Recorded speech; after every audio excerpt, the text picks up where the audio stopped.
little bit. Now he's maybe fighting for the top again, so he needs a strong appearance in NA. Yeah, and coming back from a pretty long break as well. So just trying to get back into the swing of things here. And Level Up Expo definitely going to be a huge test.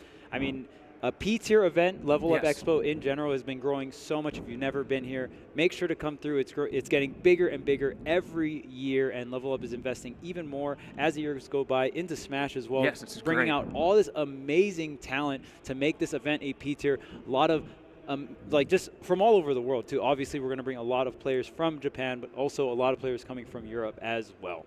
Yes, indeed. I mean, you can see just how big the venue space is that we're going to be slowly filling out throughout the day for all of these FGC and Smash events that we've got going on this week. And of course, over on the other side, we got like Street Fighter, we got Tekken, we got Grand Blue, lots of stuff happening. We even got to see the new Avatar game. The release of Sokka being announced was very fun to watch. Justin Wong and Diaphone beating each other up, trying to figure out what the buttons do in real time. But we are here for some Smash Bros. Like you said, it's a P-tier. There is so much on the line in this top 24. And who do you think we are going to see from Spargo? I think we're going to see the Cloud. I mean, I know I talked a little bit with Spargo before getting up on stage, and Spargo said just feels more comfortable on the Cloud. The Aegis could come out, but just has way more play time in this matchup with the Cloud. Yeah, I agree. I think that the Cloud is the right choice to start.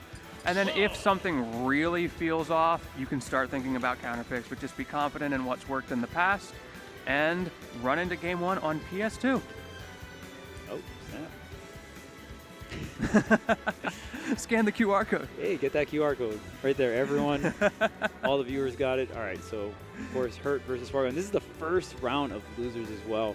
Another exciting set. I mean, just looking at this bracket, like we can just go ahead and break down some of the bracket here.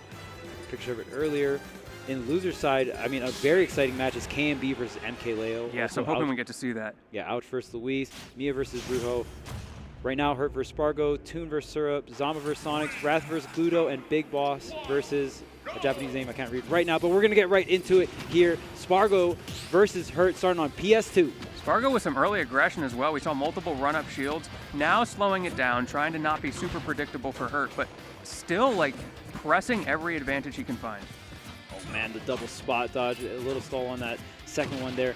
Look at the spacing on the forward air. Does get hit by the grenade. The parry onto the Cypher here. The cross slash barely not getting the roll, but great up B out of shield and great DI out of the up B as well. Both players on point right now. Very aware of the matchup on both sides, especially like that Cypher parry. You can't see it. You have to just know the timing of that. Oh, we big swinging right now.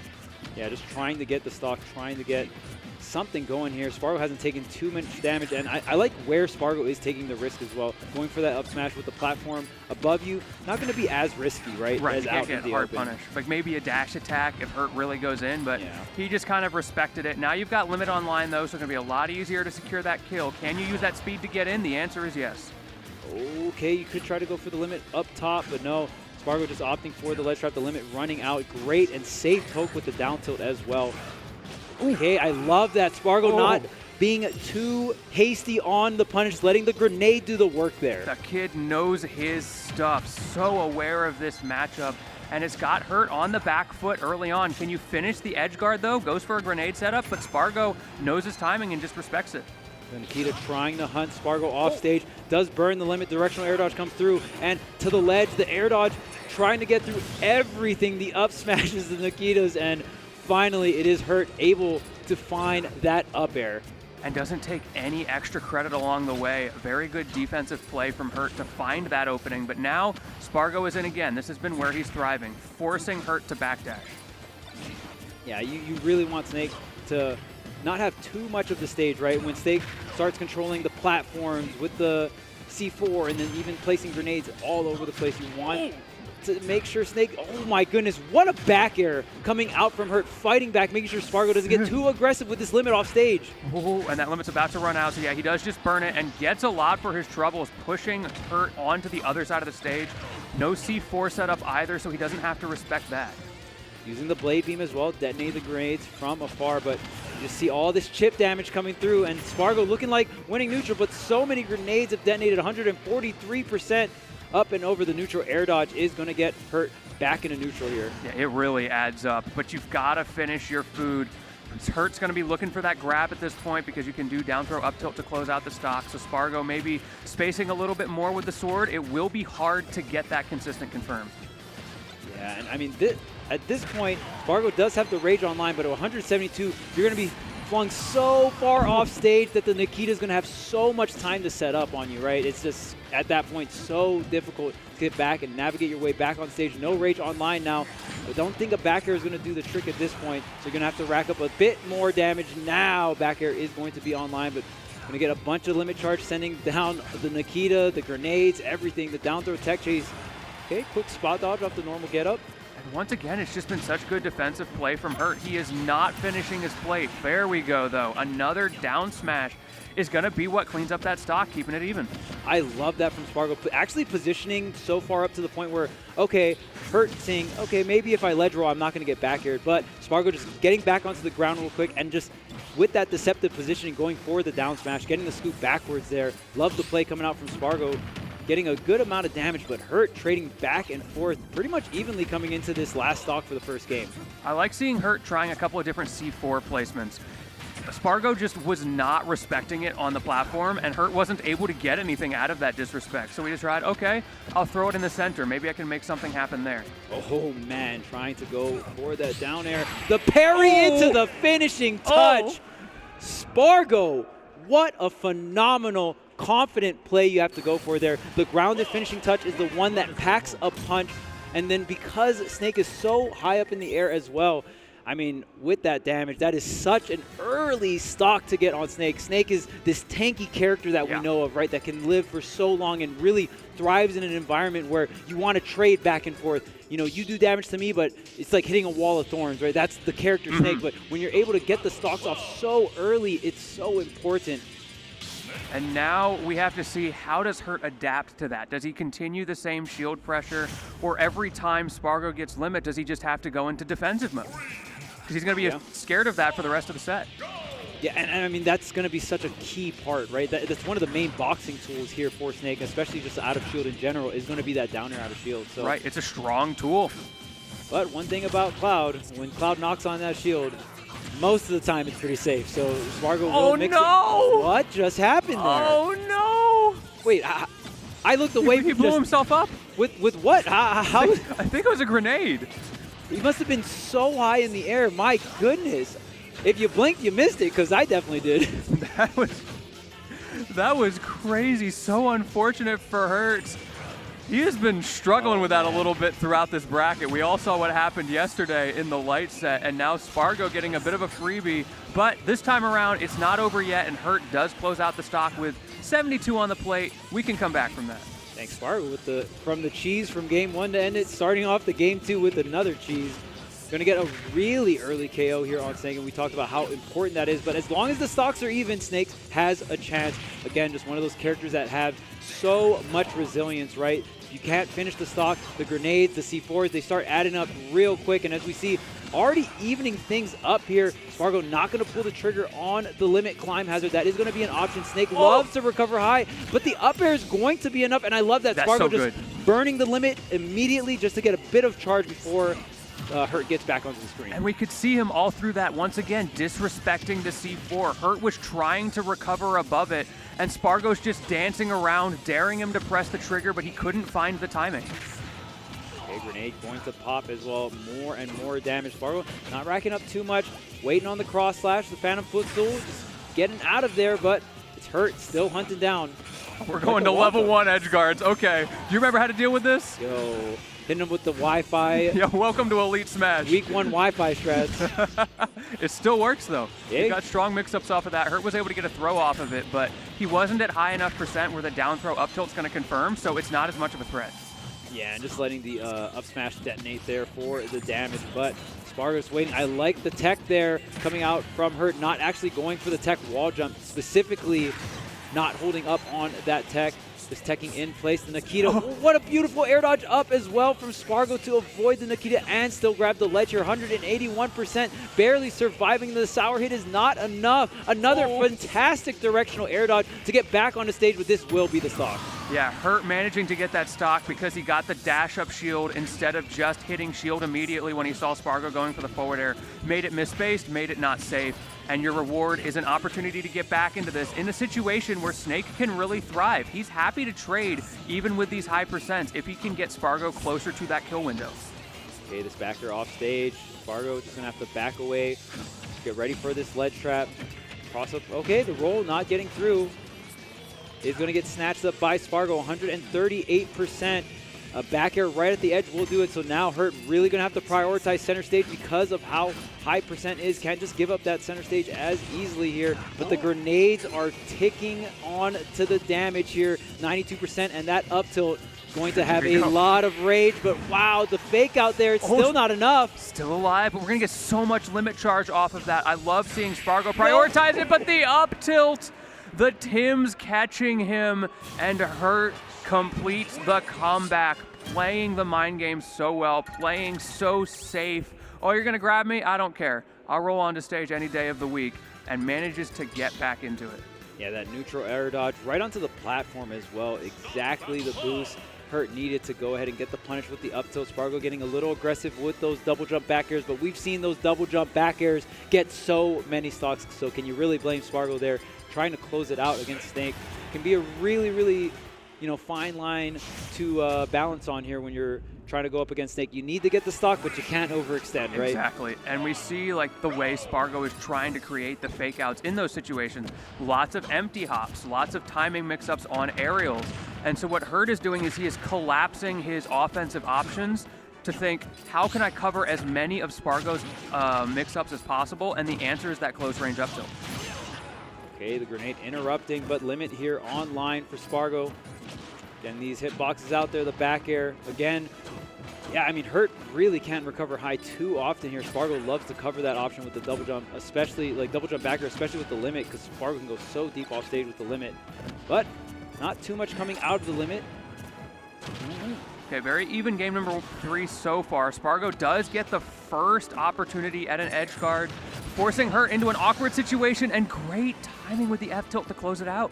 Yeah, and I think Hurt right there did the tech wall jump because the forward tilt was able to connect there. And we saw Hurt earlier actually avoiding death by teching in place. So really good call out from Spargo there, the limit online, but we'll see if Spargo can really establish a lead. I feel like Spargo, throughout the first 2 games, have been able to get the first couple stocks in these exchanges, but not really extend the lead too far out, and that's really going to hurt you against Snake. So, as I say it, Spargo proving me wrong, already at 65%, getting a bit more damage, but this down throw, you're going to have to get the tech chase. Oh, just goes for the guaranteed forward tilt.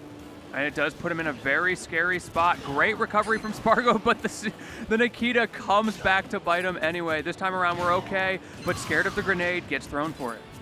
Come on, the forward throw is enough. And yeah, these ledge traps, the way Hurt sets up Nikita so well. And even if Hurt misses with the Nikita, something I noticed is Hurt loves to set up the Nikita so it does cover ledge jump as well for a little bit, because there's a little bit of hang time as well if you're going upwards. So very creative with the Nikita.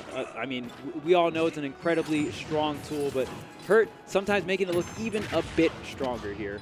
Yes, and now he is starting to come back into this. I'm seeing shades of that last stock of the last game, Chuck. We're hopping. Can Spargo finish his food? That's been the name of the game. Dang, and this time Hurt not going for the air dodge, just coming down aggressively with the kicks, the back air to stuff out the double jump back air coming out from Spargo. We've seen Spargo in this situation so many times, hanging around 80 to 90%, and just really trying to put the nail in the coffin on the stock, but this time finally getting through, not getting reversaled with that max rage, because Snake with max rage is so dangerous. And now the tempo is going to shift. Now Spargo is just trying to stay alive for as long as possible. He wants to trade here. Meanwhile, Hurt doesn't get that opportunity. For as strong as his character is at trading, this is the scenario in which he is at his most vulnerable. Did I just see Cypher off the ground? Dang. I'm out of here, man. Bro's trying to go places. Dang. Oh, try to get hit by the Nikita. Not going to work out.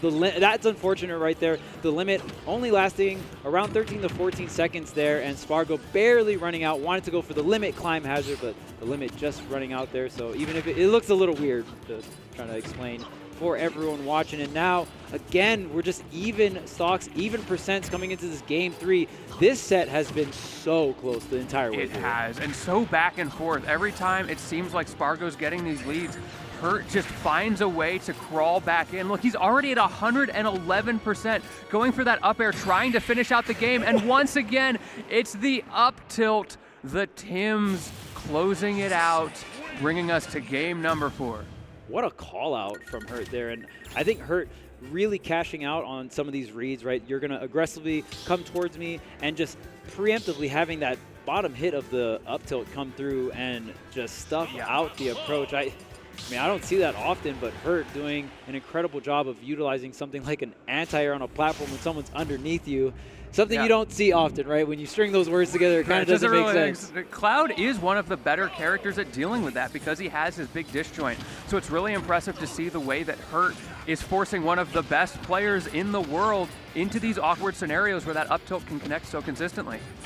Yeah, especially again with the rage and that just string of damage. It just felt like within a blink, Spargo went from 50 to 100 plus percent. It was just so fast, and Snake it can really get out of hand when there's so many things set up on the screen, and then all of them just detonating and dealing damage with it in a small time window, right?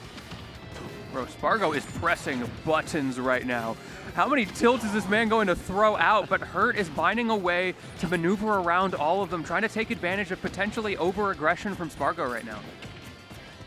Okay, 130% here. This is the first time we've kind of seen Hurt open up with the lead in this set, especially damage-wise. We'll see if Hurt can get the stock, though. Great thing about Snake is, I mean, eventually these grenades will take the stocks as well. But, of course, the kicks, man, Hurt up tilt placement has just been so on point this set. He has. It's not like he's thrown out that move very often, but his hit percentage has been so high. But hey, maybe it's just a different strategy from Spargo. He figured, okay, when I start with the lead, it doesn't work well. What if I throw for content and then I bring it back? And then bring it back with the parry finishing touch. Exactly. You get it. Oh, okay. Or the golf swing. I like that. Taking a page from Hurt's book there. The neutral air dodge into the up tilt was Hurt's way of doing it, but Spargo coming down with the neutral air dodge and getting the up smash swing right after. Very well timed here.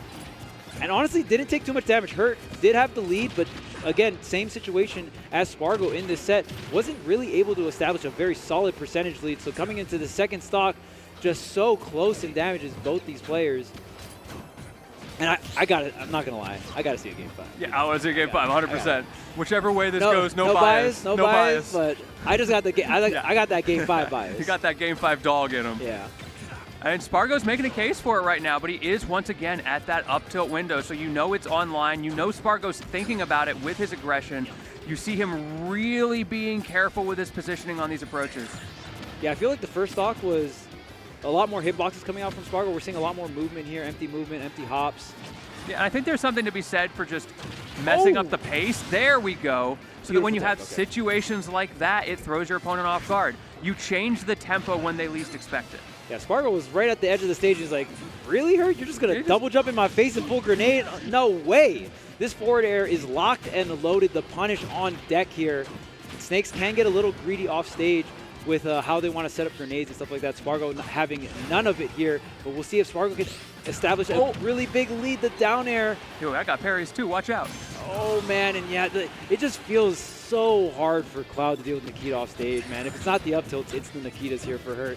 And once again, Spargo getting that stock lead, but not getting too much percent. We're down to the last stock here. And this is where Hurt has been so clutch. Setting up the fortress in the corner and an instant 51 off of 2 grenades and a 2-piece combo. Okay, catching as well. A little bit of trading back and forth. Dang, double roll in into the spot dodge. Okay, keeping it even. Spargo is answering back, but I feel like he's getting outpaced right now and now loses that limit. It's going to be harder to get in against Hurt, but Hurt does back himself into the corner. Oh, wow. Barely missing that up air confirm. Is that going to cost you the game here? You're not getting too high on the Cypher. You need to go for the C4 recovery. Spargo off the top doesn't even have to hit the back air, and Hurt definitely wanted to hit the stage, but it's so hard in that situation, right? You want to hit the right part of the stage too. PS2 has a very weird bottom of the stage where it kind of dips all the way towards the center, and then there's a pole holding the entire thing up. So can be a bit tricky. And man, I'm surprised Hurt still lost the stock because you were so low and then you lost the stock off the top, huh? Very weird interaction. Kind of an odd situation. But I gotta talk to Hurt real quick. I was just looking at his music choice. He was one away from Escape from the City, and you chose Sonic Heroes over that? What are we doing? Hey, man. Come on now. For the Game 5, too? For the Game 5? You don't want to escape from Vegas? what you doing? I guess he just likes it here. It is a nice city. I'm having a good time. Beautiful, beautiful city, and always a fun time in Vegas. Amazing place to eat if you've never been. Gotta come through here. Of course, Level Up Expo being here as well. It's another cherry on top here for Las Vegas. But man, Hurt starting off this Game 5 real nice. 0% on this man. Yeah, this is looking dominant. But it's only stock number 1, and we've seen how swingy this set has been. Just look at game number 4. The way it started looked terrible for Spargo, and he brought it all the way back. Nikita, not going to hit high enough. I love that Spargo going up and over, coming down with the aggressive forward air, which he's known for. Loves that move. 149%. Ooh, able to barely get to the ledge in time. The dash attack. This is such a bad angle, such a bad situation. Stalls as long as possible, but the untechable on the Nikita. Even if you wanted to, you couldn't get it. Hurt is so good at stalling that Nikita. The way he does the little bit of wiggle movement, his circling of the Nikita is so optimized. And to your point, Cloud really struggles to deal with that. Yeah, Spargo trying to get these grabs as well, but Cloud not having the best grab range is also just framed out wise. One of the slower grabs in the biz here. No double jump. Directional air dodge. No, has to go for the Cypher. And what a few well-timed directional air dodge after the Cypher. Spargo definitely trying to get that done. 119 on Hurt. You can definitely finish the stock out here if you find the right opening in the corner. Does not get the back air. Hurt manages to get past, and now we're setting up the up smash setups in the corner. Oh man, Hurt kind of fading back on some of these double jump over options here, and now getting a very established lead, 150%. It's the first really solid lead we've seen this entire set, but Spargo not going to let it get too far away with him to limit Clive Hazard on the ledge trap. It is not over yet. Spargo on the back foot at 92% unanswered on this stock. He needs to find that tempo switch again. He needs to figure out how to get past Hurt's defense. All of these aerials are just landing on the shield, getting punished by down airs like that, and immediately Hurt's just back out to set up shop. Man, and Hurt getting these anti-airs. There's no double jump, which means there's no stock because the follow-up is 100% there with the back air here. Now up an entire stock. Spargo going to need the miracle comeback. And now Hurt's just carpet bombing, saying, I am more than happy to trade. We go tit for tat all day long. Goes for the C4 setup there, I think? Yeah, I mean, now the dash attacks are coming out. I feel like Hurt has some of these different modes, but we're in mash mode right now. Just like anti-air dash attacks, a lot of hitboxes coming out on the side of Hurt. But that's the thing about Hurt. He's able to flip the script so often, and it's just so hard. But falling up air, I don't know if there was any kind of limit follow-up with Spargo opting to just go for the safe damage here, getting the multiple up airs. The back air's off stage, but here comes the grenades to back up Hurt. I wonder if he was scared that he was going to lose limit again, which he ended up losing a couple seconds later, but just that little bit of lack of confidence can be so detrimental to Spargo in this situation, who still cannot take the second stock. You see Hurt, he's looking for the up tilt. Yeah, just waiting there, and you got to be so careful. Gets the grab here. And I mean, this down air just hasn't been working out because the directional air dodge that Hurt has been doing, this time not going for it, does get hit eventually, but maybe an up air to do it. No, the neutral air dodge comes through, and Hurt is not having any of it right now. Forward air, not quite yet, but the Nikita from downtown, what better way to close it out? And Hurt does indeed take it.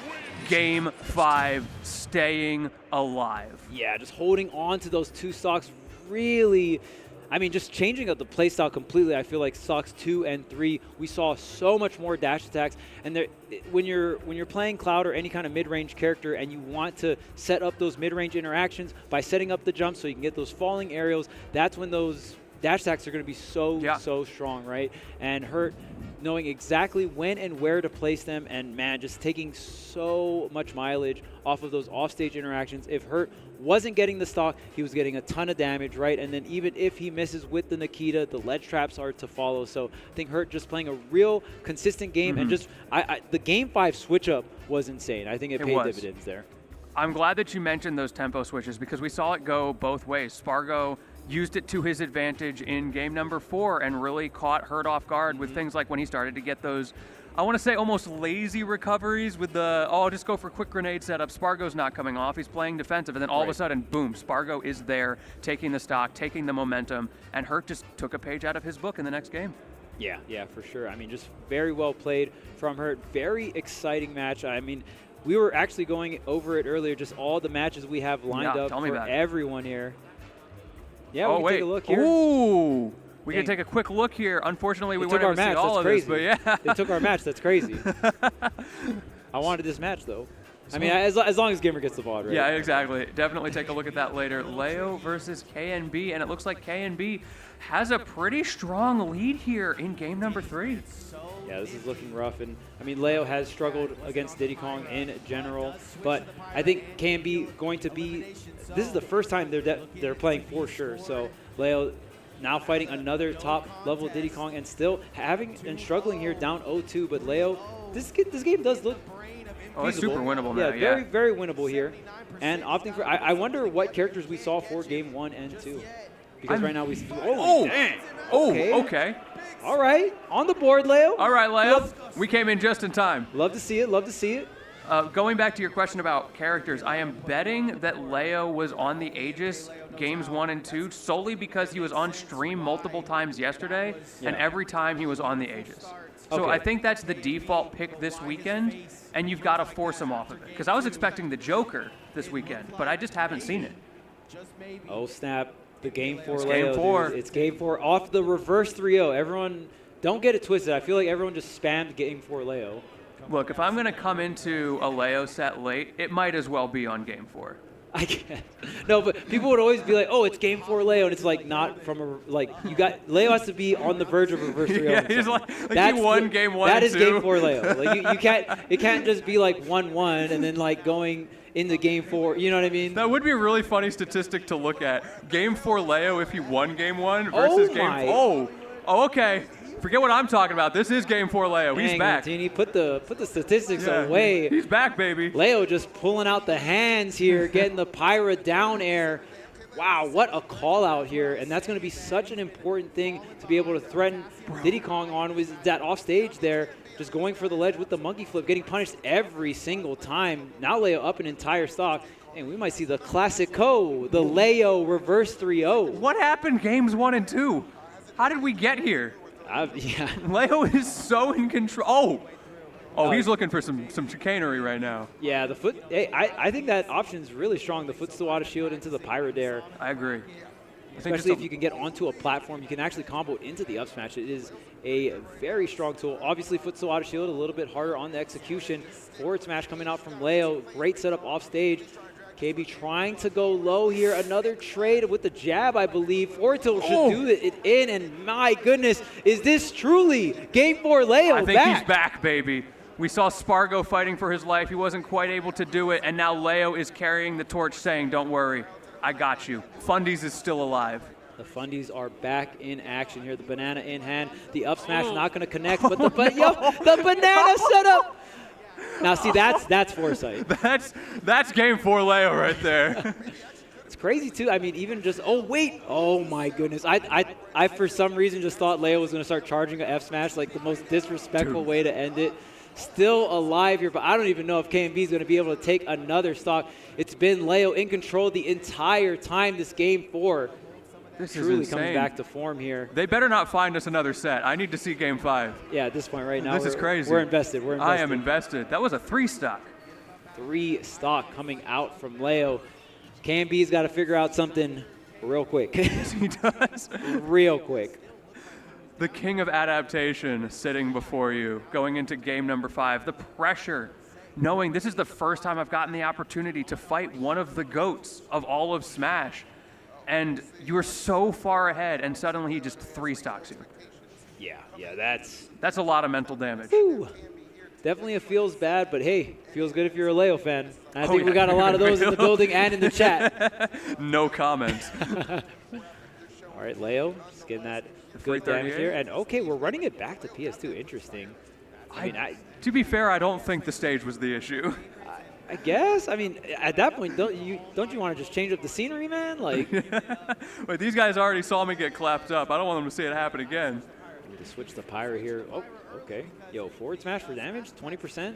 Just in case you didn't know, forward smash, fresh, 20.2% damage.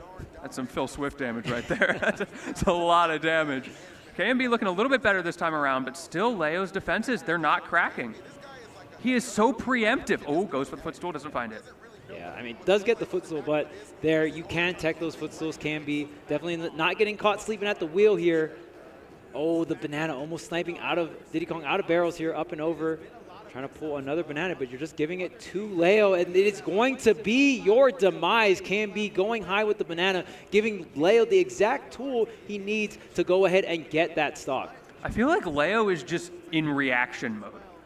He knows roughly where KNB is, what his options are, and they're just waiting for a button to be pressed, and then immediate F tilt, down tilt to stuff it out on the way in. I mean, that's Mithra for you, right? The reaction simulator. If you can react with Mithra, you're in a good spot here, DIing in on the down throw, just taking the back air.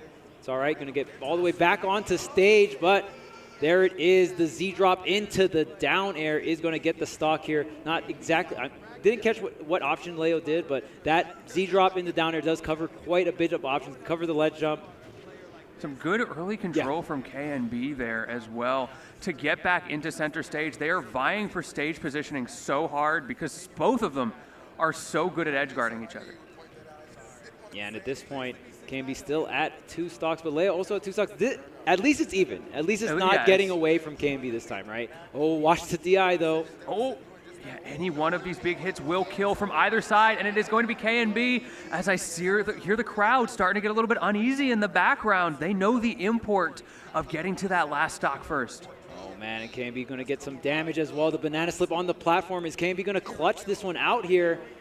Does have quite a bit of a lead. Banana in hand as well. The Z-drop banana getting a bunch of damage right now. Dang, KNB really cleaning things up. There's the forward side into the forward smash. It's not enough. Switching to the pyro here. Can you get the dunk? No. Does connect the forward air. KNB still alive. This is so important. Has to get this timing here, but he doesn't. KNB gets to live, and not only that, he's back to the stage, gives up stage control for the banana, and it looks like it's going to pay off. Oh, the banana slip and going for the back air. Oh my goodness, you're going for that and missing the tech. Wow, you do get back on the stage. I thought you were going to get. Okay, but Leo does get the up smash. Leo at 95%. Can you make it work? Is your goat washed? Well, I mean, dang, man. We escalated that one quick. Oh, uses the banana against Diddy there. It's such an important tool in this matchup. We saw KNB running off stage, yet does it again because it is worth it to get the banana, but this time pays the price for it.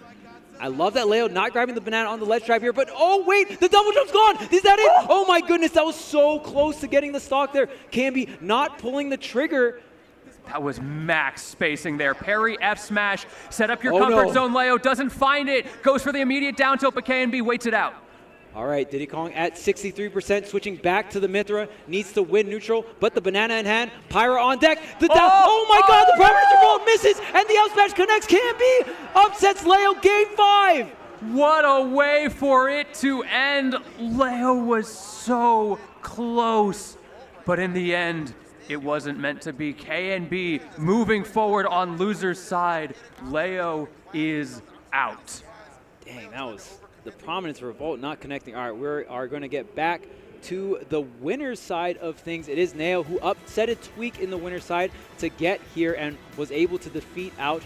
Now going up against Doramigi, last year's champion, the reigning champ, still in winner's side of things. And one of the top seeds of the tournament, I mean, from last year, Doramigi continuing his streak of getting a lot of W's on the resume.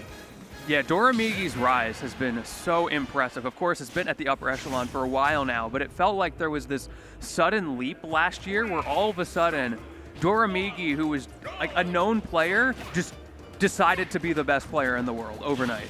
Oh yeah, it happened really quick, and on top of that, just a character that we all knew in the community that was really strong, but no one really able to take it that far in terms of just global rankings. So it is very impressive, Doramigi sticking it out with the minimum. Sometimes we do see some other characters, but I would say, 99% min for the most part. It's also fun to watch the way Doramigi interacts with this character because it's a little bit different from a lot of the other top-level min-mins. A lot more aggressive, a lot more using the size of those hitboxes to control as much space pushing forward as possible instead of using it to back away from the opponent and just nickel and dime. Yeah, and Corrin, a very interesting character. I would say a couple years back had a string of very good results coming off the back of Neo and SHADIC, but since then, I would say Corrin has fallen off results-wise, but wow, what an incredibly early edgeguard coming out from Neo. So it would be really sick to see Corrin kind of rise to the occasion, right? We've seen this character do it big, but not really able to have the staying power. But I'm always back. I'm always down to welcome back Corrin. You remember that era? It was right after, I think, did Neo win, maybe it was Cirque? A couple years ago, and then all of the top sortie players decided to just become Corrin secondaries for 2 months, and then they all gave up. Yeah. That was a funny phase. Is Corrin top tier? I can see the clickbait thumbnails in my head right now. Of course. No double jump here, but again, the one thing about Min as well, the biggest flaw in the character is definitely the offstage. Ooh, does have a bit of weight. The up air not going to connect, but man, we still got 3 stocks here on Neo. Yeah, this is a strong showing for so early. Definitely knows the matchup. These guys have the opportunity to play in Japan, so there's not going to be any big surprises, but finally does close out that first stock. Okay, the kick should do the trick here. And yeah, earlier I was just talking about Min. The biggest flaw of Min is that off-stage recovery, right? Like it just can be a little struggling to get back on a stage, but as long as you line up Min to be horizontal with the opponent, you do have arms. Like you can fling out some of these really long range attacks that kind of stave your opponent back, and that's going to be one of your biggest defenses as Min off stage. So it is really big on just watch how Neo is positioning against those arms off stage and how Neo is still able to get these off stage gimps and get these early stocks even while having to calculate, just the threat of the arms, right? Yeah, you have to really force Min to commit to jumping because of the importance of that diagonal approach angle that she's not quite as good at defending against, because you don't want to just like let a raw up smash miss and get punished for it, which Neo's punish game is insane. Yeah, and I mean, you see the neutral as well. Min can kind of angle some of these arms up in the air as well. Neo, you are going to be able to swing through the arms, so if your hitbox overlaps with Min's hitbox, you will just go through it, right? So Corrin having the perfect option, that Nair covering her entire body as she's coming down.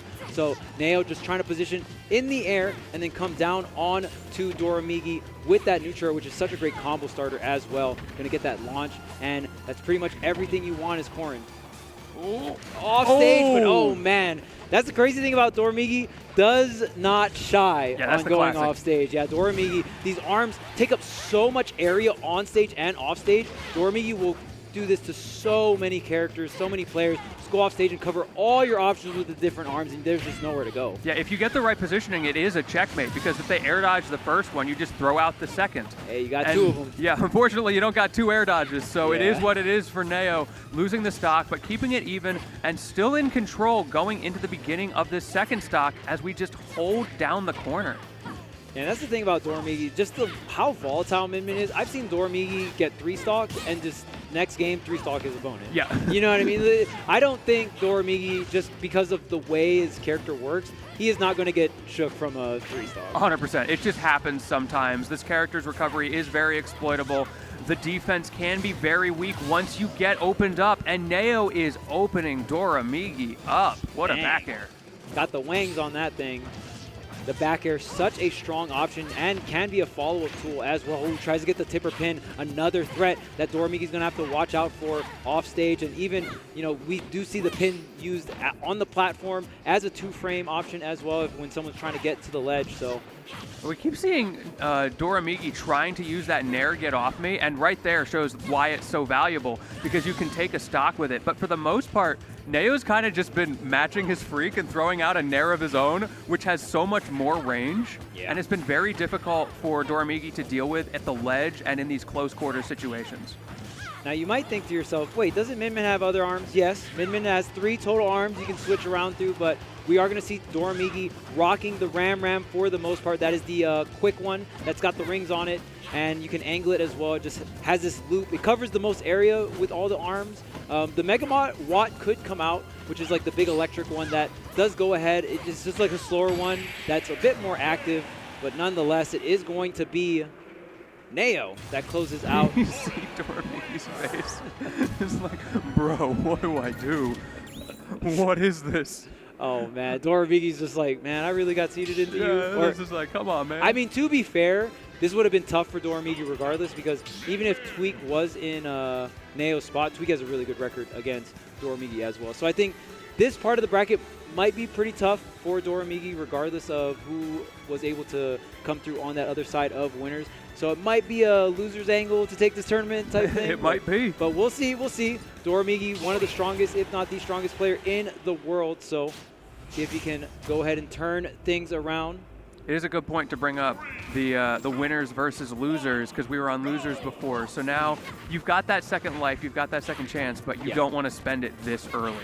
No, you definitely don't. And I mean, because there's so many sharks at this point, right, in the losers bracket. This is like when you're in like World 1-3 in Super Mario and you're already down to 1 life. Like, bro, just reset. World 5's coming around. That snow is going to get me. Oh, yeah, it's going to get tough real quick here. But, oh, there's the Megawatt. Maybe just trying to mix it up. Slow, active, going to be the KO option, right?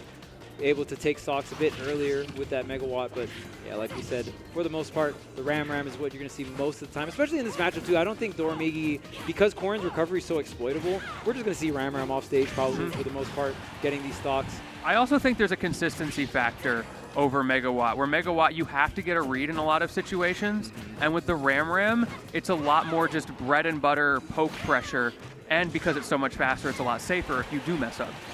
Man, there we go. Neo even getting 0 death to start things off, not taking too much damage, but I might have spoken a little too soon.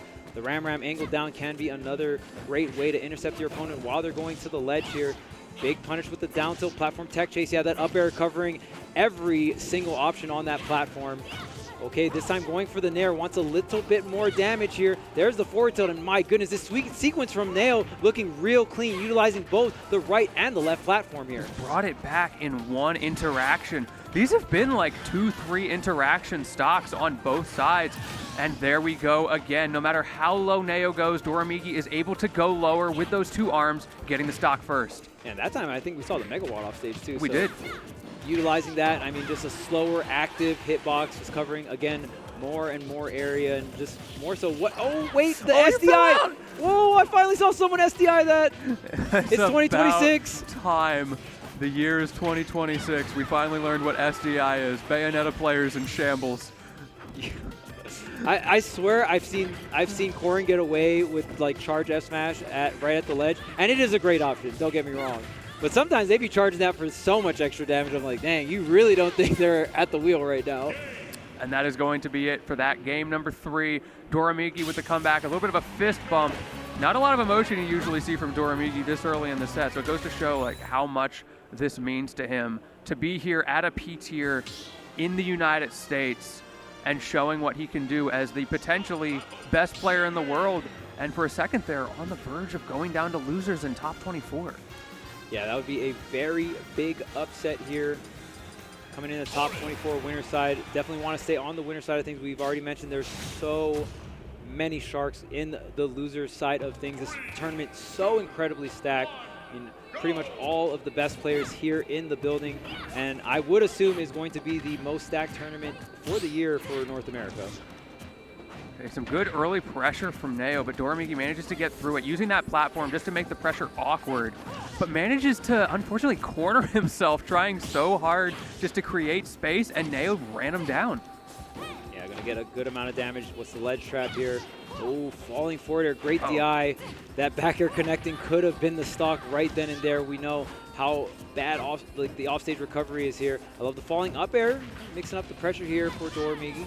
Okay, good one too there from Doramigi just to catch Neo off guard. You mentioned those mix-ups of pressure. That is like the bread and butter way to do it. Am I going to do one? Am I going to do two? And when you're thinking about that, goes for the throw.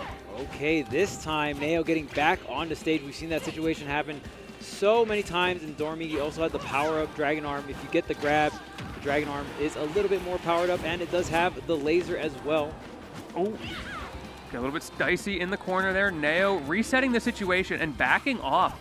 Would rather hold the corner pressure than gamble on a big hit. But unfortunately, this time around, it's Doramigi who gets the reversal. Ooh, scramble.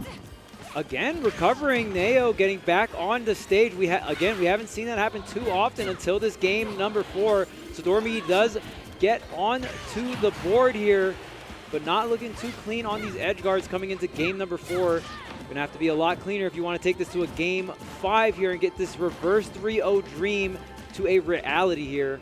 I love the way Doramigi clawed out of the corner there, but in the end, it didn't matter because Neo was able to find the hit once they got back to neutral. Neo's neutral has been unreal in this matchup where you would expect Min to thrive in that part of the game state. And that's why these edge guards have to connect. You can't let Neo get away with getting back on the stage here.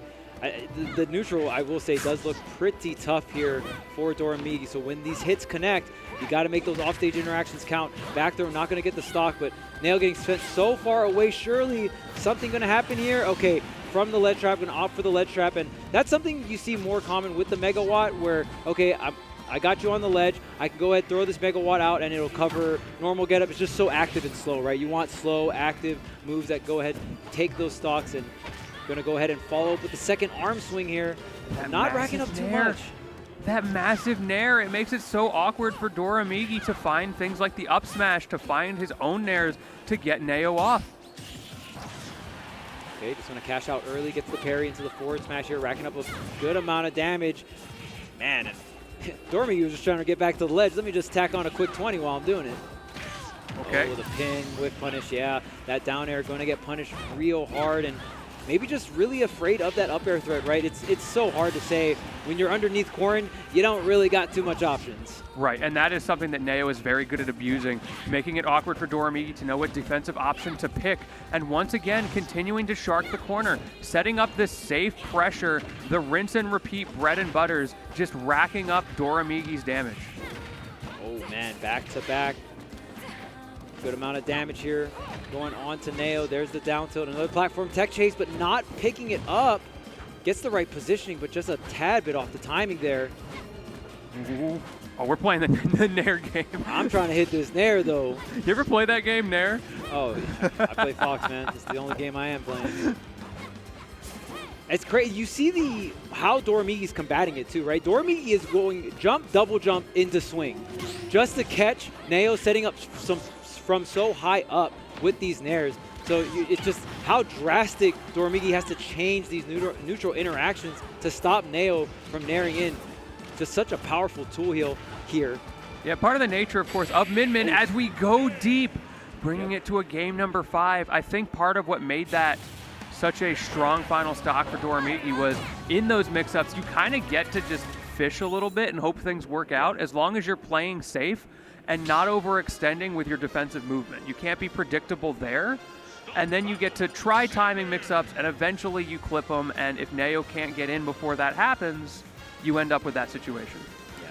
And I like Doramigi actually kind of cooling off stock, too, and just being like, you know what, I don't have to force these edge guards, go for the ledge trap, and then on the third stock, pulled the trigger, got the edge guard he needed for this Game 5 situation. Now it's kind of Uno reverse here. Neo starting to set off real hot, looking very dominant the first 2 games, but it's now Doramigi with all the momentum, and Neo's going to need some way to halt it. I thought Game 4 was going to be it for Neo just because of how often Neo was getting back onto the stage on that first stock, but Doramigi was able to clean things up real quick just within that game and within these different stocks, and that's, I mean, the caliber of these players. They're able to adapt and change things up so quick. It's so on the fly. If you've ever competed in Smash, it's not easy to do that in the middle of the game while you're playing, right? Indeed. But we've seen this situation before on this block. Leo almost got the reverse 3-0 and then wasn't able to close it out. Now the question will be, can Doramigi do it in his opportunity, or will Neo find the answer in the final hour? Oh my goodness. I don't know, not the greatest DI, but the Nair is going to do the trick. No double jump. Not going to be able to make it back on the stage, and Doramigi continuing with the momentum. Neo so close to probably one of the craziest upsets for this tournament after a string of upsets getting to this spot, but then it feels like Doramigi just closing the doors on him. Bro, that Nair angle was crazy. Creating an awkward situation for Doramigi. Has to close out the stock, though. We keep talking about the importance of closing out stocks before they get out of hand, and against Min Min, one of the most important characters to do that against, much like Snake. Okay, just respecting the arms there. Gets another back air. Could be a great offstage situation. Neo going to commit, but does take a tad bit of tick damage, but pretty worth in that scenario, not taking too much damage. This is still looking like a very winnable game. Good stuff to Neo, not letting it get too out of hand here. Equitable trade deal, to be sure. And now Neo is doing what Neo does best at these early percents, getting in once and then never letting Doramigi get away. Get up attack does not get punished. Neo was reading the jump. It's all right, though. Keeping the stage control, not getting reversaled, hitting all the check marks here, but oh man, that's so far off stage, you surely can't make it back. The counter to stall! What an amazing play coming out from Neo. That recovery was godlike. Neo, you are a genius. We talked about how you only have one air dodge to play with, but Neo tearing out the playbook, finding a new opportunity, a new chance at life in this stock, but can you finish it? Can you close it out? Because Doramigi is looking pretty hot right now. The Megawatt is out, and it's covering the normal getup. We talked about it the entire set. That's such a good arm to cover that option there. And you know, even when the edge guards don't connect, Doramigi got the Megawatt to back it up. Okay, not going to kill yet, but once again putting Doramigi in the corner. But I feel like Neo has not been getting a lot of stocks with the corner pressure. Oh man, that shield is looking so small right now. 164%. Neo, the up throw is going to do it. Yes, it is. That's huge here. Only 43% here on Neo. Invincibility about to run out here. Man, this is down to the wire, Lentini. The crowd is coming alive. They know the import of this. They know how much it means if Neo is able to complete this upset, but you don't get the chance because Doramigi, once again, the patented edge guarding that only he can do, is going to shut down that chance, is going to send Neo to loser's side and keep his winner's dreams alive. Man, I thought the last stock was going to last a little longer. Yeah, that was a little bit. I mean? That was pretty quick. I felt like we like hyped it up, and then it was just like boop, you set the stage and like, oh, you got hit. Sometimes that's just the way. Amen. Min can clip you at the wrong time, but it does go to show just how good Neo played to avoid that happening so much of the time. And that's so tough. And I mean, you can dig really deep in the bag of tricks, have that one crazy recovery, but you can't just do it over and over again, right? Doramigi eventually going to scout out all these different options. So great stuff for Doramigi. Really hanging in there, the resilience to come back, get the reverse 3-0. And it's not like Neo fell over to the momentum too. That game 5 going back and forth. And it was Doramigi that was able to get the swift clutch edge guard at the very end, not even taking a % of damage, came back from the invincibility and got straight to business. Yes, straight to business indeed. I was so not ready for that, but great stuff to Doramigi, showing us why he's so highly regarded, and I'm glad that we got to see him do it in the way that he does best. Those edge guards are unreal. Yeah, and we saw a bit of mix of everything, right? It wasn't always the Ram edge guard. Sometimes we even saw one Megawatt edge guard as well. And then and also just going back to the safer Min options like the Megawatt ledge trapping and some of the Ram 2 frames we generally see from most Min players. But I think Doramigi so confident, especially with the Ram edge guarding specifically. I think there's no other Min that can edge guard like Doramigi with the Ram. He's so consistent with it, and I mean, doesn't hit every single edge guard, but definitely hits the ones that matter, just like that game 5 right hits there. A lot more than anybody else, right? You're never going to hit every edge guard, otherwise it'd be a solved game. But the way he's able to mix up his edge guards, I'm glad you mentioned like the Megawatt edge guard that you don't expect, that makes the timing weird, that makes it so that those crazy counter options don't work every time, so that Neo can't just, oh, I'm off stage, he's throwing out a button, let me just hit counter and I can come back for free. Yeah, and it's not always forward or back air edge guards too. We did see some of the dip low into the nair. Yeah, the nair. Right, as long as the double jump. And most sword characters, you hit them out of double jump, it's done did. Yeah, like, it's over. I mean, Corrin does have some tricks, right? We saw the counter stall. We saw back air as well to, propel the momentum forward. But, man, what a wild set. Let's look and see what we got going how we doing? and brewing on the winner's side of things. The next set looks like we got Riddles coming up. Riddles versus Crepe Salee. Yeah, and it was Riddles that upset Sonix. Sonix is another player in the losers bracket right now, which, again, another top seed. And, I mean, for the most part, Sonic does so well versus fighting game characters. So if I was a betting man and I saw Riddles versus Sonic, I'm definitely not betting on Riddles. No flame Riddles. There's an expectation. But sometimes, like, you go to spin dash and you get hit by an electric wind godfist and you're like, all right, GG's, you got me. I mean, sometimes the fighting game characters get their hands on you. You got me. It is as simple as that, and Riddles knows exactly how to do that. One of, or actually the best player when it comes to these fighting game players or fighting game characters, has gotten the best results with Terry, the best results with Kazuya as well. And also, definitely paid his dues, all right? First was a Belmont player that was able to get the upset on the Buzz year one, which is absolutely crazy. Played a bit of Ken as well. So if you ever see Riddles and you're just like, oh, well, carried by Kazuya, this player paid his dues, all right? He paid his dues. He never down aired a Pikmin, but he did some pretty cool stuff. Never down aired a Pikmin. Unfortunate. Hey, man, you know what? Unfortunate. But what are you going to do? Not everyone can be a legend, okay? Of course, Crepe Salee as well, making some crazy upsets to get here. I believe the Crepe Salee upset Miya. So, I mean, taking out one of the top seeds of this tournament. Not sure if it was game 4 or 5, but, I mean, just being able to beat Miya, absolutely insane. So both these players on the winner's side of things off the back of the incredible upsets they were able to get yesterday, right? Okay, no surprises on the character select screen. We are seeing the Enderman. We are seeing the Kazuya. Terry Bogard in shambles right now. It's okay. He got a new game. He'll get through it. Oh, yeah, for sure. Okay, and this is, I mean, the first Steve on the stream, mainstream here today. So strap in. This is the best character in the game. Kazuya definitely has some craziness, though. This is, to put it simple, this character, if you see the electric on the screen, the stock's probably gone. He's got win buttons. He's got the zap, the zapperoo. Yeah, that thing will just take stocks.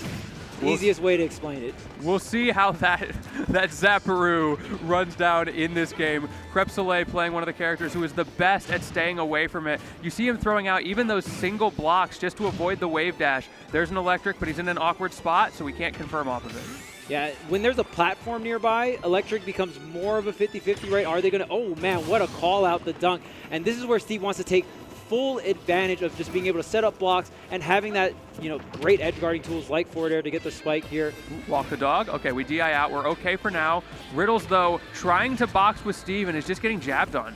Yeah, and I mean, we could, depending on how bad this game goes, the thing about Kazuya, yes, one of the hardest hitting characters in the game, but can struggle to get in, and Steve going to be one of those characters that can just build that obstacle course, right? And then when you get through the obstacle course, you got to get through the anvils, the mine carts, and sometimes Kazuya not going to have the exact right tools every single time here. We see Riddles trying to utilize the movement, but dang, man, looking like a Mario stage over here. Got to get the flag at the end. Can't touch this, dude. Can't really get through. I mean, just Riddles trying to. And again, once you get through the walls, you got to play the minecart minigame. And I don't know if Riddles is a fan of the minigame so far.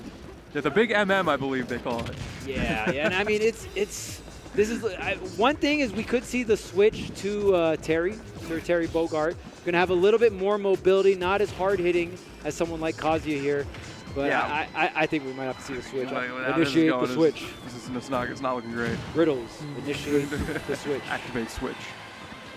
This is, yeah, I mean, just Crepe Salee showing the ability to play that keep away game so well, forcing Riddles to take risks and then punishing those risks. Yeah, I mean, approach it like just hitting a Steve block is a risk. Yes. Right? So, I mean, that's why if you didn't watch yesterday's VODs, MuteAce was able to make this character look like it could bleed, was able to get back-to-back 3-0s on top Steve players like Carmelo and Steve Gauntlet. And Syrup. Yeah, and has to fight Acola today as well, by the way. So the final boss. Truly the Steve Gauntlet here. But I will say, Peach having a bit better tools than some of these fighting game characters, right? These fighting game characters want to get up into your face, and that's where they get so much damage. But a character like Steve can just do such a good job of keeping these characters at an arm's distance or farther away. And sure enough, we do see the Terry get locked in. I think this is the right choice. We saw what happened in the first game. Terry's a little bit better at playing the projectile war, at finding those win conditions at high percents, whereas Kazuya sort of runs the same game plan at all times. The main thing is the crack shoot. The crack shoot is going to be that instant, I'm going to try to get in, and you can close a pretty large gap, right? So the crack shoot going to be one of the main burst options. And Terry also just being faster, right? Having a better dash as well. So just having that, and the power wave is going to be strong. You're going to be able to at least tick away at some of the block damage. And okay, TNT, I'm out. Ooh. That's one way to disengage. Yeah, this is looking a whole lot better already, and yeah, we just gonna crack shoot through, makes Steve deal with the pressure. He doesn't get to minecart out for free. Okay, but the go meter is online. Once Terry hits 100%, as long as Terry keeps the stock, gonna have all of those wonderful special moves that get insanely early kills here, but I don't even know if Riddles is gonna have a chance at this point. 135% does get back on the stage here. Yeah, sometimes you got to just spin the wheel and hope it connects in these situations. Hopefully Riddles can find his way in, but right now Crepe Salee more than happy to mine for diamonds, and it looks like he's going to get his wish. Yeah, and going to be able to wipe out the stock, which means no more go meter, and the diamond is online as well, and Crepe Salee getting straight to business already. The back air. That's tough. Man, that move is so strong. That was 80% before the hit, by the way, right at the edge of the stage. Crepe Salee making that second stock melt. I mean, the way you're seeing this go, you would think that Steve's the fighting game character, huh? Yeah, bro is boxing right now. This character kind of does a lot of damage. Yeah, he's got a this character does crazy damage and gets super early kills, just like those fighting game characters. He is out of blocks, though. Oh, so yeah. So it's fair. So like, it's balanced, That's right? the fair part, yeah. I mean, look how slow he mines. Oh, no, don't get grabbed, Riddles, no. Oh, man, that forward throw. And, of course, Steve not going to have access to forward air or back air. The mine or the pickaxe is out of durability. Yeah, I think it makes sense. You don't want to waste the diamond here when you're expecting to die very soon. Just take whatever damage you can get. You're so far ahead, and then lock down that diamond immediately at the beginning of this stock. Okay, there's the anvil. You get some damage. The jab, jab, power dunk, a classic combo here for Terry. That's like, you can get right into Elite Smash with that. Yeah. Jab, jab, power dunk, you're good That's to go. what I did. I was like, oh, this is kind of clean. My Terry goes crazy. All right, well, Crepe Salee with another dominating game, no matter what character Riddles pulls out of the hat here. I think the Terry did do a bit better than the Kazuya, was able to at least get a stock, but Crepe Salee is playing such an excellent keep-away game, and whenever Terry does get up close and personal, I think it's Steve is the one that's getting all the damage, right? Or before Riddles can even get to that position, it already seems like Crepe Salee is setting up some kind of way to combo into the up tilt, into the up tier, or just straight up wall you out with back air, right? I feel like Riddles also needs to figure out a better way to mix up his shield pressure, because we saw so many situations where he'd go for a basic shield pressure sequence, and then Crepe gets to up tilt or jab out and start his combo, and it was connecting every time. And I am shocked to see the Kazuya is back. Mr. Mishima is back in the building.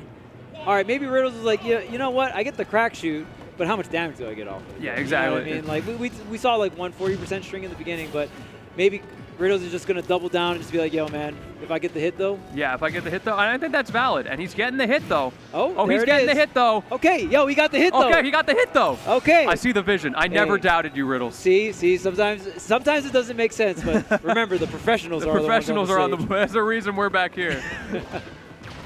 But yeah, this is looking a whole lot better, and that isn't like, as much as we joke, it's a valid strategy. Like, he knows if he gets his hits, if he gets his Ferps techs, he can convert, but he drops it in the awkward corner position. Yeah, I wonder if, okay, gonna pick it up regardless. All right, Riddles is on fire right now. Yeah, beautiful Ferps tech on the left there. I don't know if there was a way to close it out or if he had to go for the aerial follow-up, but nonetheless, was able to get the electric into the up smash here, and the Rage Art is online. Let's see what we can do with it. Crepe Salee, for the first time in this set, possibly for the first time in this bracket, on the back foot. Forced to answer back, and he does take 40. That's big. Yeah, that Rage Art does quite a bit of damage here. Oh, man, this is it. This is your stock. And there is the up special, and Riddles is on fire right now. Nothing dropped on the table. The electric connects, the stock is gone. Yo, game 4 Riddles? Game 4 Riddles? Game 4 Riddles? Yo? We got to spin this narrative for everything. We're so back.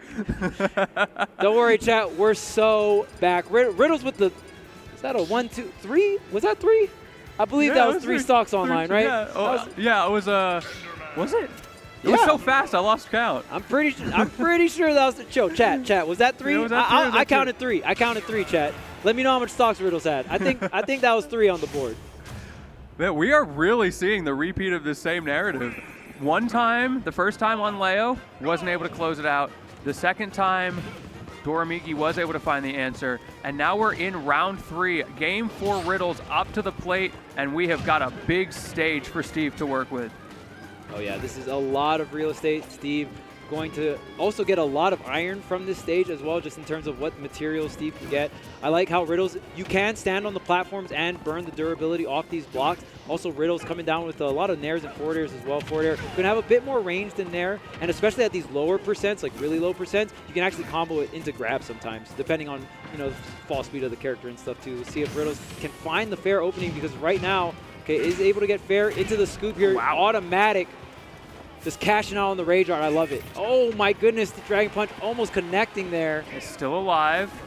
Crepe has a fragile lead here, but against Kazuya, no lead is real. What he is doing is throwing out single blocks so that if he gets electricked, you can't get the full combo out of it. Yeah, just some way to stuff out the follow-up, right? That's the main thing. And these blocks are going to be, you know, high level blocks. They're either going to be iron or stone, so the stone blocks having a bit more health than something like a wood or dirt block. And that goes such a long way in this matchup where Kazuya can, see the block, making it awkward. Yeah, you can't get the dash.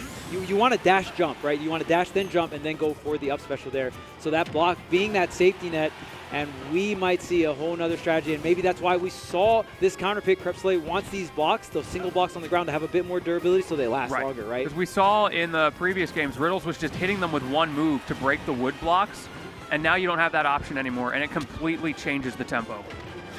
When Kazuya can't get rid of blocks, I mean, this character does mad damage. Yes. So that's a bit concerning here for Riddles.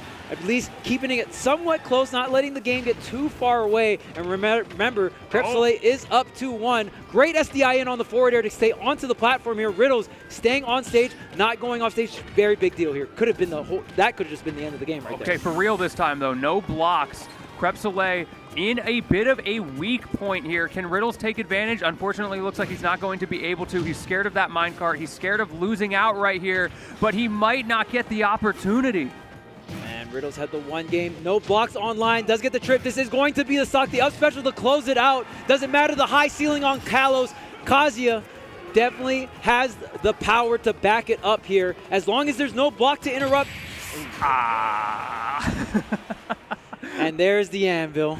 And you know what? There was a block to interrupt as well. Crepe covering all of his bases, playing the matchup very well there, knowing what the soft point in Kazuya's armor was, and that was just single blocks. It's so simple, and in so many matchups you wouldn't see him do that, but knowing exactly how to stuff out Riddle's game plan. Yeah, and it's really hard when you're playing up against Steve.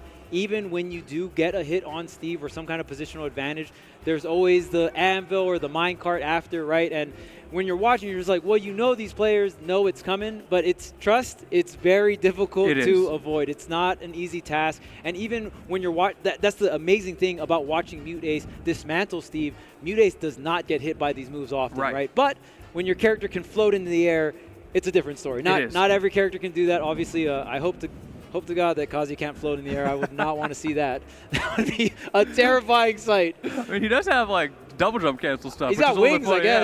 Yeah, he's got got some silly stuff going on. But yeah, to your point, if you respect every opportunity that Steve has to throw out a minecart or to throw out an anvil, you can never approach. Yeah. You can never play your advantage because that is always on the table. But it costs resources. It can put him in bad spots if it gets wrong. So while it is very in Steve's favor, you still have to find those holes and push through it because you're never going to have a situation where that's not the case. Yeah, and I mean, when I think about this matchup, I don't think I would argue with anyone in terms of just like, I'm pretty sure most people would agree that Kazuya and, what you call that? Terry? Terry, yeah, Kazuya and Terry would have a losing matchup to see, right? Yes. And in losing matchups in general, the side that is losing generally has to take more risks. Yep. That's the That's part of general why take it's in it, losing. right? Exactly, right? So, I mean, obviously there's way more layers and you can explain it in a way deeper way, but you can kind of sum it up Right, and but just be if like, he was this side has to just take more risk than the other side. Like you go to the extreme with, say, Ganondorf, right? The Right. reason Ganondorf has such a bad matchup spread is largely in part to the fact that, yes, he can kill you in 3 hits, but every single one of those hits is a read. It's a risk. And so at the high levels, whether it's Ganon, whether it's Kazuya, you can exploit that risk to a higher degree than you can at those lower levels where, like, for casuals, Ganondorf is broken because everybody's just mashing. Of course. So when it's my button versus your button, Exactly. yeah. So it's always a good time. So that was Riddles versus Crepe Salee. Crepe Salee is going to lock his position in the top side winners of things along with Doramigi. So we've already locked 2 players in the top 8 here. And I believe next up, we either got Light versus Asimo or Acola versus MuteAce. Those are the last 2 matches we got in the winner side of things before we get into the top 8 side of things. So looking forward to it. Either match, very excited for. Oh, yeah. Last it is night, going to be Light Asimo, by the way. Oh, I trust the overlay. Okay. In the overlay we trust. In the overlay we trust. Shout out production. Yes. Oh, we got Ouch. Yeah, and the other stream, and if you guys want to check out even more Smash action, get that second monitor up and going, VGC or VG Bootcamp 2 got the secondary stream going. Looks like we got Ouch versus KMB. And it is 2-1 right now in whose favor, production? In Ouch's favor. Wow. Oh, yeah, there we go. We got the overlay here as well. Ouch doing really well this tournament. I feel like he just got those tournaments, like the Reaper Invitational, where he just wins and you don't know what changed, but you can't stop it. It's always fun to watch Ouch. I mean, Ouch always doing pretty, I would say, like offensively creative things with Wolf, so always fun to watch Ouch. Yeah, notorious for not playing defense. Exactly. He's very much an offense is the best defense kind of player. If he learned to camp, he would be unstoppable. And it's always fun as well, just because we're seeing KMB come out. I believe this is the first time KMB is traveling outside of Japan for competition. So at least the first time I'm seeing him. So and doing really very fun well. to see. Right? Yeah, It's hard. The jet right lag. now. It's very real. Yeah. At least it's a West Coast event. You know what I mean? Yeah, like, that helps. I think the East Coast travel from Japan is insane. It is. That is wild. All the power to those guys. Yeah. I need like a week to recover before I'm ready to do anything. I'm actually really excited to see Light play as well. Obviously, I'm a fan of Fox, but it's last night, me and he wanted to go gamble, and Light was like, nah, man, I think I'm going to go and study some VODs and get ready to play. I was like, huh? I was so impressed. Really? Like, Light is locked in this weekend. He wants it bad. He's been in a bit of a drought, been struggling a little bit, fighting a few too many Luigis early in his brackets, and this is his chance to come back at a P tier. So many storylines. All the Luigis, the Game & Watches. Steve also doesn't sound fun as Fox either. His characters are pretty good. Yeah, I definitely don't envy anyone that tries to play Fox in 2026. It's such an interesting position he has in the meta because he is just a really good character in a meta where a lot of the top tiers happen to be the character types that counter him. Yeah. But he's still a really good character outside of that. I mean, when you're just fast and have really good buttons, even bad matchups, for the most part, can be doable. Yeah, you can right? find like, you win can definitely still win. It's going to be really hard, and the risk score is not in your favor. But you're really fast on the ground. You're really fast. You're the fastest fast faller in the game, and then on top of that, you just have good buttons, right? So yeah. So we are going to swap over to our game. We're going to be seeing Asimo versus Light. If you want to see what's going on there, like my man Charles said, pull up the multi-Twitch. VGBC 2 is going to be the stream for that one. Definitely keep us posted as well in the chat because we're not going to be able to see it. And I'm curious if we're able to get the win here for PNW, my homies, if Ouch can take it, or if the foreign invaders are going to do their thing. Yeah, I mean, they keep doing it. It's been a big battle. Yeah, and Japan has been so dominant last year. Japan was able to take the tournament, Doramigi specifically, right? And we've got the best of the best when we're talking about all these different regions. So really looking forward in terms of just which region can really take this tournament, as well as the players here. We got Fox and Ryu in the winner side of things, which is, I would say, pretty surprising. It's atypical for sure. And in a tournament this stack, I would say that is pretty surprising here. But both these players, it was Asimo. I don't know if I would call it an upset, but was able to defeat Zomba. I would say I would give Zomba the at least the matchup advantage there, right? Yes. Also good to see right from the beginning, Asimo tried to scare Light with that focus attack, and Light just powered through it. Yeah, you have a lot of multi-hits. Fox up air, down air, right? A lot. Oh, man. Oh, are you going to be able to get back on the stage? Great angle, and Asimo going to get punished. No tech means no first stock there. Maybe wasn't ready to hit the stage, was expecting to be bounced away if he did get hit. Yo, no, in 2026! Dang. Light, you can't be doing that to people. Check the setup. Is that a Wii U? What's going on here? You're not allowed to do that. Does Asimo not know? No, I've talked to Light about that. Way, no, okay. All right. I respect it. Great defense there, honestly, from Asimo, recognizing what was likely coming in that situation. My man Light trying to hook us up with the clips. But yeah, I have talked to Light about that. He's like, oh no, this is still a thing. Like, this is valid. You can do it in this game.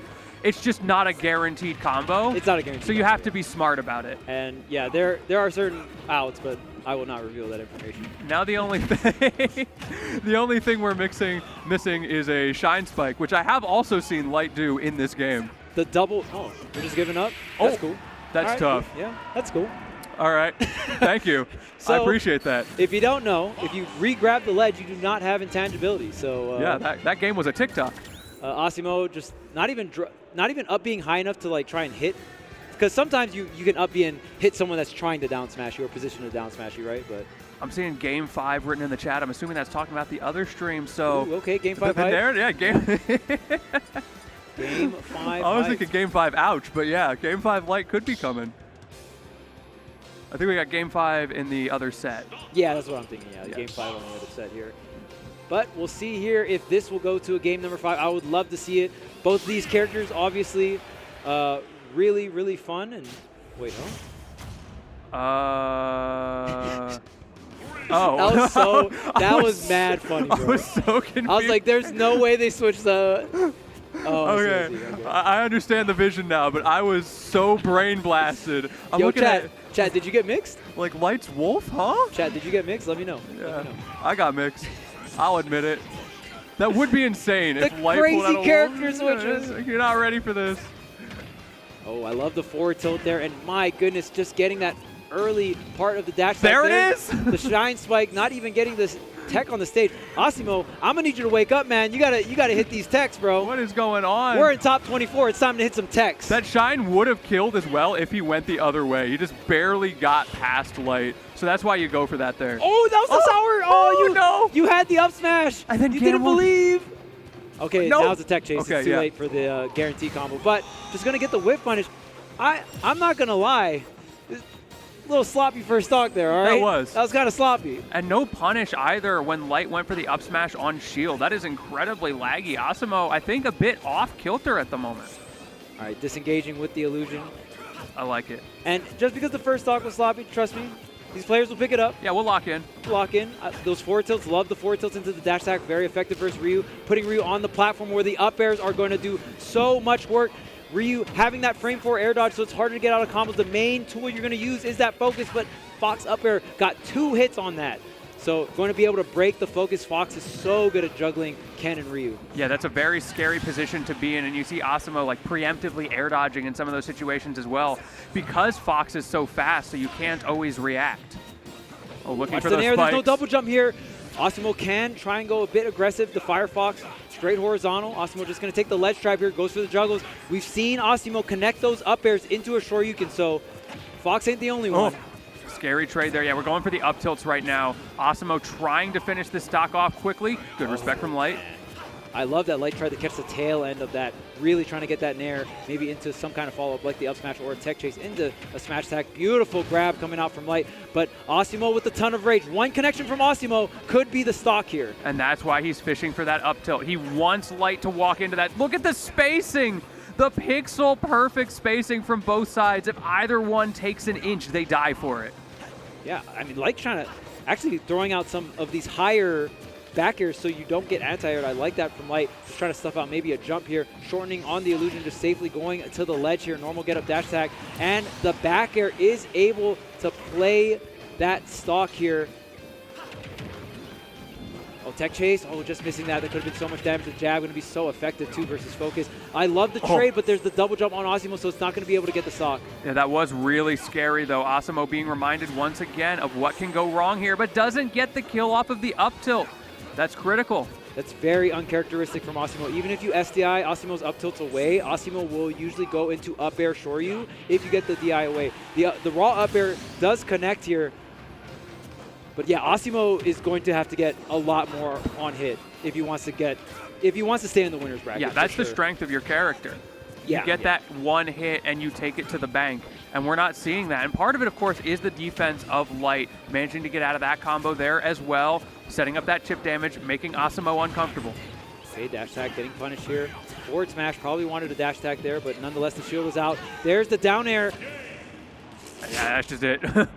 Wow. That's what he was fishing for earlier as well. He was just finally able to find it. Asimo tightening up in those situations and getting a couple of critical reads on Light. I wonder if Asimo actually caught Light out of his jump in that down air, because even if you get sent that low as Fox, if you have double jump, you will be able to double jump and go back up with Firefox. So I'm assuming Asimo actually caught the jump there out of Light. Yes. Because I don't, if you're Light in that situation and you have double jump, you're not going to mash up B. You're going to mash double jump and then up B. Yeah, right? So exactly. I think the double jump was gone there. Great read coming out from Asimo, and like we said, these hits have to count. You must slay the Fox under 100% every time, or it's going to be a problem. Yes, exactly. Ideally, 50% is when you want to kill Fox. And that's what we saw on that second stock. And we also just got confirmation that Ouch was able to... wait. Ouch, out. Production said... KNB wins. Oh, I misheard. Okay, yeah. KNB did take it over Ouch. So continuing in this first international event to push forward on the loser's side. All right, I'm glad, I do want to see Light win, but I definitely want to see this set go the distance here. So Light not taking that early 2-0 lead here, just one apiece. Okay, I like the forward air. Gonna go ahead and punish the mash on the up tilt here. Forward air really good at early percents. Not able to connect the up air. Sometimes you see Light connect forward air into either another forward air or up air. You get that up air connection. Oh my goodness. Light bringing out the gun. Patient. The gun is out, game. Yeah, I always love seeing the gun come out from Light. We saw a little bit of it earlier, but it wasn't as intentional, I think. But Asimo found a way through. Of course, there's no hit stun on that blaster, so you have to be very careful about when you use it. Wow, and Asimo even got the parry on the multi-hit as well on the forward air, and was able to still get that up tilt into the up air 1, cancel up air, because you don't want the up air 2 to come out, cancel up air 1 into the shore. You can... Great stuff coming out from Asimo, cleaning up the offense by a ton here, and definitely needed it. Now it feels like Light's the one who's like a little bit slow on a couple of these hits. There we go. Punishing Asimo for going for the focus attack there. Excellent timing, but had a couple of opportunities perhaps before that where you could have cleaned up the stock sooner. What a call out on the illusion shorten there. Asimo just tracking Light down, now up an entire stock. Yeah, this is a tough game for Light right now. Going for a drill setup there, not able to find it. Asimo playing the lead very well and getting those openings, and more importantly, getting damage off of them this time around. And now Asimo, like we saw the Fairs doing mad work. Asimo is either parrying the Fairs or trading really well into the Fairs. If you know your opponent's going to do multi-hit moves, you can just go ahead and trade. You're probably going to take like less than 1 damage, and then if you're just throwing out really solid active hitboxes, it's going to be so strong. And my goodness, dang, that game 3 was quick. Well, technically, he didn't kill him at under 100%. It was like 100.7. I only count before the hit. I always count before the hit. You know what I'm saying? Okay. Yeah, before the I'll hit. give it up. But yeah, great stuff to Asimo. Taking the boxing game to Light that time around. I feel like Light was dancing around his pressure range so well in the first 2 games, and this time Asimo created more situations where you have to box with this character who can do way more damage off of winning the boxing war than you can. Yeah, and I mean, maybe we'll see Light switch it up to play a more grounded version of Fox, because I just feel like at least like the fair approaches, Asimo has found a really good answer. And wow, I usually don't see Light counterpick this stage. I think this is a very, very strong Fox stage, so maybe Light has been grinding it out and trying to really improve on the stage, because I know Light previously has said that he also thinks this is a really strong Fox stage, but he just feels like as a player he's not that good on it. Yeah, I think one of the things he's going to be looking at here against Asimo that makes this stage so strong is how well he's been able to juggle with up air. We've seen times where Asimo has thrown out the preemptive air dodge. You mentioned it's frame 4, so there's a lot of situations where he can get true combos that aren't true elsewhere, and I think that that is going to be very difficult to deal with this game. Okay, there's the forward tilt. I love that reverse up tilt right into the jab.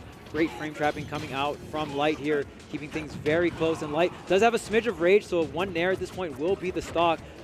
Oh, wow, doesn't pull the trigger on the up smash there. Wanted to try and extend, maybe drill into up smash, but now Asimo going to get the back air. Now Asimo with the lead. Asimo's got his escape timings. I feel like Light has been doing a lot of that similar blaster a couple times into jump out of the corner or make a decision out of the corner at least, and Asimo has downloaded that timing and is punishing him for it. Love the forward smash, getting the whiff punish from the aggressive option from the ledge here from Asimo, trying to swing off that ledge.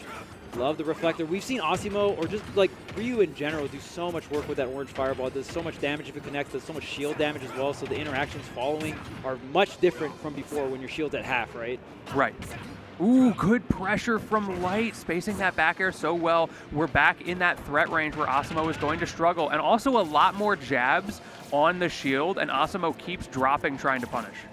Yeah, maybe Asimo trying to get the shield pressure going for himself, not thinking that Light will go into shield after the back air, right? But Light picking the double swing option there, mixing it up.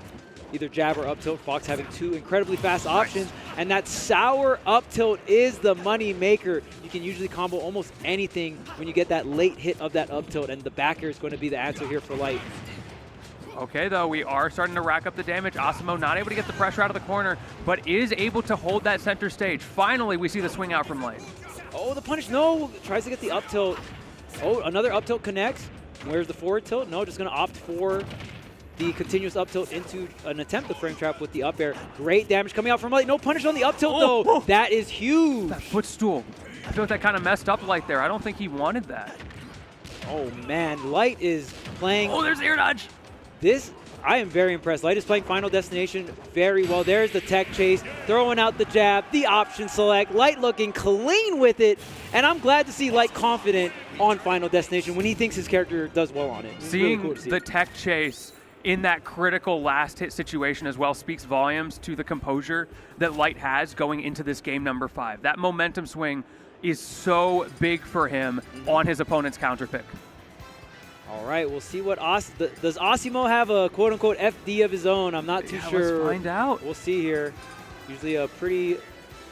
He's like, do you dare take Fox to triplats to counterbalance it? Yeah, I mean, to me, Final Destination feels like one of the more volatile counter picks we have available on most stage lists. I mean, there's that. Smash feels kind of volatile just because of how different the size is. It does.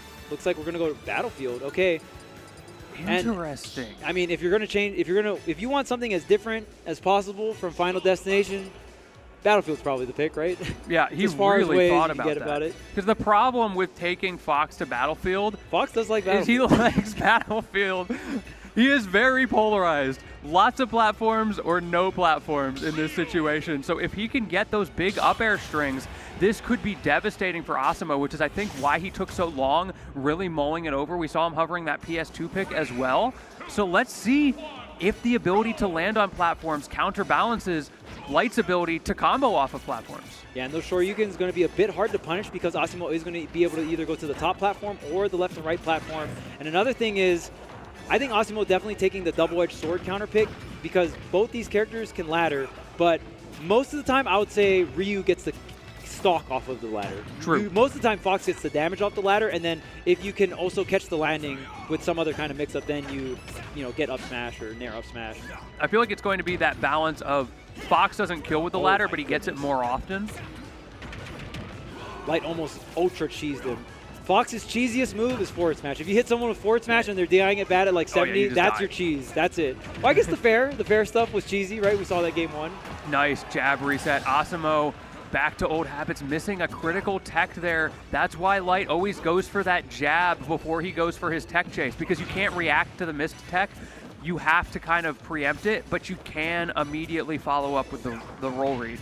Well, it's great too, because the only hard thing is you just got to tap the jab button. You only want one jab as Fox, but you just tap that jab button. It also stops Fox from moving, and it gives you like a specific window where you're trying to react where your character can't move. It's really, really nice. It's a very handy setup. I like it a lot. And it does numbers for Light here, who is now just getting a little bit further ahead, making Asimo uncomfortable, which is a very scary situation to be in. Well, the down tilt connects, but a little too far to get the heavy down tilt to also connect afterwards. Man, and Light looking like a really good position. The gun is out as well. Not connecting after the up tilt. Asimo not having faith. Maybe a little tripped up after the auto turnaround there too, because Light did go for the cross-up row, I believe. Oh, what, dang, the laser right out of range? We're looking clean out here. Yeah, we are getting out expeditiously. Doesn't even need a platform for that as Asimo takes the stock, but 86% on the board. Multi-hit forward air once again, going to shut down Asimo's ability to land for free with that focus. Ooh, he was just safe enough as Light goes for the up smash. I got to shout out the 4 lasers coming down too, man. That always feels good. Bro, just get those 4 lasers. Optimal. Yeah, it's optimal damage here. 119%. Light could get a sour up tilt, sour dash attack would confirm into a KO, or just getting some kind of platform tech chase, but it looks like up we go with the grabs. The back air's trying to connect, grabbing out of the focus. Light is taking all this bonus damage, grab after grab after grab. Once again, just not respecting that focus attack because he knows Asimo can't afford to press the trigger. What is going on? Something happened. Uh-oh. I don't know what's going on here. They just stopped the game. Maybe Light thought he won? Did Light just preemptively pop off? Asimo's like, oh, I was like, what is it? These NA players, man. Yo, that's crazy. You just robbed Asimo of his invincibility. That's crazy. Insane behavior. I mean, I guess like he didn't disconnect or anything, so it's not like, oh, I'm going to take the stock for that. It's mind games at that point, right? Yeah, and I mean, at this point, getting so much damage. Oh, the parry into the up tilt, not connecting into the nair. And this is looking pretty... Oh, dang, another 4 lasers? Rack them up. Yeah, if I'm Asimo, I am annoyed right now. Asimo's tilted. You got to be so mad at what just went down. And now you know Light's about to pop off on you a second time. No, not a second time. Twice in one game? Bro, I've never been popped off on twice in one game. Hey, man. Sometimes people will be popping off for stocks, man. Okay, the back air. I mean, Asimo can definitely still do this. Okay, this he's is locked still back in. possible. Bro locked into his honest 9-to-5. He is ready to go. 125. We call that free rage, baby. What kind of knockback shenanigans can Asimo pull off here? What? Oh, what are you doing? He didn't do the thing. Why? He didn't do the thing. That was your chance. No way. Your win condition, but Light throws it away. He was given one more chance, and unfortunately, in the scramble, he drops it, and with that, drops down to loser's side. Oh my God, I can't.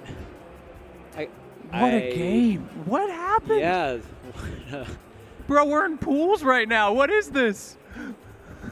Okay. That.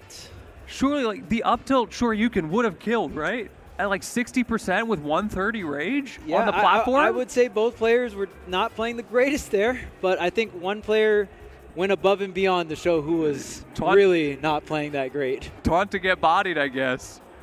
Oh, that's gotta sting. No one's happy about that. Okay. Maybe Asimo's a little bit happy about that, but I kind of called it out earlier too. I was like, man, this first stock sounded sloppy this game too, or like earlier on in the set. But dang, man, the player's really going above and beyond. Okay. Oh no. Woo, that what is a set. Crazy. He didn't pre-pop off. His screen blacked for a Oh! Oh, the screen went black. Oh, that is huge. We just got some information. So, yeah, he did not preemptively pop off. That does Dang, change man, the things. assumptions. That's crazy. You hit him with the Whoa! Don't put this on me. Yo, I assumed nothing. I assumed nothing. Yeah, okay. All right. I had to go with you know what I mean? That is a tough. So, light screen flickered black for a second, which is why they had to have a little pause. But at least they got to play it out. It came back. Seems like things were okay. And damn, that Asimo took with it. that context, damn. That. Yeah, now it stings more. Woo-wee. All right, well, that is very unfortunate. Man, that and it was game 5 last stock. I definitely wanted to see it pan out a different way, but not every tournament game is going to have that happy ending. Sometimes you get the bad ending, and not even a bad ending in terms of who won or lost. It was just more of just like how it all went down, right? Yeah, that's tough. But Light still alive. That was winner's side. You've got one more chance. So let's talk about the final set of winner's side. We got Acola and MuteAce, the gauntlet. I was seeing people in chat trying to count up how many Steves that MuteAce has faced this weekend. All I know is it's a lot. I mean, the two big names that MuteAce was able to win, not just win the set 3-0. First was Syrup, then it was Carmelo. Next on the list, we've got Acola. If you can do that, I mean, you're just collecting Steve wins boss. Like it's like the Infinity Stones, yeah. You know what I mean? Like, what happens when he snaps his fingers? Steve disappears from the game. Hooray! No. Of course, we want Steve in the game. All right, the Steve prodigies just disappear. Yes. No, no. The prodigies can stay. Okay, right? That's fair. Okay. Just the character, man.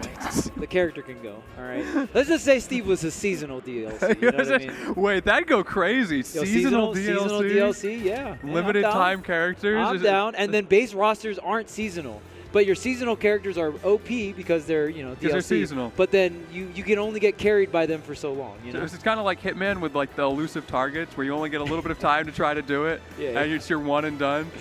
Oh, man. I like it. Well, that's an idea for next game, eh? That would be hype. And then you can bring them back and then make everyone repay for them, right? Yeah, see? Profit margins. You can double dip. The game's like 5 years out. Like, all right, let's just start over with the same How ones. much money are you really willing to play for Steve? You know?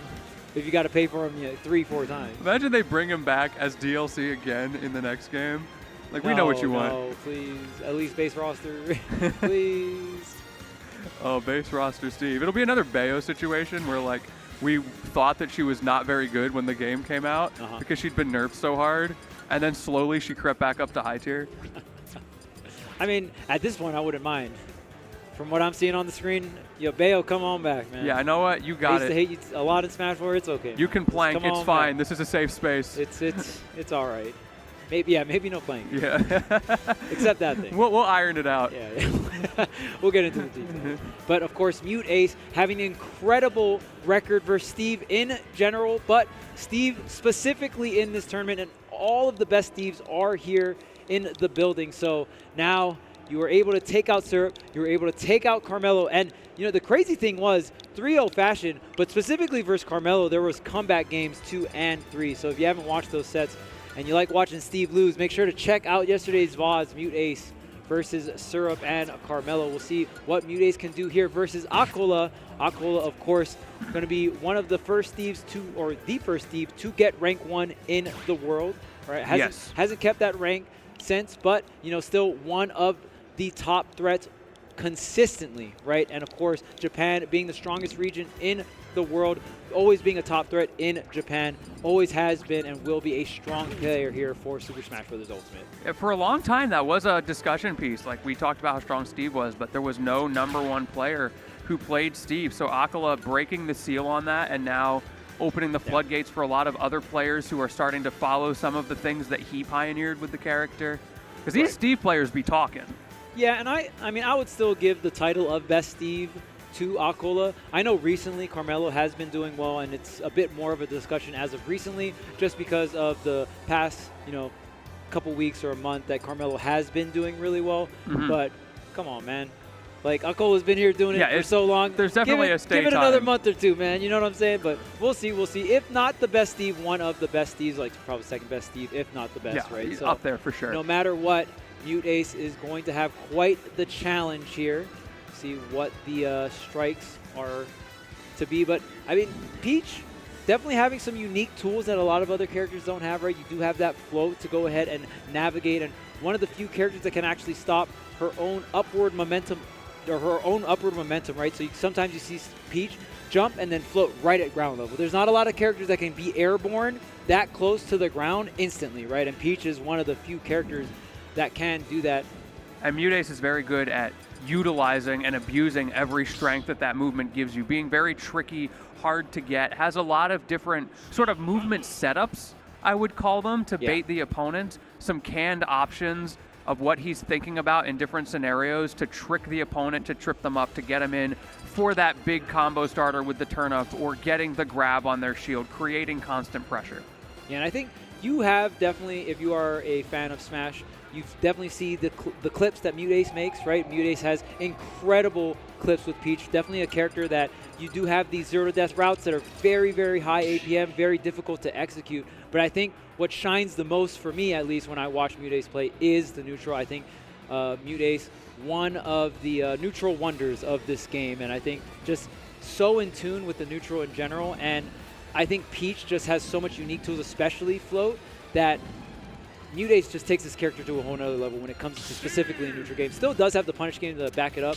And one thing I really want everyone to watch out for is we talked about earlier, right? We saw Riddles versus Steve Crepe Salee earlier, and it was really hard for Riddles to deal with the minecart and anvil. Watch how MuteAce dismantles these really, really powerful tools. The anvil and the minecart are going to be the main ones. Obviously, there are other things like diamond moves in general, but the iron options and the disadvantage. Man, as I say, you get snatched up. Yeah, come on, bro. But you saw. I swear it only happened once yesterday. I swear. I swear. But yeah, you see the pressure that MuteAce immediately exudes. The difference is you're up against acola this time around. Yeah, playing patient. He's going to get that diamond. You just have to accept it. Not a lot can be done there. Yeah, crafted the gold, and wow, I mean, acola away from the crafting table, maybe just waiting a bit, but maybe wants to rock the... Oh no, not getting the turnaround there. That back air was such a big opening. Also got the trip on it as well. And the gold can be better because you do have faster frame data. So it is faster than the diamond. So maybe for earlier percents, acola going to keep... Okay, just wanted the second diamond. Okay, just rocked it out with the gold, and then now the second diamond's online, so just going to switch to the diamond. But does have MuteAce to 88, so probably wants the hard-hitting moves now. Yeah, I really like the gold tools for Steve. Like, your up tilt is plus on shield. Having that kind of pressure is just so strong. So the moment that pickaxe broke and you got the diamond as well, perfect time to swap over. But you get to do some things with it in the interim that MuteAce really has to respect. Double back here off the minecart here. acola is still with an incredible lead. I mean, I don't think MuteAce making it very clear, I'm not rushing this. I think when you're fighting up against Steve, there are small windows, especially at the very start of the game, where you can try to play some risky options and go aggressive and try to hit Steve when Steve only has dirt blocks and Steve only has a couple of iron, right? And Steve only has the wood weapons. But that moment can pass very quick, and you just, at a certain point, you just got to let Steve have everything he wants. Right. Once he has that all, there's no real advantage to pushing him that is going to be worth that kind of risk. But right now, acola, man, that wall was so well placed. Oh, yeah, for sure. And now acola really making these anvils and these minecarts work. I was praising MuteAce earlier for just the gameplay yesterday, right? But already, right off the rip, it is acola that's taking such a commanding lead. And, wow. And we are on PS2, right? We talked about the resources on Kalos. Yeah. A lot of the same things are true here. Having so much iron to work with, having that constant access to stone. A tough stage, I think, for MuteAce to be on for game number 1. So I'm betting acola had stage pick advantage for us to end up here. Force smash on the block is going to get punished here. A lot of iron on deck as well. Mute trying to get some kind of opening, but acola just winning every single interaction. And even if acola does lose an interaction, doesn't lose too much space, doesn't lose too much damage for it. MuteAce, I think, just trying to play a problem-solving game at this point. You're not expecting to win this game, so he's looking for gaps. He's looking for the habits that acola has that he can start to abuse in game number 2. Okay, the down smash, but of course the block into the instant minecart. Good thing not getting hit by that as well. But yeah, you see that one block that's hovering, just going to be able to get the reversal. In that situation, Steve can get hit on purpose and just tech, just tech in place, go right into the minecart, punishing that forward air. And forward air was doing mad work for MuteAce yesterday, so definitely going to have to adjust depending on the block placements. And I think acola showcasing like maybe just knowing how to play this matchup on a defensive front more so than Syrup and Carmelo. Like you mentioned, you can kind of get hit on purpose there. Not that acola necessarily wants to, but even though you're at 140, getting hit by a down smash is suddenly negative on hit because of the tech minecart. Yeah.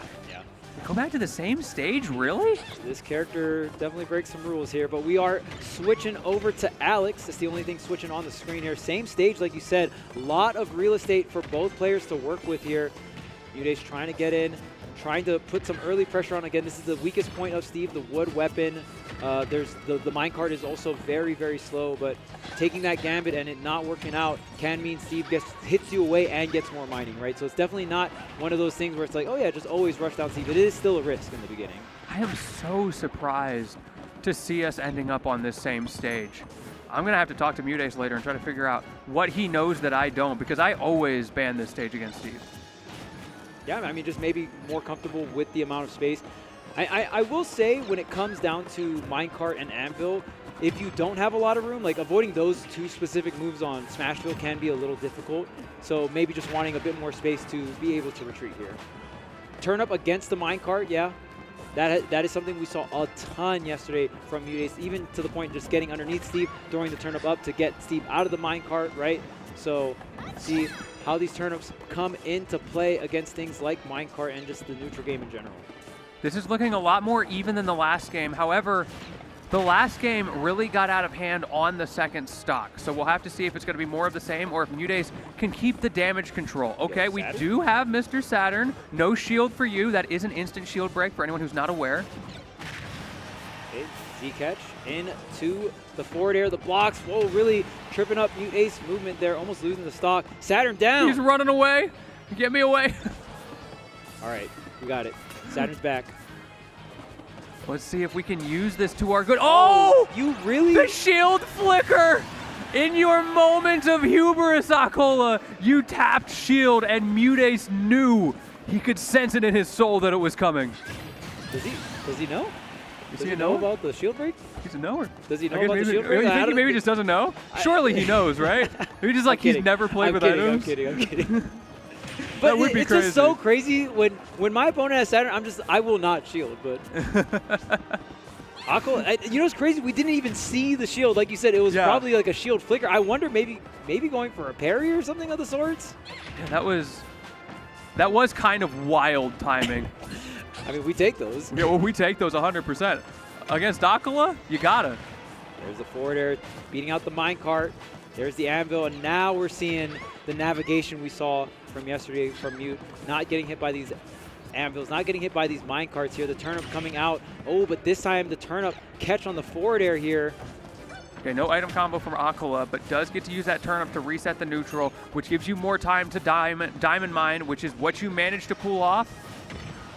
That's critical this late in the stock as well. You don't want to get that resource pool reset. Yeah, and also having the gold. So you do have the Empower minecart as well. The trade is going to be even here. Usually that specific trading with minecart is usually going to be in Steve's favor, but I think MuteAce will definitely take it. Yeah, and it kind of worked out that he died off the top, so he got a little bit of that extra invulnerability. Wasn't able to do much with it. Now look at Akola's block placement, one off the ground. Oh, wow. Acola just staying in the minecart the entire time, actually getting the confirm after it as well. I think acola doing a really good job of mixing up how long he stays in the minecart. That's a very big deal when trying to counteract the move here. We're going straight into the jabs, the forward air, that top hit, disengaging the minecart, but still a ton of iron in the inventory here. Okay, I think the speeds, we speeding up here. Definitely. The float cancels are coming through. Tempo switch. It's such a strong tool. acola needs to adapt to it quickly because you are on your last stocks here. This is a good time to pull out tools like that. You've got a chance at game number 2. Can acola find the gap? Big MuteAce at 76, but we know how strong the diamonds are, and the forward smash is going to do the trick from center stage. I surely thought MuteAce was going to live that, but the diamonds are too powerful. So many hitboxes in that moment as well. You've got the minecart, down air, back air, and then F smash is going to be what does it. MuteAce thought that the pressure sequence was over, but not quite. All right, it is, and we were hyping up this match in terms of just like MuteAce coming in hot against the other Steves, but it's Acola, stone cold, stopping MuteAce and all the momentum versus this specific character. And Acola still showcasing he is still, at least in this matchup, the best Steve. You know, again, with Carmelo's recent results arguable, but I would definitely still put the crown on Acola's head when it comes to the best Steve. Consistency in your matchup spread is so important. And that's why we talk about like the tenure of Acola versus a Carmelo who hasn't been at this top level for quite as long. He hasn't had the experience of fighting against people like MuteAce as much, so there's going to be those gaps in the knowledge. Yeah. Definitely when it comes to international experience, Acola has Carmelo beat by quite a long shot. Acola has been traveling for quite some time. Okay, we'll see if Acola can close it out 3-0 here. I do think, since that last game, a little uptick on the speed here from MuteAce. Yeah, it was working out very well. Maybe a little bit too late in the last game. Good tech. Now it's my turn to be plus on hit. Okay, another trade here with the up tilt. You love to see it here from Mute. Another a back-to-back for the crown. Doing its thing here, taking the stock. Good pressure from Mute because you can use that float on the down air. It makes it so hard for Acola to get a punish. He's got to just set up his wall. He has to go back to basics here and create pressure that MuteAce has to respect. There's the down air, the stomp in the yard, right into the forward air. Now Mute with all the control center stage, and it's like, hey, you can build blocks back there all you want. I got the lead and I got the clock. Well, as you said, center stage, what does Acola do but fight out and create that own opening for himself in center stage, forcing MuteAce to deal with this block wall? Yeah, Acola forced to approach, was able to get in, get the back air connection here. MuteAce not getting too much damage here. A lot of resources mined on the side of Acola, but I think at this point, you know, MuteAce not caring too much. There's that footstool anvil. Unbelievable what it looked like there. Stitch face online though. Ooh. Oh man, yeah, Acola instantly jumping off the anvil. I don't want none of that. Yeah, get me out. But this is an opportunity. The other way. Like. Yeah, please. I just want to leave. Okay, we almost lost the stage, but we still got it. And wait, both of these players know their win con here very clearly. But you know what? Acola is starting to run out of blocks. Oh, the Z drop! That was a Z drop confirm coming out from MuteAce. What a way. And then there's an aerial to follow that up. The Z drop Stitch Face is still extremely powerful. You don't have to throw it. MuteAce playing the Stitch Face so well. Just Z drop aerialing and then confirming into the Stitch Face, not just using it as a blind projectile. Fantastic work from MuteAce to have this full stock lead now for the first time. This is the biggest lead he's had, but Acola can bring it back in a flash. You've got those diamonds online and has no signs of slowing down. And the resources not looking extremely low. There's still a lot of iron on deck, and the diamond is crafted, but we'll see if you can get another one, because MuteAce is stringing this advantage state very consistently at the moment. Not a lot of mine time here for Acola. And Acola is low on resources, so we don't see him throwing up those walls as readily. Only has a few iron to his name. Now finally a couple of blocks. Finally you get to slow down MuteAce's tempo. Oh, and there it is, the up tilt into the nil up smash. Gonna have to bring out the tech for that one to get the stock. 68%, still very doable. All the resources online for Acola. And when Steve has all the resources online, if the stock counts even, the game is even. Yes. And look how quickly it evened up that 42%. MuteAce does answer back. MuteAce gets him in the corner. Oh, there's the up tilt, but the follow-up doesn't come through. MuteAce getting so much shield pressure, the Nair out of shield. This is looking so dangerous here for Mute. Not going to get the trade with the minecart with the Nair, though. No blocks. Again, that keeps being a thorn in Acola's side in these scrambly situations. Has been getting away with it, but you got to be careful. Opting for pressure in the corner instead of getting more. Will that cost you? You're down to 3, down to 2.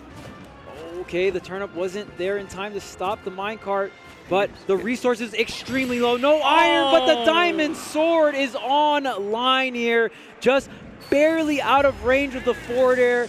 That little pullback on that forward smash. Acola able to close it out 3-0. The pop-off from Acola as well, realizing how close that was to disaster in so many situations. The first game very much in his favor, but games 2 and 3, there were a lot of opportunities where it looked like MuteAce was going to be the victor. He was up a full stock going into the end there, and Acola found a way to lock it down and find a win con anyway. He had no blocks, he had no pickaxe, and he still found an F smash. Acola saying, hey, you got to the end of the gauntlet, you got to the final boss, Steve, but you're going to have to, I'm going to escort your way to the loser's bracket. Enjoy your time. Yeah, there. Unfortunately, it's a roguelike. You don't get the run back that easy. Yeah, you got to fight through again. you can do the roguelike in the loser's bracket. Yeah, you got to, we'll give you like easy mode for a little bit, then you come back and fight me again. So Acola securing his spot in the winner's side of top 8 alongside of Asimo. I believe we'll be facing Asimo if the brackets work the way I think they work, because those two were on the bottom side of the winner's bracket. So great stuff. Yep, going to join Asimo. So it will be Acola versus Asimo, and then Crepe Salee versus Doramigi here. Zomba looking like locking in one of the loser spots here in top 12. I believe that. Yeah, top 12. So not quite to top 8, because losers quarters is top 8 there. So very interesting as this bracket continues to pan out. We might be able, I don't know if that was the last one in our block, or maybe we'll get some more loser matches. Okay, unfortunately that was the last match for our block. Lentini, it's been a pleasure. It's been a long time coming, so glad I was able to share the mic with you again. Indeed, it has been so much fun. Definitely don't go anywhere, y'all. It's been so much fun seeing this action so far. Top 8 is looking incredible. We will catch you after a short break.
You really thought we were leaving?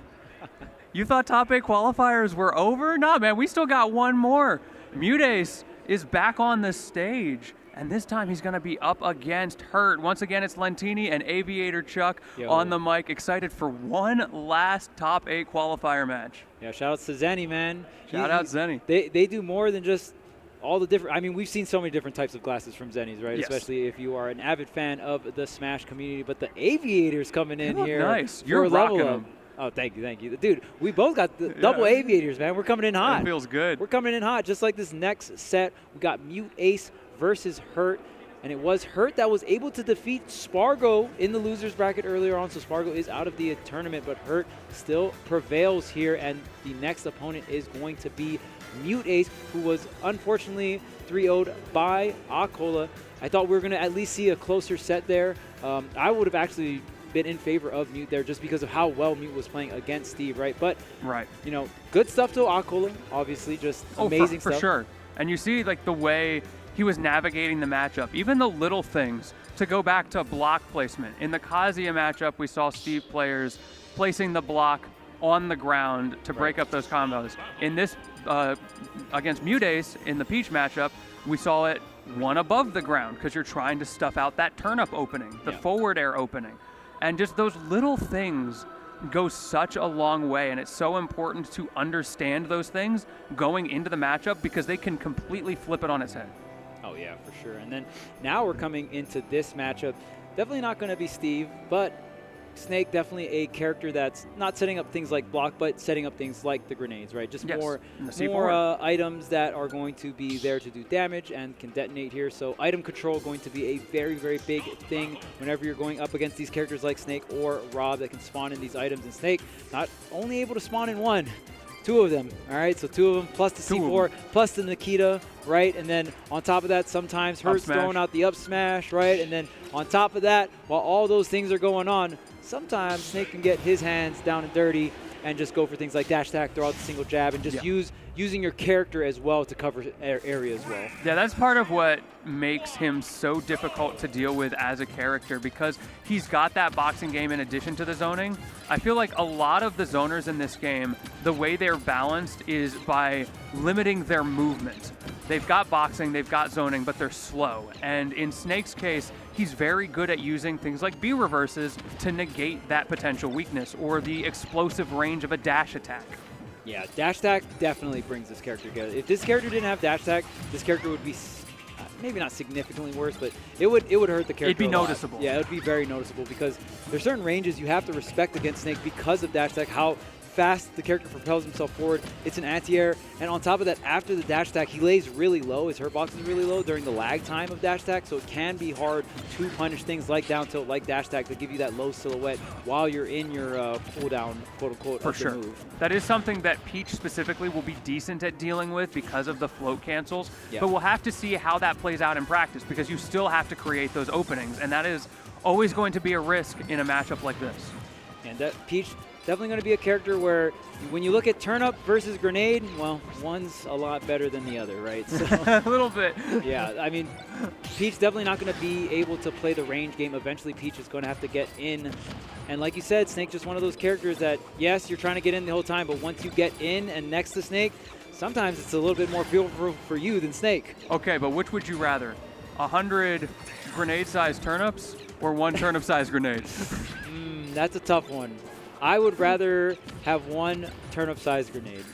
I feel like if it's like the exponential volume growth, that's just going to cover the whole stage, right? Yeah, true. But you just got to deal with it one time, dude. just the one time. Just try to get the most amazing spot dodge of your life. He's like Leroy in Tekken. He's just got the one. But first stock does go Hurt's way. Yep. Consistently just a little bit ahead all the way through that stock, and MuteAce is now playing from the back foot already in this set. Yeah, and this is going to be tough. Snake very heavy as well. See if you can actually get positioning to go off stage as well. Peach is a character that can cover low recoveries like that with lower floats, but I mean, if that's the case, Hurt's probably just going to double jump immediately, go into the Cypher, and I don't know if the Peach Parasol can take Snake off the Cypher. Maybe you have to wait till the Snake is off the Cypher to get that punish to take the stock off the top. I'm actually not sure either. I know the turnip can't, and we've already seen that. It just bounced off of the Cypher, doesn't even affect Hurt, so that is something that MuteAce is not going to be able to rely on. Well, it depends on the turnip, right? True. All the turnips have different point. damage thresholds, so, you know, obviously a Stitch Face is going to destroy Snake off the Cypher. Maybe also Dot Face, I would assume so, but I don't know exactly how low, right? Yeah, like your default turnips, the ones you're getting most of the time, but that's a very good point that MuteAce probably knows the answer to. Yeah, I mean, maybe Winky Face does it. See, that's where I don't know. Like, Dot Face for sure, Stitch Face for sure, everything else, I don't know. I'm a big Winky Face fan. No, the Winky Face, it goes hard. He's just here for a good time. Oh, wait, the threat of the Parasol, but no, the B reverse, yeah, I mean, there's so much risk, right? And I don't know if MuteAce can afford to take any more risk, especially at 180%, just looking for a rogue nair, back air, up air to go ahead and take this stock. Maybe a forward air can connect. But yeah, this is so hard to find. Like this is what Hurt does so well. It's just so hard to take a stock, man. Yeah, and it is so tough to force the issue in this situation. Oh man, it still connects the Nikita regardless of the float. Hurt finally losing the stock 180% before the hit. My goodness, the value on that stock is insane here. For Yeah, that's that bargain brand right there. Yeah. He went to Walmart for that stock. And it lasted for so long here. Oh, almost getting the follow-up off the grenade too. Just trading back and forth. And if you're Snake, you are loving this. This is exactly what you want. You want to be up a stock and you just trade back and forth with the grenades. It doesn't matter if you take the damage too. Keep it coming. Keep it coming. And Peach is always going to die so much lower than you. So even if it's even stocks, let alone when you're stocking. Oh! Got him. All right, there's your turnip-sized bomb right there. And you know what's crazy? You didn't hold on to it or anything. Just immediately got the bomb and just threw it forward. I don't think he realized he was holding a bomb. I think he was just throwing the turnips. autopilot turnip throw. It worked like, out. Because like you're not looking at your character, right? Dang, and look at that, the bomb doing so much work. 77% already on the Snake. That was such a key turning point here for Mute. Yeah, this has turned around. Now MuteAce has the positional advantage as well. Oh, sleepy face? Okay. Angry face. Yeah, which one is that? Like, we got to learn all the different phases. Oh, no, the grenade. Now MuteAce losing all of that center stage control back over to the side of Hurt. All these grenades, the hitboxes as well. There's so much things. The obstacle, of course, you have to do to get to Snake here. Well, he ceded control, but can Hurt force him to cede the stock as well? Playing so safe and finds the tiny microscopic opening. Wow. And Hurt's pressure there. I think MuteAce was actually able to get that whip punish because Hurt's back air, the hit lag on the turnip that MuteAce threw down actually made the move laggier.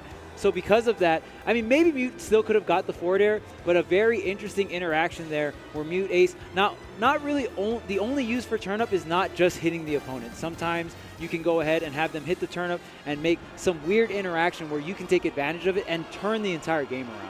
Hurt was so close in that moment, had exhausted every single one of MuteAce's resources masterfully on that recovery, but just couldn't put the final nail in the coffin. MuteAce, the Undertaker, staying alive, building the grave, but that's only game number one. Man, I'm still tripping out that the instant pull bomb into the instant throw worked. I haven't seen that one. Crazy. I haven't seen that one work in a long time. That was crazy work. Like, Hurt did not respect that bomb at all. No, he didn't. That shield did not come up. Like, it was just straight up, you just got hit by the bomb. All right.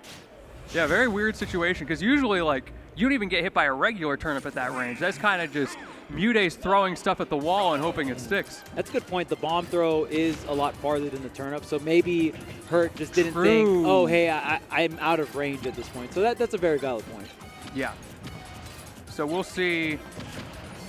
We'll see what happens this time. We've seen MuteAce pull a Mr. Saturn. We've seen a Stitch Face. We've seen a bomb. Will it come back around again? MuteAce is getting pretty good RNG. Maybe we'll get the lightsaber. No, it's not in this game. I wish. You never know. Maybe nobody's pulled it yet. Yeah, maybe it's just that low of a chance. That would go hard. Maybe it's like the new TCGs. It's like a one-of. It can only be pulled in one game for the entire lifespan of Ultimate. That would be insane work. That's like the schoolyard tale. Yeah. I swear I pulled it. Nah, bro. No way. Nah, bro. I checked game facts. It's not on there. I remember downloading all the game fact cheat codes and stuff like that. Oh my goodness. The Nikita though, coming out from Hurt, just closing it out. But we've seen Hurt with a crazy lead game number one. But I don't know if we're gonna get a bomb to bail you out of the situation this time, right? Right. Well, let's see how this goes down. If you've got to fight fair and honest, can MuteAce find the answer to Hurt's defensive play? It's the block of defensive play that we're seeing here. Sometimes it works, sometimes it doesn't. Really avoiding the grenades this time. The down throw, wow, what a great follow-up. The down throw, taking Peach out of the shield, the grenade detonating, and just going for the follow-up. Look at the percentage rack up, 94%. So fast. Hurt's able to just rack the damage and just string together all of these hits, all of these grenades, explosions. Man. Bro, if I'm MuteAce right now, I'm thinking, man, a bomb would be really nice at this point. Can we get a bomb? I'm gonna get a bomb in the chat. Exclamation point bomb. Give MuteAce your energy. He needs it. We will see if time gives us that bomb, but you're running out of it. Hurt, on the meantime, has plenty of bombs to give you. He's just being a gentleman. Oh, you wanted a bomb? I got you. All right, and that time, the C4 connecting, and Mute finding himself in the same situation he was in just last game here. Oh, doesn't catch the air dodge to the ground there. All right, we got about 10,000 exclamation point bombs. If that doesn't do it, we're setting up the spirit bomb in chat right now. So let's see. The spirit bomb. Spirit bomb. Please. But yeah, Hurt is playing so well. Yeah, just doing such a great job of not only not losing the stock, just not really even taking damage at this point. And I mean, the neutral is just so in the favor of Hurt. Hurt's doing an incredible job of setting up these grenades, setting up this obstacle course.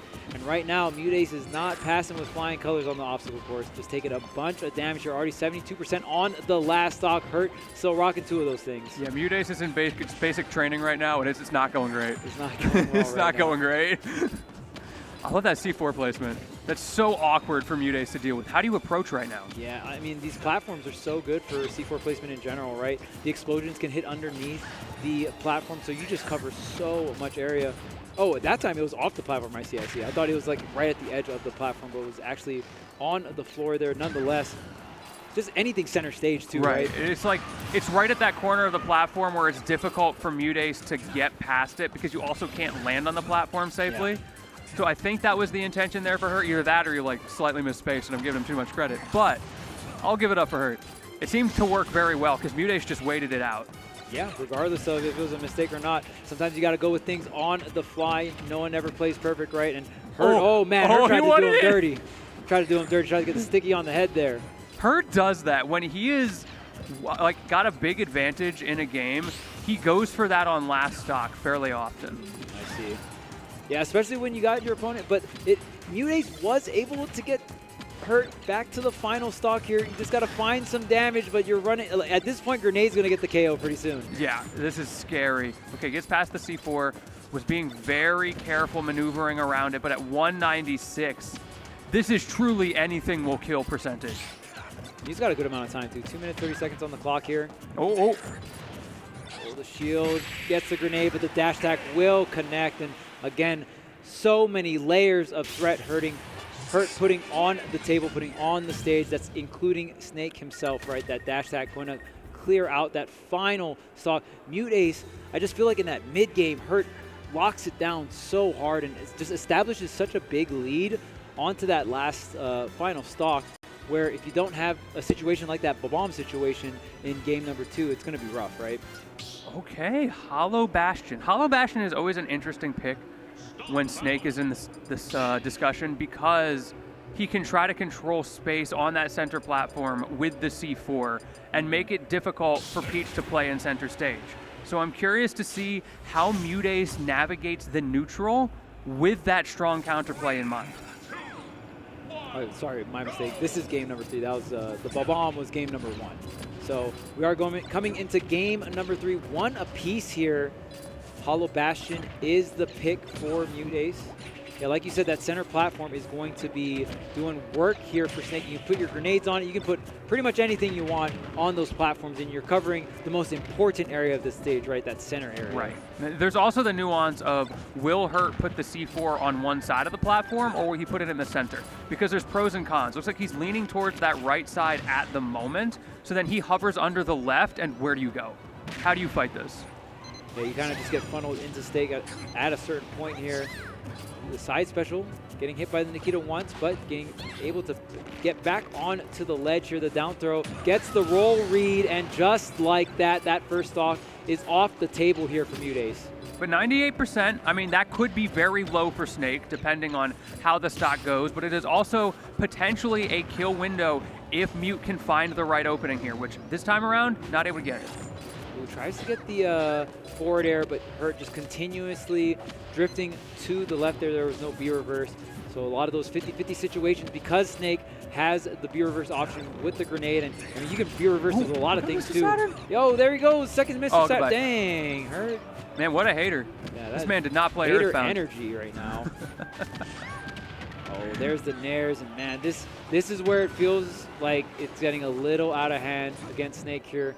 Again, Mute not having too much answers to just double jump Cypher and disadvantage. It seems like a very, very strong option against Peach. It feels like Mute is floating a little bit too early because Hurt just keeps waiting it out. Down smash does not kill, but we got a Stitch. Okay, the Stitch face here. Z catch into the up air, just tries to throw it down this time. Dash attack still not enough, 186% on this Snake. Mute is getting such good RNG on these turnip pools, but he hasn't been able to make anything come out of it. Hurt's defensive wall, look at this, he's planking with Snake. Has such strong counterplay, but finally MuteAce gets the drop zone there. Yeah, Snake, again, Peach going to have the tools. Oh, I like that, the turn up to just stop Snake from going ahead and navigating on the Nikita, steering the Nikita, if you will. Oh. Parasol going to be enough to at least get hit and then tech, get back on the stage. But every single interaction just feels like Peach is paying some kind of tax there. Yeah, this is really tough for her. And now you are down a stock against Hurt in game number 3 here on your counter pick, struggling to find answers. Doesn't get the frame trap with the forward air into the float cancel nair. Now Hurt racking up some damage, already at 31%. Okay, grab, throw. get some damage here. See what kind of sequence Mute can cook up here. Great damage overall. I mean, the main thing is you can't take too much damage. Right, there's the float cancel. After the double jump, right into the grab.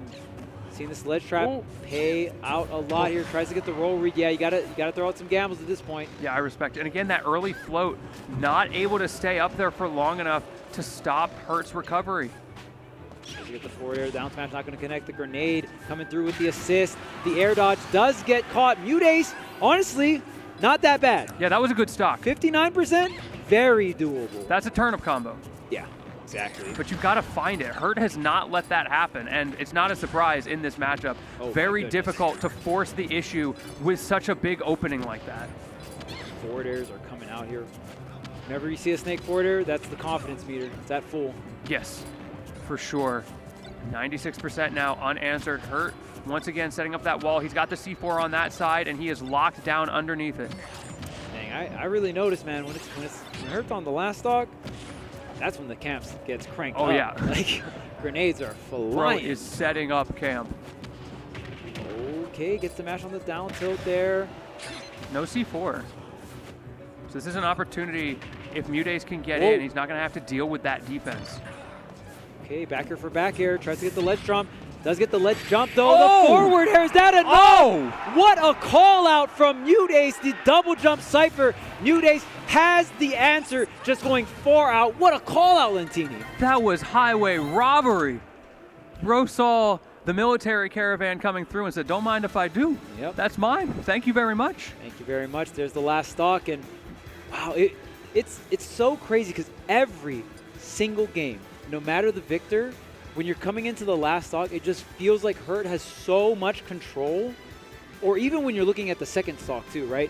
Around that mid to late game of just all of these games, it just feels like Hurt should be winning them, should be closing them out. He's the one where the ball's in his court and he's just got to close it out, right? Yes. And Mute has to pull a trick out of the hat to steal the game, right? We saw the bomb on game 1, that crazy edge guard game 3 here, and man, it's just so crazy because after watching all the interactions, I feel like it should be Hurt up 2-1, but it's actually MuteAce up 2-1.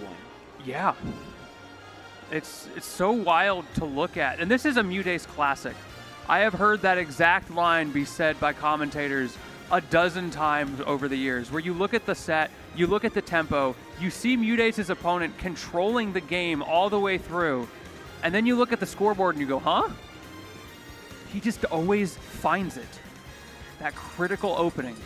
Yeah, and even it's interesting too because it feels like Hurt especially on that last game, on that last stock, tried to really slow everything down to a crawl. And I just feel like MuteAce in that environment, it's like, oh, you're trying to slow things down. Right. And then it just feels like MuteAce can navigate around that type of neutral a lot better. And man, we just saw MuteAce really turn it up on that last stock.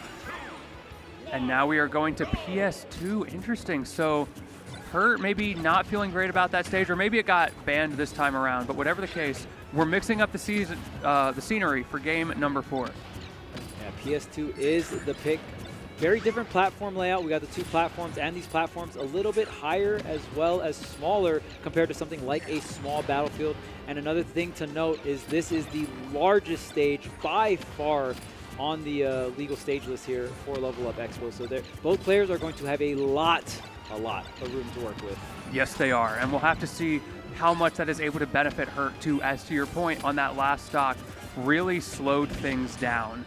But in the end, it didn't work out. MuteAce took advantage of that slowness and was so cerebral about the situation. That's what MuteAce is known for. He's a thinker. Oh yeah, big thing coming here for MuteAce and navigating around both grenades, taking the trade here. Not too bad, but now getting a little out of hand. And honestly, Mute was able to get some hits in, but not really able to chain anything too drastic here. Platform tech chaser into the grab. There we go. Back air. Now evening things up. Getting the normal get up dot I. Gonna throw it up here. Oh, so close to getting the air dodge. Wanted to try and get the dot I throw, but not opting for something like the forward air here. Yeah, still struggling with those landings from Hurt. But you know what? He's resetting the neutral afterwards, I think, a little bit better. He's able to hold that center stage even when Hurt does get back, which is pretty critical, especially at this point in the percents. And the way Mute uses turn-ups is so amazing. I don't even, was that a flow cancel in air? It happened so fast. That was a forward air. Oh, that was a forward air. And that was through the grenade as well. So detonating the grenade, but getting the hit as well, completely worth here for Mute. And now, Mute with the lead. Yeah, baited the C4 there as well. Kind of in Hurt's head with a couple of these approaches. Waiting that out, does not get much off of it, but still just showing, like, I know when you're going to come in.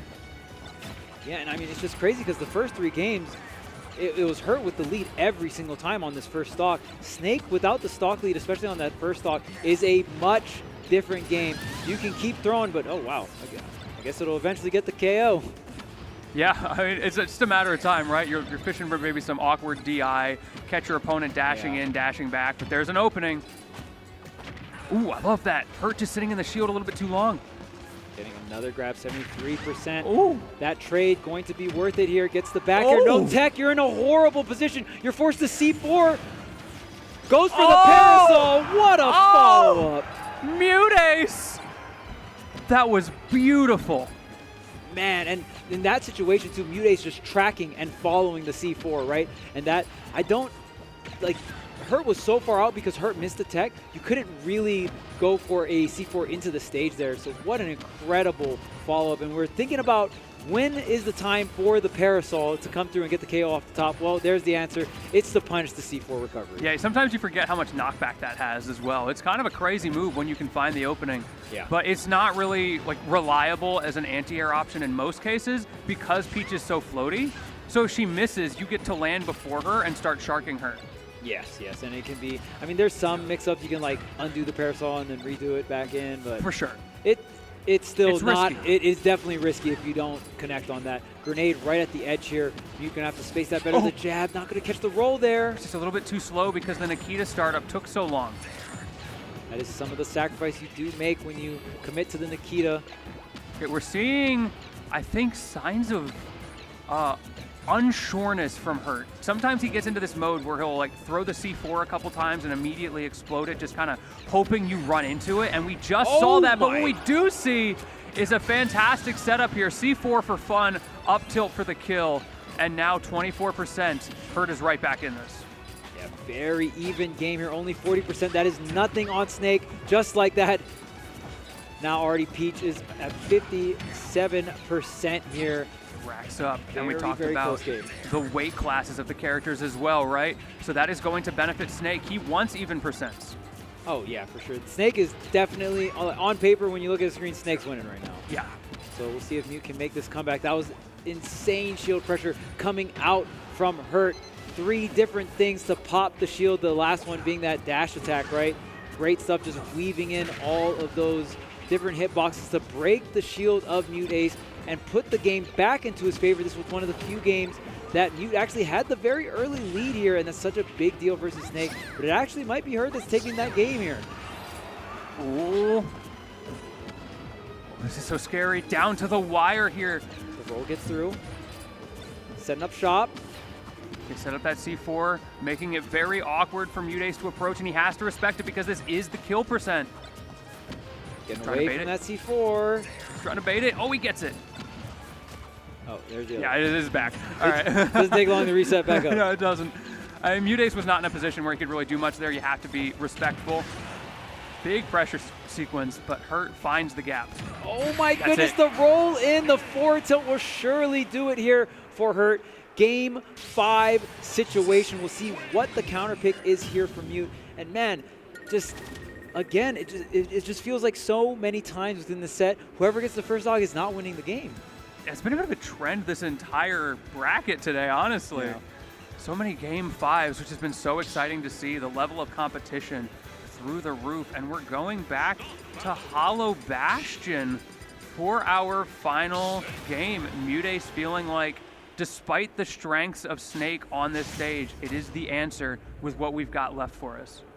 Hollow Bastion is the pick, like you said, Lentini. Let's get it. Game 5. We'll see who gets the early lead. We've seen so many back and forths of who's taking the early lead, who's swinging momentum back into their favor. We've seen it all here, and man, I'm loving this set. It's just going back and forth so close.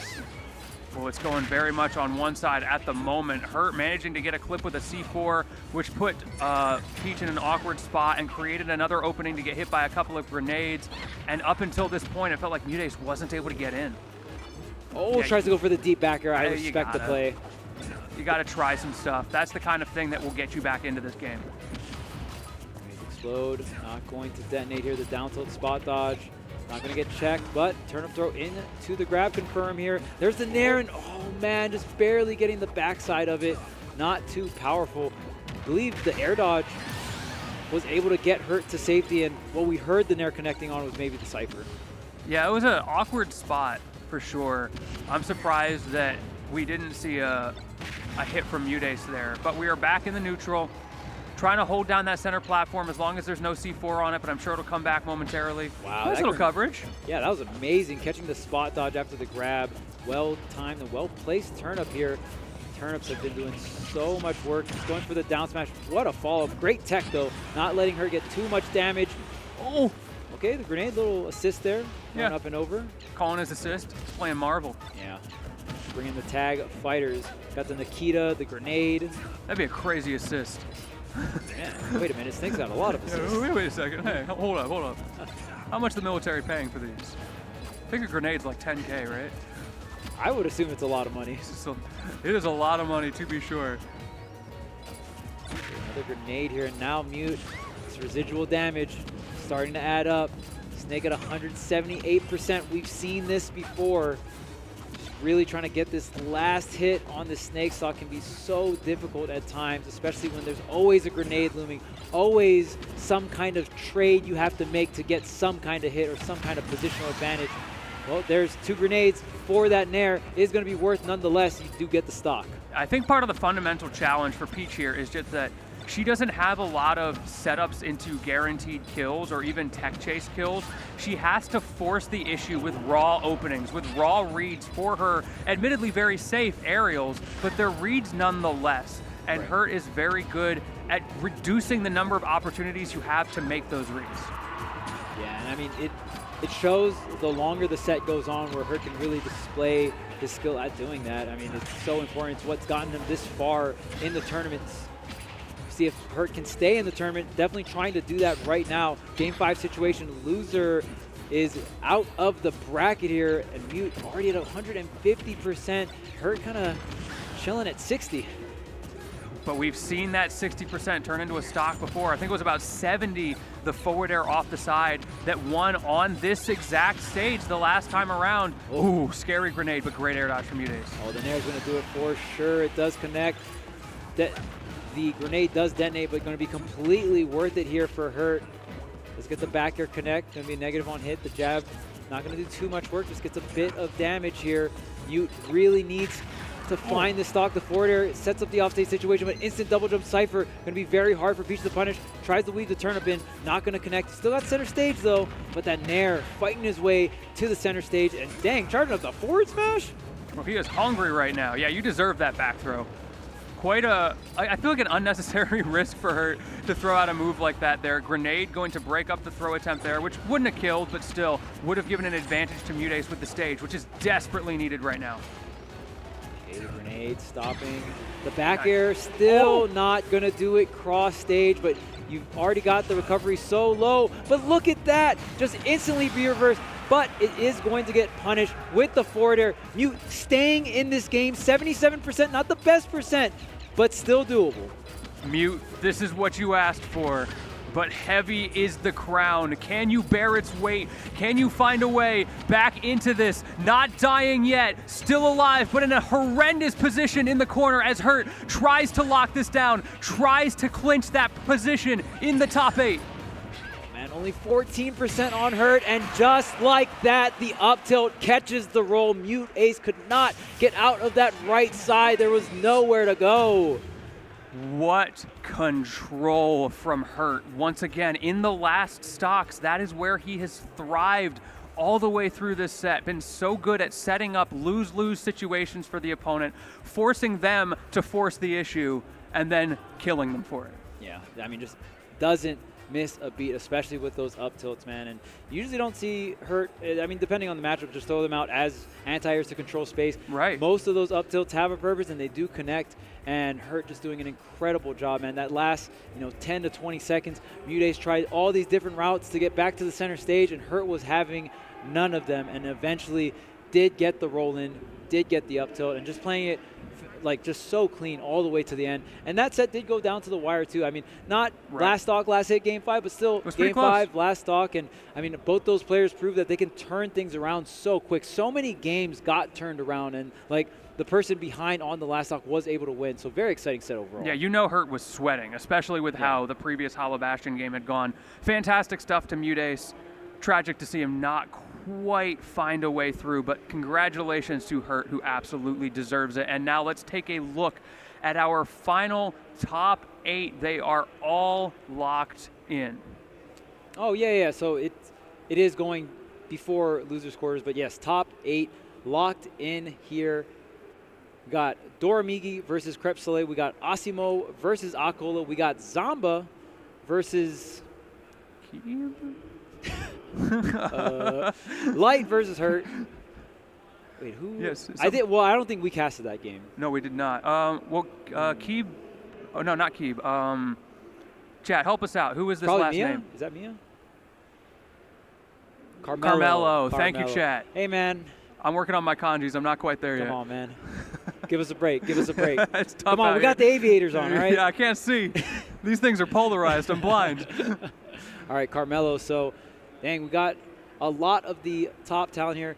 Yeah, apologies. I thought this was top 12, but this is the top 8 bracket here. So, very exciting stuff for our top 8, Lentini. I'm looking forward to it. And unfortunately for us, that is the last match for our block. For real this time. For real.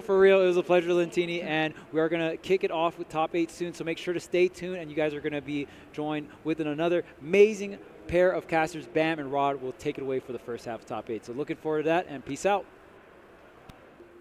Whether it's sunglasses outside, blue light glasses inside, or night driving lenses in the dark, Zenni has affordable eyewear for everyone. Get 15% off with code LEVELUP at zenni.com.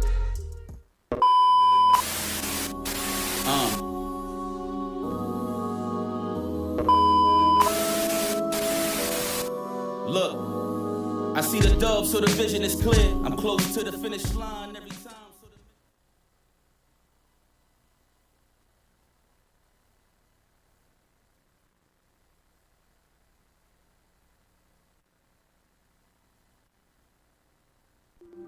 Whether it's sunglasses outside, blue light glasses inside, or night driving lenses.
Alrighty.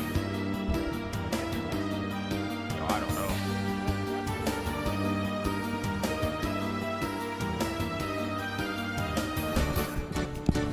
I got this. Yeah. Yeah. What's up, everybody? We are here finally, man. It is top 8 time, Level Up Expo 2026. You already know, man. It's time for some Smash Ultimate. Bam, talk to me. How you feeling, brother? You know, I'm feeling great, man. It's been a great time here over at Level Up Expo 2026. Obviously, we have incredible talents throughout the course of this weekend, and finally, we are at the top 8. And this is where the big boys play, right? So we've had a lot of crazy upsets going out throughout the tournament. Oh, yeah. A lot of incredible players falling out just shy of top 8, but you know what? It's still going to be some great, incredible Smash action happening, man. So I'm excited for it. I am too, man. I think Level Up just kind of builds a stage, builds an arena for these wonderful players to travel from far and wide and to compete for that coveted, not only just top 8 spot, but really just that grand final spot. That's what we're playing for right now. It's all the chips on the line. We're going to see who really wants it more. We got some absolute animals, of course, still in this top 8 portion of the bracket. And before, of course, we get started with that, we definitely want to take a peek at that said bracket as well. This is the top 8 journey here, friends. Bam, let's talk about it. Yeah, absolutely. So, all right, of course, we're sitting now here. We have Asimo able to clutch out that win versus Light, man. Really struggle, but Light's still going to be sitting there on the loser's side. He's going to go up against Hurt.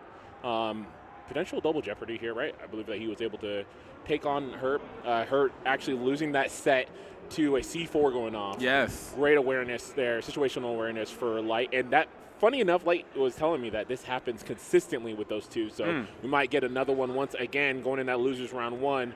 And then, you know, of course, you got Zomba, baby. Zomba has been a mainstay as well here, still clawing their way through the loser side.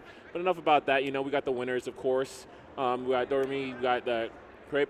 We talked about Asimo and acola, right? Yes, sir. And like finding their way, especially right now. Acola has not been as strong as we've known them from years past, right? Sure. There's a lot of new talent, new blood that are rising, and so despite seeing acola in this space right now, I know this was hard fought, right? Yes, I know absolutely. this was definitely hard fought, and then so we will have an incredible one. Potentially have a winners final that could be full Team Japan. You know? Yeah, so absolutely. Good. Yes, a sign of some changes that are happening for sure. Japanese players, of course, they travel from far and wide to come over here and to do what they got to do on this soil, and they are doing a great job of it. Let's go ahead and talk about this game right here in front of Top us. 8. You know what time it is. Yo, audience, if you're out there, let's make some noise. Come on, y'all. It's top 8 time. Come on. Let's get it. There it is. It's time to lock it in here. Now, you already know Zomba Rob takes no prisoners, but the other side, too. I mean, just an absolute animal in their own right. Oh, we were trying to rob out the gate. Hey, man, it's in the name, baby. We love to see it. You know it, Carmelo right here looking like a mighty fine fellow, building up that wall, just trying to keep Zomba out, and for good reason. Of course, Zomba has the tools in Rob's toolkit to just get around that wall with laser, with short hop nair, so keep Rob out so you can get your tool set up. Yeah. Gonna sit here and go top. Good catches so far. We're looking at a fairly even matchup. Now, one of the biggest things when you are going into matches, you're going to see those blocks, right? They're going to set up the wall, set up the obstacle course, as it were. You know, you got to do the American Ninja Warrior type of thing going on, man. Oh, man. Oh, we are building as well. We love that.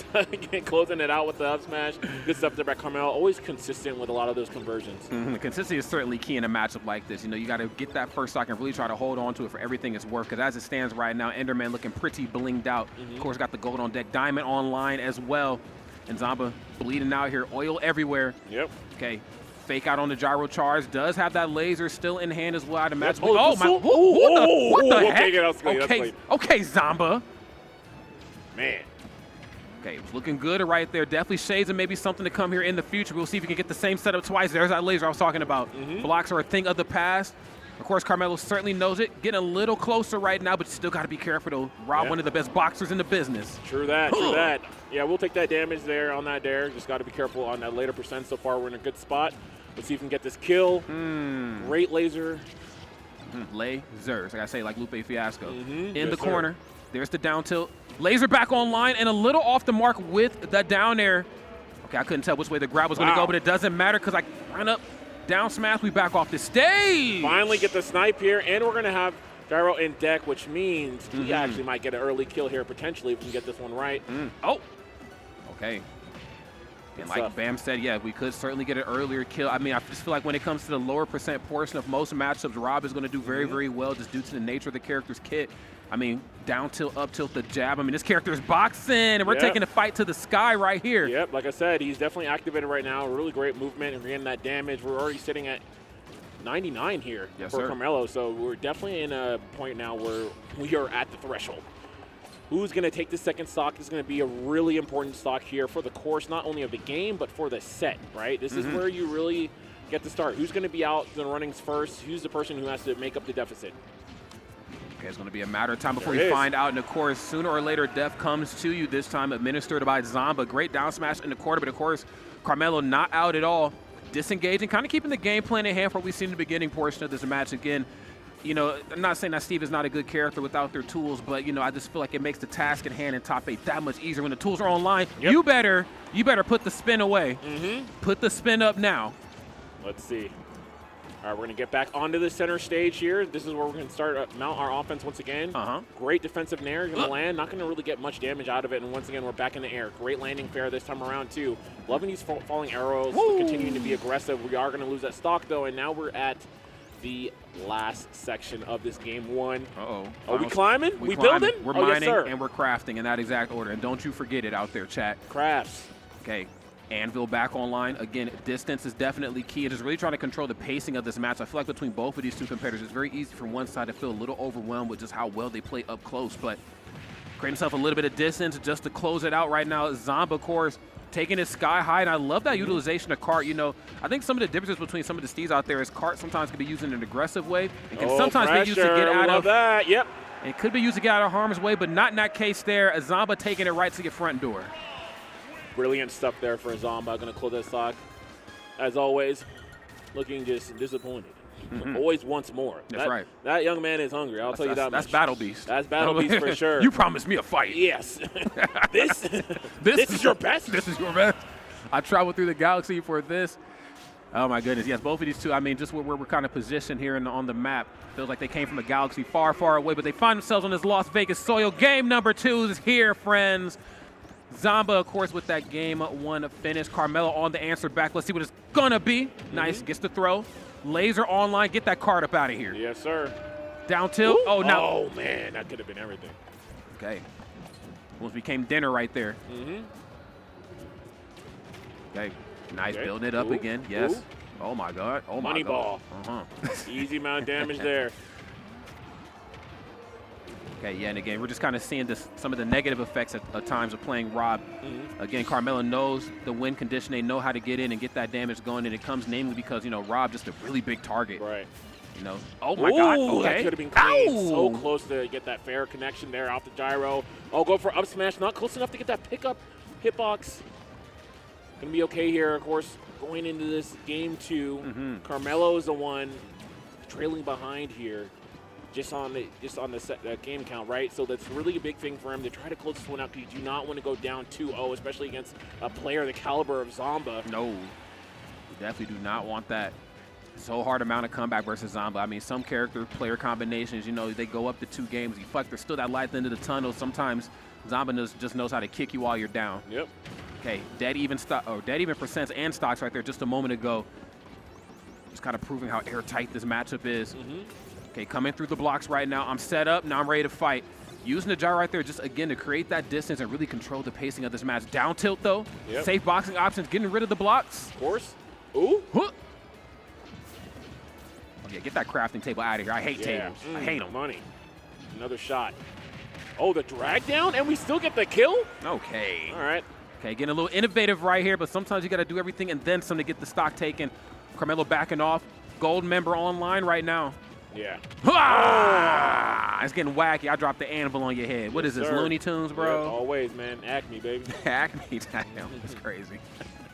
So you're going to move away. Good catch. Yeah, good climb it up. Not going to get the ender, though. Pretty important. The extension also get them in a great position to, like, rinse and repeat, right? But still, 2 stocks apiece. We're at 78% here, but we do have the gyro on deck. Let's see if Zomba's going to make something happen from that. Carmelo is swinging for the fences here, playing way more aggressive than we've seen him previously. Oh, most certainly. I mean, just really know how to build it up this time, bringing it to your front door. I feel like that was kind of what hurt Carmelo in that game number 1. Just maybe waited a little too long to get the aggression going. And, of course, Zomba's not wasting any time. This time, a bit of a position reset. Yeah. Okay, nothing off the table. Building up this wall. Hold on. Oh, my goodness. Pinball? Yep, done play. Put your quarter in, man. Right. So again, man, to close out the stock, second one, and he's going to be only at 46%. Really, really great game right now so far for Carmelo, but we still have yet to see some of these longer extensions from Zomba, and he has become so consistent at those things. So this game is still definitely anyone's game if Zomba is willing to make it happen. Yeah, I'm really glad you brought that up too, because I think both of these two are kind of known for like those long strings, especially to play a a character like Steve at this level. You really got to make sure you walk your opponents, especially when that's as big as Rob. But Zomba, of course, very much cut from a similar cloth, knows how to extend that Rob damage, but we might not see it here in game number 2 because Carmelo gonna make it do what it most possibly needs to do. Okay. Yeah. All right, so really, really turnkey game there for Carmelo. Going in game 2, we're 1-1 apiece here, starting off this top 8.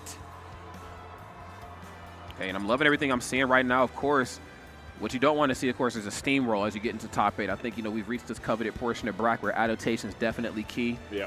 We certainly seen that right there from Carmelo, just to kind of rehash on some things. I felt like Carmelo a little slow to the swing in game number 1. That's not something that Zomba's used to at all. Zomba's going to always hold forward unless they absolutely need to bring it back, and definitely brought it to Carmelo's front step. But Carmelo on the answer back, and most importantly, Bam, had those options, those tools, the gold and the diamond on line much earlier. So let's see what the adjustments are going to be for game 3. Audience, if you're still with us, let's make some noise. Come on, y'all. Let's go.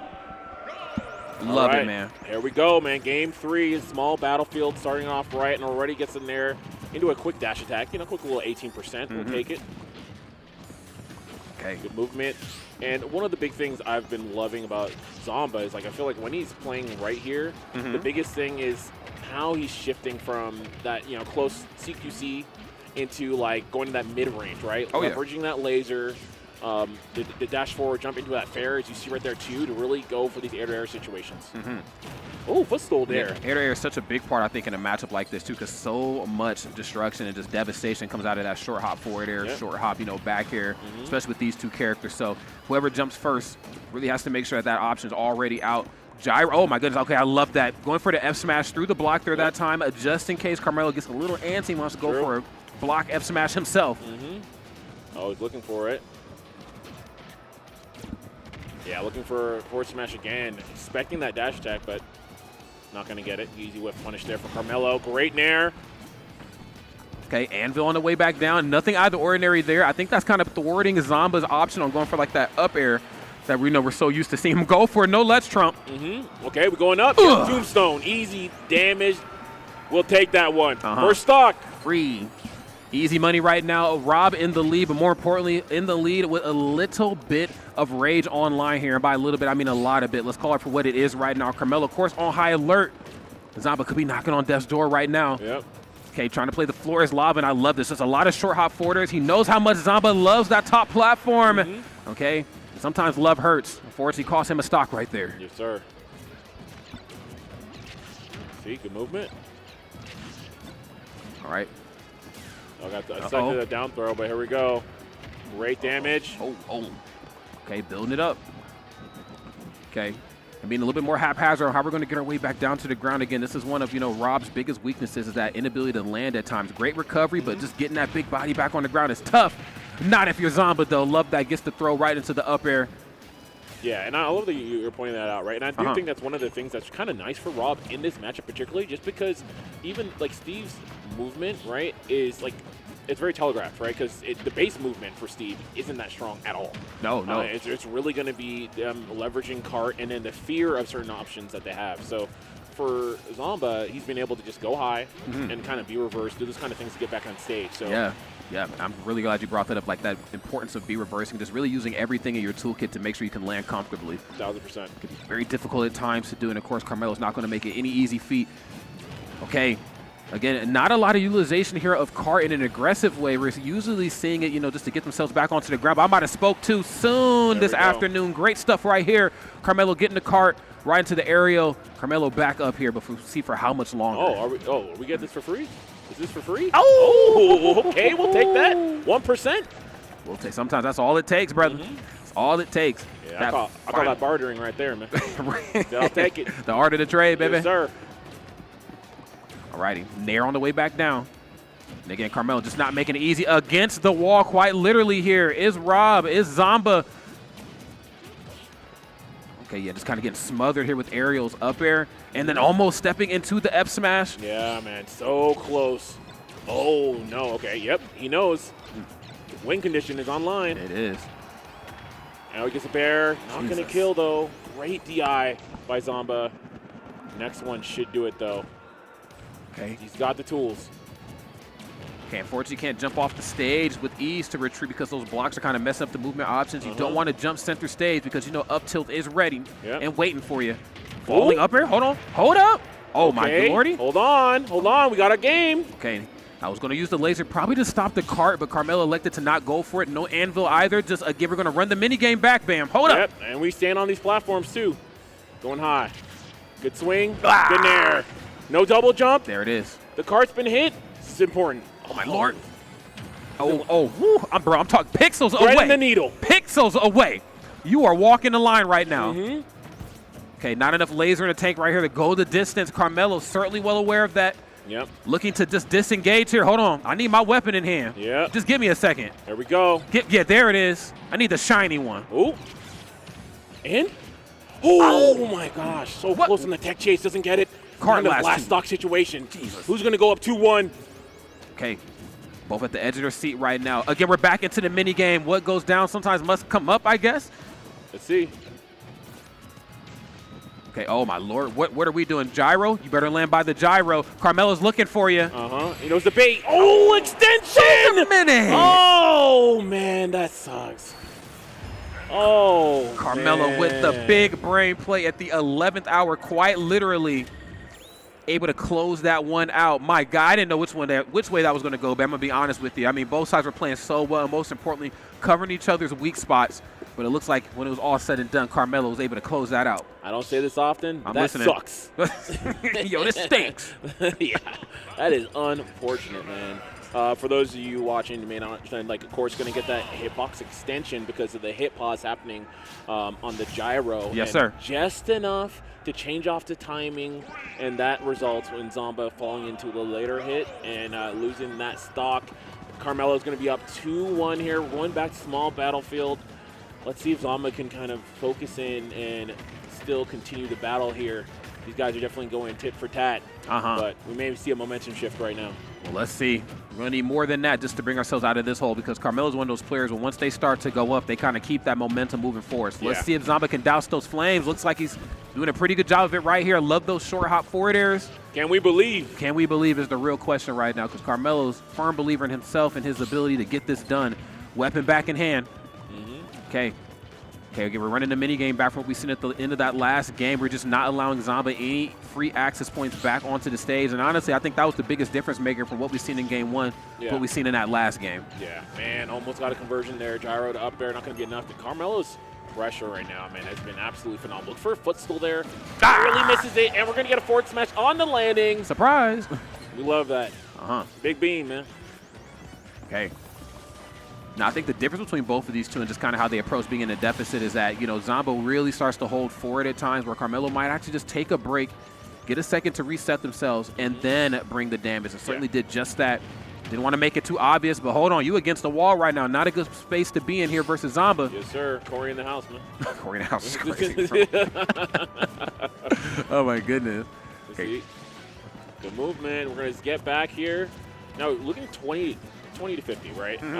And so far it seems that, like, we haven't really seen Zomba struggle with getting the kills per se, right? Outside of that really last stock situation. So this is really boding well. Carmelo needs to kind of up the ante once again, but you see that trying to be aggressive, rolls in, Zomba anticipates it and gets the brilliant up smash. Yeah. And 2 stocks to 1 right here. I think we're going to game 5. Right? We most certainly are going to game 5, and I wouldn't have it any other way. Zomba definitely up in Carmelo's ante right here. Yep. Oh, the assembly line. He's no, I see you. Where are we going? Where are you going? Where are we going? We still got games to play. Right this way. We're inside of a museum right now. Right this way, sir. Man, he said right this way. Yes, sir. Not yet. Not yet. Not yet. But don't worry. Carmelo's running a little bit out of time here. Has to figure out a way to make a big play and fast. Of course, working with some rage. And of course, Zomba back off of their feet once again. Above Carmelo. Good swing. A spot that has caused him to take a lot of damage. Oh, my he got Lord. the extra charge on it too. Not enough.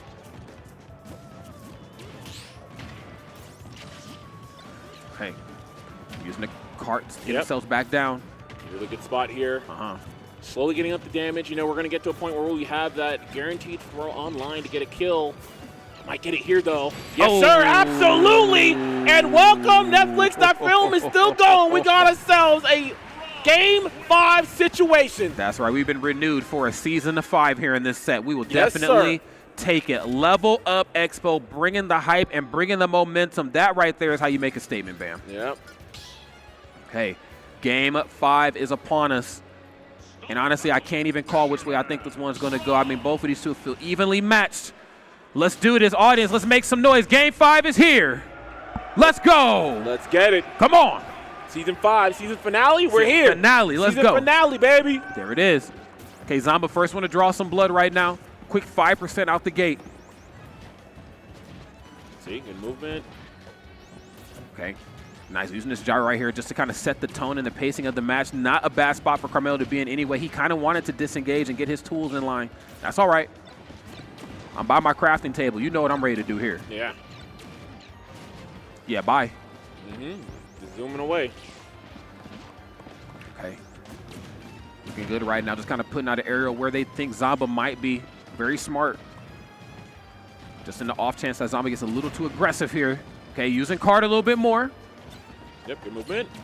We're going to get back to that gyro, and we're breaking down all these blocks, man. I don't care what you're trying to build here, man. You don't got the permits for that. No, you don't. Don't shut me out. Let me in. Yes, sir. Okay, throw right into the forward air. Simple stuff right there, and I love the utilization of card. I'm so used to seeing it in an aggressive state. I can't stress that enough. It's nice to see it be used as a get-out-of-jail option. But I love this, man. Just forcing, like, right now, Zomba is playing a lot slower, playing passive, kind of sitting back, right? And it's pressuring. Getting those pokes in where he can. Phenomenal stuff, but then we see these conversions from Carmelo, right? So, oh, yes, sir. Okay. Gotta keep it up. Got you caught in that corner, yes. Yep, nice. Easy damage. Yep, here we go.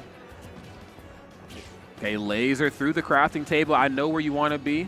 Okay, you can get to this table if you want. Get to the block if you want.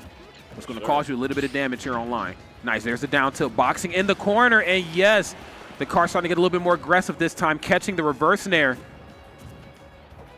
Ah, boy, who you playing with? Hold that exhaust. Right, exhaust is crazy. Yes, sir. Carcinogens, man. Right, Carson, baby. Yes, sir. Great movement back. Step back, but he's like, oh, yeah, I'm still getting that damage. Great DI away. Does not get hit by that bear. Really, really important kill option there for Carmelo and for Steve in general, of course. It's great footwork as well. Trying to keep as many movement options alive here, catching the jump, nothing off the back air. And I mean, again, this is probably the longest both of these two have held on to all three stocks. They understand the first one to drop a stock is going to be in a really rough position. Yes, sir. Back air, nothing. Oh, it's going to be big. Hold on. Oh, we got the gyro on deck. Wait, nope. Uh-oh, what you doing off this stage? Getting caught. This time around, he's trying to go high and pressure. No, Steve can't get there. And again, that's really, really important for Rob. Every single time he's off stage, he really can go high, and it makes it extremely hard for Steve to kind of follow through, right? Burning all his resources as well, and still gets the kill. I love this strategy right here from Zomba. He's just going to coast on through, go ahead and take this game 5. Let's see if Carmelo has an answer. Well, he's about to find an answer here and fast, because one thing about Zomba, man, I mean, he's going to extend the lead, so figure out a way to stop this bleeding here and fast. Stick it to the game plan, of course. Just trying to let the damage come to them. That short hop back, or at least the threat of it, is so strong that it's forcing Zomba just to kind of hold in one spot. A lot of that short hop nair stuff that we've seen just a little bit before is not happening anymore. Okay. Head full of laser. Yeah, you know I'm about to let this rip. Give me some space. Yes, sir. Stay away. Okay. Nah, don't touch the block. It's indeed hot right now. One stock, or 2 stocks apiece, excuse me. With a very healthy and a very well set up. The block is hot, man. Hold on. Better watch. Okay. My man just dumped him in the face. That's crazy. Punch. Yeah. What you doing over here? Okay. Oh, we building. Okay. Oh, my lordy. Kind of crazy. Okay, I respect it. Big plays, yeah, for sure. Got to show him, man. Got to show him you're willing to swing. Okay, B reverse. We're moving now. Yeah, he said, give me that space. The footwork looking great. Okay, wait. Car in line. Just enough right there to keep you at bay. Oh, you know what that noise means. Now it's time for crime.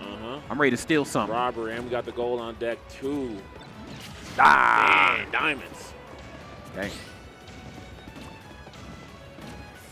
Now, that was really important, though. We're going to land once again. Going to be okay here. Great swing. Okay. Kind of caught in the middle right now. Not entirely sure what the approach should be. Ooh, my goodness. Okay. Fearless of the card. I mean, I got to give Zomba that. I mean, just knows, like, this is the importance and just the danger that move possesses, and just to stare it in the face and just not even flinch. Yeah, and he's just sitting back like, hey, tick for tat, man. There we go. Okay, Nair. Yep. Going high. Another laser. Wait for gyro to come back. Yes, sir. Another laser. He's going to stay in this mid-range, right? Stay in this mid-range. Get close enough that he's willing to swing, but just the movement is so slow on Steve. He's going to have a hard time dealing with that interaction. Oh, the trade, though! Whoa. Wow. Oh, my goodness, yes. Was looking like possibly a good roll read into something. Yeah, but now he's building. Let's see. Can we get back in time? Okay, he did, but unfortunately back's against the wall. Got to get off that top platform. Carmelo is on the prowl. Wow. No Did way. he throw that away? Did not get on the platform. Okay, Anvil, nothing off the laser. Great awareness right there on Carmelo. He knew laser was coming. Oh, what the crap? Wow, man. Whoa. Yeah, pops up too high because he's at 163, and I love the awareness there for Zomba. Kind of a little scary. This one should do it, though. Tombstone, yes, sir. We're going to the last stock, baby. There it is. We're at the final hour and coming up on the final minute here of this match. This one is going the distance. Yes, sir. Huh. Triple fair. Okay, now it's about to get silly here. Yeah, we just getting damaged, though. We just getting damaged. We don't, at this point, that is the game plan here. We're slow and steady. Yeah, this would be the equivalent to like the free throw game at the end of an NBA. Yes, sir. The end of an NBA game, man. Yep. Going to slow this one down to a crawl. Really make the opposite side work for it. Great patience, just running up, waiting to see what the shield drop option was going to be. Doesn't give it to him. Zomba said, I'm going to do it to you. Yep. If there ain't nobody else going to do it, I'm going to do it. No, he's like, yeah. He's like, you about to hold this. I love it. I love it. Yes, sir. Yes, sir. Oh, my lordy. Oh, Lord. What's Steve going to do now? Oh, Lord. What are you going to do now? Oh, Lord. You're not catching me. You're not. No, sir. I got gas for days, gas brother. Gas for days, baby. Gas for days. Oh, my God. Back up. Yes, sir. Carmelo trailing, but it might not be enough here. No, 15 seconds left. It's not enough. Here we go. Back at the ledge. What a beautiful game plan. 7, 6, 5, 4, 3, 2, 1. And just like that, baby, we are going to time Game 5, Zomba. And let's talk about all those net hits on Netflix, baby. Let's talk about because that is how you create a movie. There it is. We just got renewed for another season right here at Zomba in this top 8 portion of bracket. It was hard fought, but Zomba was able to slow it down quite literally at the tail end and get that W. My goodness. Just what was needed. Brilliant play there from Zomba. And like I talked about, man, the really key form there was that mid-range game, right? And I loved how he continued to play in that classic footsies range, that mid-range, right? Sure. Leveraging the going, of course, he had the down tilt, sometimes up to the mean potatoes, of course, we know. Laser and gyro in that space, right? Oh, yeah. And just far enough and just showing enough of the fair, to jump fair, to do air-to-air interactions, all those kind of things. Yep. Showing that enough, the force Carmelo was like, dang, I kind of need to get in. I got to get in. I got to get in. But then because he can't do anything otherwise, right? Because the thing is, for Steve, there's a whole lot of things that he doesn't really commit on. No. But in order to catch up to the speed of a character like Rob, this is the aerial mobility, how he's B reverses everything from Zomba, he's actually forced to try to move fast. And Steve trying to move fast actually is inherent risk. Yeah, right? it is. If you're seeing, you're trying to do that, it's going to be kind of telegraphed with the cart, right? Yeah. You're not going to be, you're not dashing past anybody. You definitely aren't. Right, and that stuff, I love that he leveraged that because there's very few weaknesses for that character, but that is the one that we've seen time and time again where players are able to find something and mount a real offense. So brilliant stuff there from Zomba. I think Rob definitely is one of the characters that can really put up a great fight in that match, and we saw it here today. Yeah. So, hey, Zomba's moving on forward. Scored that for NA because it wasn't looking pretty. Yeah, it was not looking good. It was not. I mean, and again, not to take anything away from Carmelo because, of course, it takes a lot of, just sheer talent and resilience to make it to this top 8 portion of the day. So, I mean, again, you've been fighting hard for 3 days straight, and then, to show up one more day right here as we see and do what he did at that level is just not an easy thing to do. So, of course, big shout out to Carmelo. The Steve gameplay was just as pristine as ever, but just when it came to getting rid of those blocks, kind of like what we talked about, it felt like, Zomba certainly had a game plan. And I mean, of course, getting the damage on deck is the biggest, game plan that you should bring to the table and getting stocks gone. But getting to that point of the match, I think, is more important at times. And yeah, I mean, the nairs, the unanswered nairs. I mean, it's already hard to parry, Rob. Let's talk about that. It's very, very hard to parry. You could get a parry, but you might not get the follow-up afterwards. Being able to laser through the blocks and just really close out that distance between himself and Carmelo, I mean, just did what it was supposed to do at the 11th hour. So big shout-out, of course, to Zomba. And, of course, big shout-out to the audience, friends. I'm so glad y'all in this audience hanging out with us. Make some noise for yourself. We got another game coming up. There we go. Level up, baby. Make that noise. That's great. And, of course, big shout out to Zenny, too, for hooking us up. Yeah, I was about to say, man, light's so bright. We had to do it right. Shout out to Zenny, doing it big. Got the glasses on deck. And, of course, they have an assortment of stuff. Go ahead and check them out on Zenny.com. They have continued to hold it down for the Smash community. And, honestly, all over. I've been seeing them holding it down, too, on the traditional fighting game side. So, shout out to Zenny, man. Great people. They understand the culture. They got a pulse on the culture. Yes, sir. And that I can follow. No, 100%. That I can get behind. I can get behind that. Zenny's worth every penny, friends. Yes, sir. Let's talk about these next two players, because they are certainly worth every penny and then some. Okay, we got Light, we got Hurt, the best Snake, the best Fox in the business, and the run back as well. Okay, Light was able to mount that victory at the end of day number 2, but here we are, day number 3. Reset on the mines, reset on the being warmed up, just a reset on everything. What's going to happen here? Yeah. Man, this is about to be a banger. So, of course, as we alluded to earlier, this matchup has happened already in the course of this tournament. Oh, yes, sir. A Light coming out on top. Oh, yes, sir. Clutching it out. But we're running back again immediately. Let's see what's going to happen here. If Hurt's going to be able to take some of the information from that last set. I'm sure he's sitting down with the homies, with the squad, trying to break down, crack the code, as it were. Crack it. Light as well, making sure he's focused. Yes. Got to be locked in. Run it back. Yeah. Got to be locked in. Yes. You're obviously not particularly the biggest fan of how that match versus Asimo wrapped up. And one thing about Light, that one thing you don't want to do with the Fox, you don't want to corner a Fox. You don't want a Fox flag their back against the wall, because they only got one option to get out of that corner, and that's to swing as rapidly as possible. And I'd imagine that's what Light's going to do here. Same can be said for Hurt as well. Audience, make some noise. Let's go. Yes, sir. Let's get it. All right, game 1 going on small battlefield once again. We're going to see the Snake going up against the Fox. Classic matchup here, like I said, a rerun of what we saw before. One of the big things here is going to be the ledge trapping edge guarding here from Snake. And we're going to get behind. Of course, once that Snake is airborne, as always, the Snake is meant to be on the ground. So that's going to be a hard time up there. No doubt. Only B reverses are really going to be able to help. Yeah, because one thing about Fox is that, once they find that you're in the air and you're struggling to get back down, it's going to be up tilt, up air city. Wow. But not on that first stock, said Hurt. Great stuff right here. Hurt looking virtually unscathed at a very, very comfortable 14.7%. Yeah, man. Like, has some work here to make up. Gets the rapid jab in the corner, and there it is. Y'all gonna be able to cipher around here. Yep. Give me that damage. Yeah. Damage. All that. And we're gonna go back up again. Yes, he gets the B reverse in time. I do like how Light was trying to scout that out, trying to be in the mid range, so when he would cross over with the B reverse, he'd still get a hit. Nonetheless, we're sitting here on our second stock, 34%, trying to get away from this right side, this ledge, and it's having just a rough time all over. Oh yeah, this is anything but good right now for Light. And it's tough too, because again, so much what makes Fox a dangerous character is that ability is to break that zone and just really get in. But when you have that grenade, in the back of your mind, you have to make sure you readjust your combos. Yeah. That way you're not taking any unnecessary damage, because that's like Nikita, very necessary in Hurt's toolkit. Yeah, nice. Get that out of here, bro. Nice. And waiting for it? Yeah, he's like, yeah, I know he's trying to plan that one. 4 frame on the F tilt. Where we going with it? Oh, yeah, my goodness. That was rough. Yeah, trying to fall on it, but Hurt just being a steward, man, understands, drifts it a little bit, so then it gets to a point where, yeah, you're going to just get hit on your Foxfire. But we're going to get that up air. Still 2 stocks to go, though. We need a burst right now from Light to really see if he can actually close out this game 1. So far, Hurt is in the driver's seat, playing the game exactly how he intended to. I mean, I'm talking, brother. Look, driver's seat, golden mushroom, and then you got the 3 in the tank, 2 on the ready. My goodness, and his boots to face right out here, man. Hurt getting it done. Look, say what you want about Fox. He hits like a ton of bricks.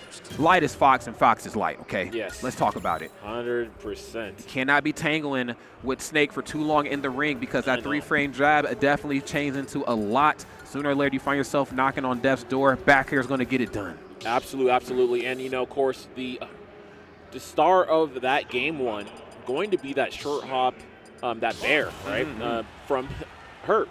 That sleeping policeman, we used to call it back in the day in Brawl, man. Just straight horizontal. But great move, really strong hitting. It lasts a long time, too, so you can like fast fall on people as well. But it's definitely one of the tools you really have to respect from Snake in the air because it packs the punch for sure. It's been able to close out the stock, especially on a light character like Fox, so that is going to be online, and that's going to make Light second-guess some of the close range movement that he's been utilizing. Yeah, you definitely have to. Snake has some of the best CQC just in Smash history, period, so definitely approach him with as much care as possible, and I think, you know, Light, of course, very well aware of that right now, leading into that neutral special. Yes, Snake can duck up underneath it, but you're not going to be able to duck up underneath it forever. Sooner or later, you are going to have to approach, and Fox right now approaching like one of the best of them in the business. I love that double dash attack right into the short hop nair, but hold on, Hurt coming back with a nair of his own. Get that out of here. Yep, and of course that dash attack from Snake is going to have those iframes in the front, right? So that is going to be a great tool for the landing trap if so. Okay. There we go. Trapped in his corner. I think we're going to go for Bear maybe? Oh, Reset. no, yeah, he had to go for it. Yeah. Actually just went for the grenade that time. Yeah. That was a big brain option. I actually elected to go for the grenade as opposed to the C4. Unfortunately, still was met with the down smash, but definitely something to keep in the back of your mind as well. Yeah, Light was ready, man. So I respect that. This is going to be kill here. Yep, easy one. Yep, that's too many hits. I'm going to roll through that, brother. Okay, dead even stocks right now. Both sides playing it safe at the beginning. They understand low percent. Both sides can combo each other to oblivion. Yeah, put it away, bro. Oh, get near. Okay, yes, respecting the grenades a lot more. Hurt certainly knows, as you can see. The footwork with the grenades, I think, is more important than how you throw the grenades. Just allowing yourself to have the grenade in hand and to move a little closer. Patience here. Okay, beautiful dare. Oh, yeah, not going to get the tech chase, thank goodness. Yeah, dare is such an obscenely fast move out of shield, right? So it will pay off in dividends, especially too because of the fall speed here from Fox. So easy tech chases, get additional more damage here. But right now we need to get off this ledge. Oh man, it's a task easier said than done. The immediate answer back there, courtesy of that grenade. And of course, I talked a little bit about that in the beginning of game one, the importance of making sure you adjust those combos. And Snake just close enough that his ears are ringing after that grenade. He's getting close. Yes, sir. Okay, we're going to Z-drop on that. Okay, Nikita time. Hold on. Little misposition here. Great movement. Oh, man. Almost got what he needed. Oh, he might get it. Hold on. Hold on. Oh, yes, sir. Getting a second lease right there on that stock. And Fox, Light feeling very, very comfortable and confident right now. The empty hops in place, you know, saying, get down here and face me. I'm ready. Yep. Oh, that's going to fall down. Yep. Oh, dear. Got to be careful there. And going to bob and weave this time around. Great stuff. Oh, he gets him high. But we should have enough space to make it back on the stage safely. Great stuff. We're going to get this extension too. Oh my God. And into a bear to get him back off stage so we can get some more extra damage here on the ledge trap. Get up attack is going to find its mark, but we're in a beautiful place here for Light. And I think we're going to go into a 1-1 situation the way he's playing. I think so too. Fortunately, has to air dodge back to the ledge, just third-party things, but the nair coast to coast, that stock is toast. My God. Hurt. Getting it done from downtown. Yeah, get off me. Get off me. Oh, not going to get a punish there, but that's okay. Just trying to be patient. The biggest thing is not getting off stage. You see Hurt trying to hit him off with a dash attack. Fortunately, got hit with the sour spot. Okay, finds that 3-frame down air. Yeah. Quick damage put on the board. Okay. And more importantly, giving himself some footing back towards center stage. Not wanting to play in the corner because stuff like this happens. Light has you off the stage. Not electing to go out there and get the damage. Going to just go for neutral special. What the heck? Nice. No, he has to deal with it. He has to deal with it. And he's going to get hit, which means he's going to be able to grab air the dodge. No. Yeah, you can grab it again. My goodness. Every time you whiff that down smash, nair is on the way. Pressure. Wow. Not yet. That's not a real 150. Move. We're going up, looking for and where's the dodge? Not gonna get it in time. It's scary. Oh, Hurt looking good right now. Oh my God. Okay, position is key. Looking for a down smash. Oh my God! Caught you lacking to the back of the neck. Hey man. My goodness, I caught you lacking. You know I'm ready to start attacking. Yes, sir. My God, I thought for sure up tilt was going to do it to him, but maybe faced the wrong way for how that hitbox works. Was able to get around that backer, was able to stuff it out. Light looking good, but Hurt ain't done just yet, though. This ain't unfamiliar terrain for him at all. The job ain't done versus Hurt until it's done. Man, and just going down to the wire. Man, we've seen a lot of last hit situations through the course of this top 8. Really seeing players evenly matched, and it's who can find that extra oomph, right? Who can find that extra energy to go through and close it out. Yeah. You've got to really, really dig deep at times, because sometimes it's easy to feel confident after winning those 2 games, bam, and then, of course, you know, that glimmer of hope starts to get a little bit more than a glimmer on the opposite side, and are able to push it to that game 5, and Snake is definitely the character, all things considered, to push it to the distance. Small battlefield, where are we hovering? Where are we dropping? Chat, where we dropping? Is it small battlefield time? Okay, yes, small battlefield it is. Yeah, we keeping it here today. We most certainly are, man. They're playing up there in style. Big shout out to Blacklight, of course, for supporting this event and hooking us up with them wonderful chairs. Everybody playing in style. Let's get it, audience. Game is on the ready. Let's do it. Game 3.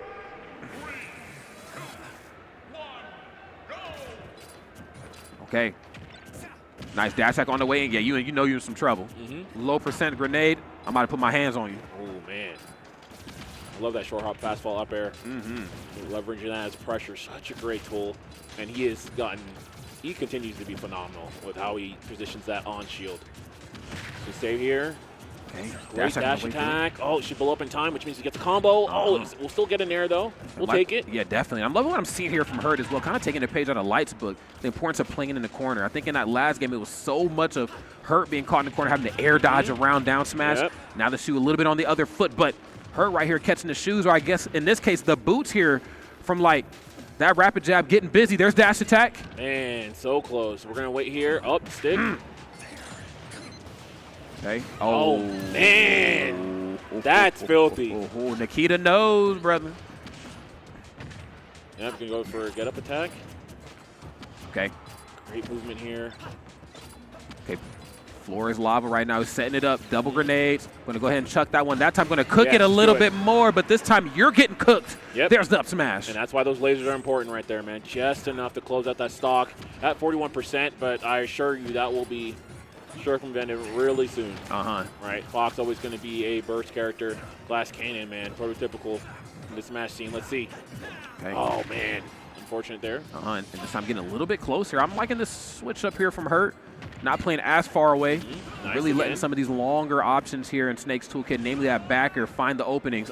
Empty jump back in the corner. Dash attack on the ready. Man, Hurt is playing phenomenal right now. Has him at 24%. Light has just not been able to deal with a lot of this off stage. Okay, Light really leaning into that neutral special and just how well it seasons that percent. You know what I'm saying? It ain't the whole meal, but it definitely makes a difference in the tail end. Oh, man. Yo, we are kind of playing. I like that. Facts. A little spicy, just enough to make it back. Let's see if we can get a kill here. Okay. Not enough. Okay. Shades of maybe what's to come. Maybe up here. And nice. Wait. Okay. Great tech away. That could have been a lot of damage. Only at 11%. If we can get a kill here on the side. Forward smash. Oh, no. Okay, on the way down. Air dodge through. Okay, smart. Understand now you're going to have to pick between attacking me and being hit with grenade. And just with how well Hurt plays coming off the ledge, that's not a risk you want to run if you're Light. Yep. Back air. Ooh, man, now back air was close. That could have been a problematic. Oh, my lordy. Jeez, I'll tell you what, delayed dash attack is definitely problematic for sure. Are we going to fake up here? No, we went for it. Did not get it at all. 50 damage, bit by bit. Can we find a kill now? Yeah, you're definitely putting the extra credit on board for yourself. Whoa, nice. Man. 4-frame F-tilt. Always positioned properly for that. Yes, the reverse Nikita getting it down. I don't even got to put my hands on you. Nikita, do it for me. Down air. Wait a minute. Ooh. Not the right hit. I'm going to run up and do it to you. Oh, I'm going to just run up and do it. This is going to be a hard one here. Oh. Oh, jeez. Oh, my. Not again. Not again. How often did it's so funny? It happens every time. Not again. Every time. All righty. Okay. Is that what Light needed, though? Maybe. This could be the mental resets. The only thing we're resetting are these stocks, so we're moving into another game. Yep. You can't do nothing but smile about that one. Yeah, absolutely. Oh, my goodness. Yes.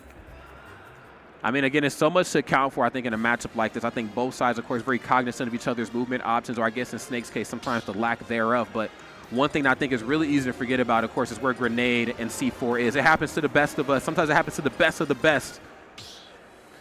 final destination for the potential final destination, depending on how this wraps up. I ain't trying to call it yet because I would love 5 games. Yeah.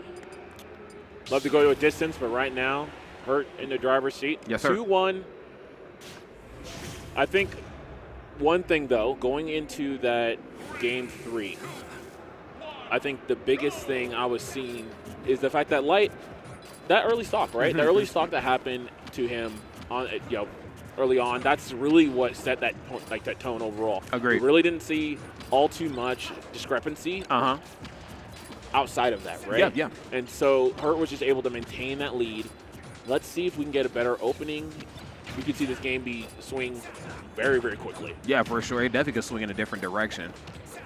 Of course, no platform, so this one right here might be a little different here for both sides. I feel like, Light gets so much off of those platforms at times, but Snake has that ability just to cover himself or maybe even cover the ledge. How did he know? Wow. How did he know he was going to roll back? He was always there, man. He was always there. Jesus. Okay. Jumping over the grenade that time. Great awareness right there on Light's side. Knew that he was going to leave those feet or leave the ground. Was able to catch him with that forward air. Oh. Was that the play? Huh. Was that the play? Air dodge. Still not able to find one. Every time you whiff that, Nair is the response. Yeah. Man, that B reverse is crazy. Okay. Great explosion here. We're going to get back down in time. Okay. Grenades right now kind of cooking. Holding shield here.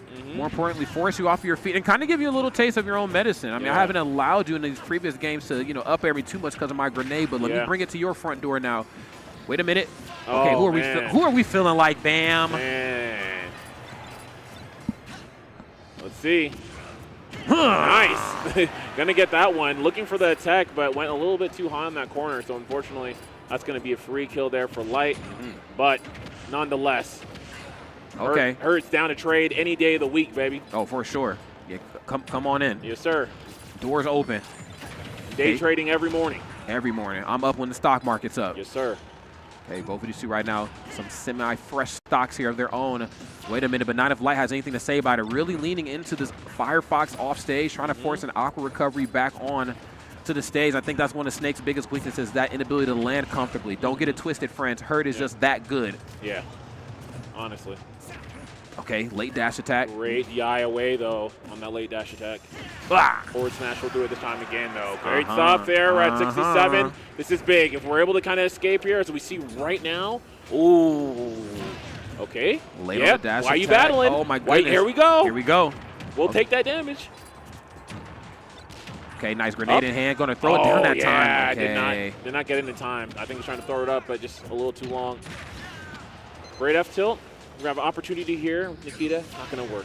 Yeah, and I'm loving this ledge trapping here. I think Hurt's starting to realize, it's not enough for me to go off the stage anymore. Maybe if I can lean a little bit. Oh, my goodness. 3-frame jab right into the F tilt.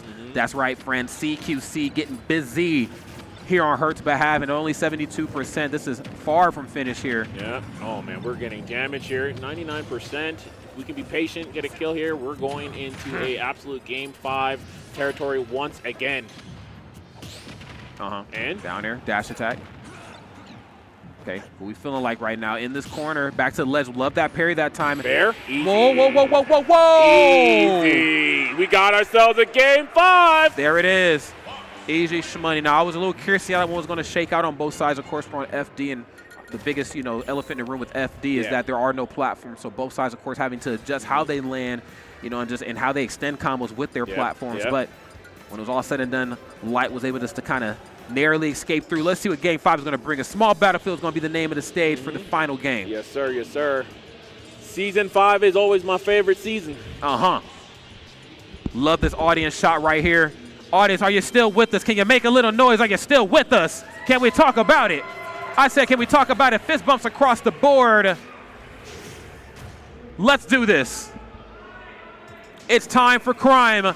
Light, Hurt, small battlefield. Let's go. Okay.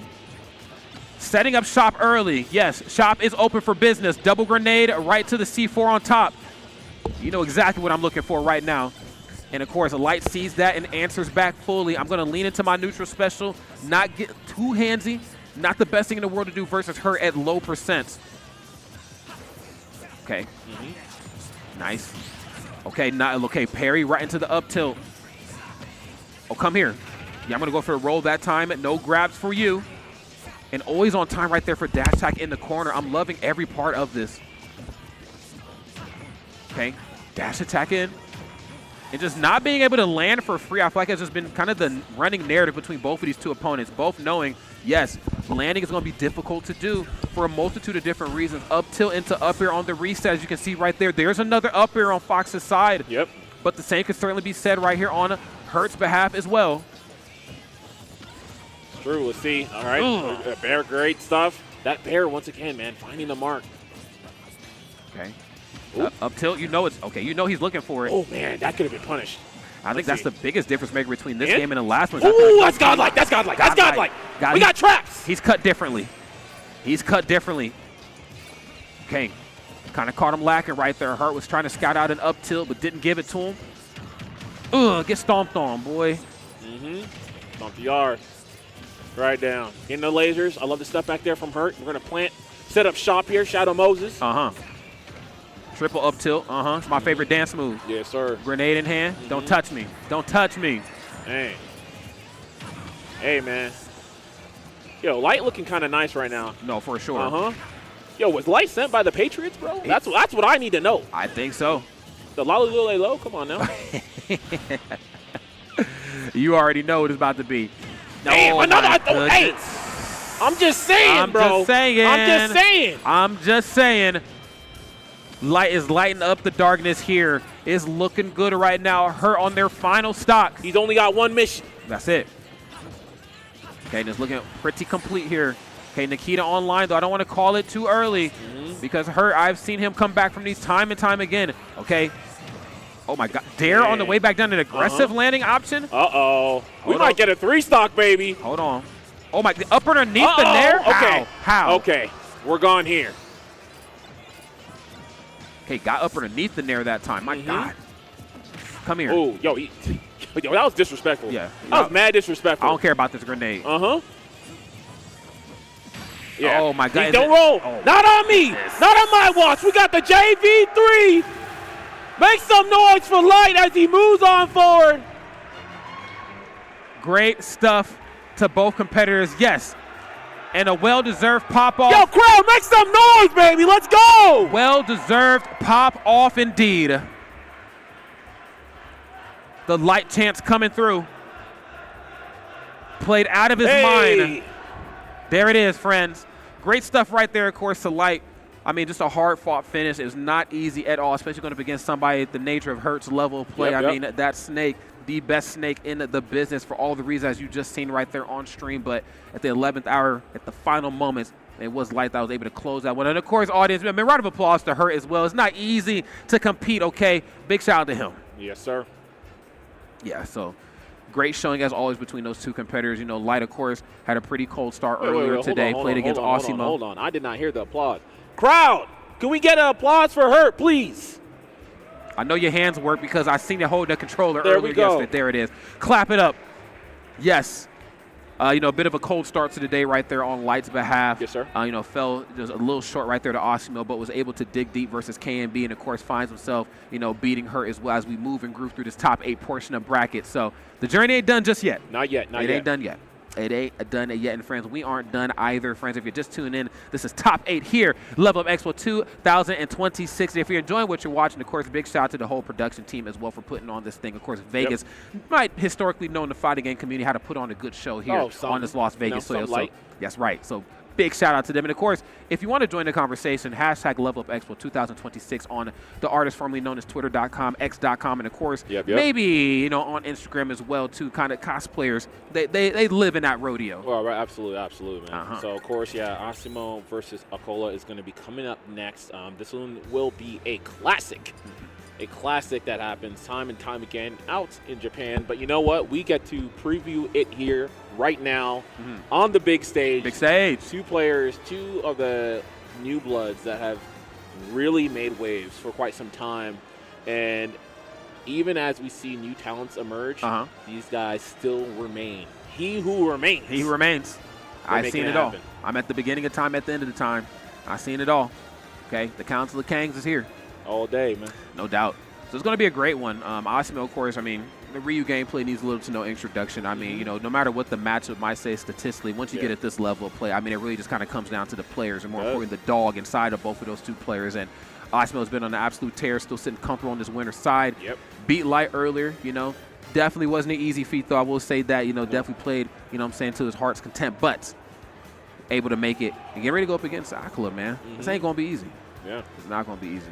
I know we kind of talked about it kind of coming into this top 8 portion of bracket, you know, kind of where Acola sits as far as, you know, the best player in the world conversation and kind of holding that coveted spot. And, of course, relinquishing it. Doramigi kind of holds it right now, but, you know, definitely still in that conversation nonetheless. So, curious to see how this one is all going to unfold. I don't know exactly where our players are, but maybe in the meantime, can we pay some bills? Can we get some slides going? Let's pay some bills, maybe. Can I get a lights out slide production? No, is it too early? Maybe. Maybe. Production. No. Production. Can we talk about it? I mean, I know that they can look at Bam and myself, our handsome mugs, all day, but can we produce? Can we produce, maybe? No. Maybe. All right. I guess not. Okay. I guess not. Okay, players are finally here, friends. Yes. They got tired of icing us out, but they are finally here, and they should hopefully be ready to play here in the meantime. Yeah, I really can't call this one. You know, like we said before, you know, these two have certainly played time and time again, but, you know, it's a different tournament, different era, you know, different stage. The stakes are different as well, both sides on the winner, so that definitely plays into an effect. Can't call it. Can't call it. Nope. What I can call right here is having a good time at Level Up Expo. That's finally getting the camera off of us. Good Lord. Yeah, man. I really do think from what we've seen from these guys, of course, look at my boy Light. Hold up, man. Hold up, man. The GO is here, man. You know what? Turn the camera back. Turn the camera. I keep it to go to Phil's setup. I didn't want to fuck up the official comment. What? Okay. You good, baby? You live out here. That's my bad. No, you good? Don't ever hit your bad. Never. We almost got a glimpse of the Lights Out podcast. He pulled up on on production. Pull up on, man. Okay. There go. Well, let's pull up on this game right here, man. We got Asimo and Acola, both sides ready to play. Sitting comfortable right there in those beautiful black light chairs. Got us all sitting pretty. Production, commentary, and players. The trifecta is complete thanks to black light. And, of course, big shout out to Netflix and Zenny. Zenny, importantly enough, hooking us up with these shades. You know, they've been supporting the Smash community since the gaming division has been a thing at Zenny, and we have loved every moment of it. I'm starting to run out of dresser space for my Zenny collection. Can we talk about it? Oh, we will definitely talk about it. So, during the time when Acola was the certified #1 player. Oh, yes, sir. A lot of times we'd see in the course of these tournaments, it would be, you know, Asimo, Doramigi, a couple other players really trying to build, right? And trying to rally up and usurp the god, the king that is Acola out there, right? Yes. And so this has been a long time rivalry, right? These guys have continued to play and try to push forward, try to make something happen. And this is going to be a run back, right? But I'm sure for Asimo, he's like, hey, I'm trying to get this dub, man. I'm tired of this man, this damn Steve, blocking my path to victory. So today he said, forget the blocks. We boxing. And I think at times, you know, we only really talk about, not you and I, but just the overall conversation. We only really talk about so many of the Japanese players. I mean, we know that the ones that come over are very strong, and they're very, very strong in numbers in most brackets, but the ones that typically get is, you know, the majority of the shine is like Acola, you know, Doramigi, you know, God, who else is there?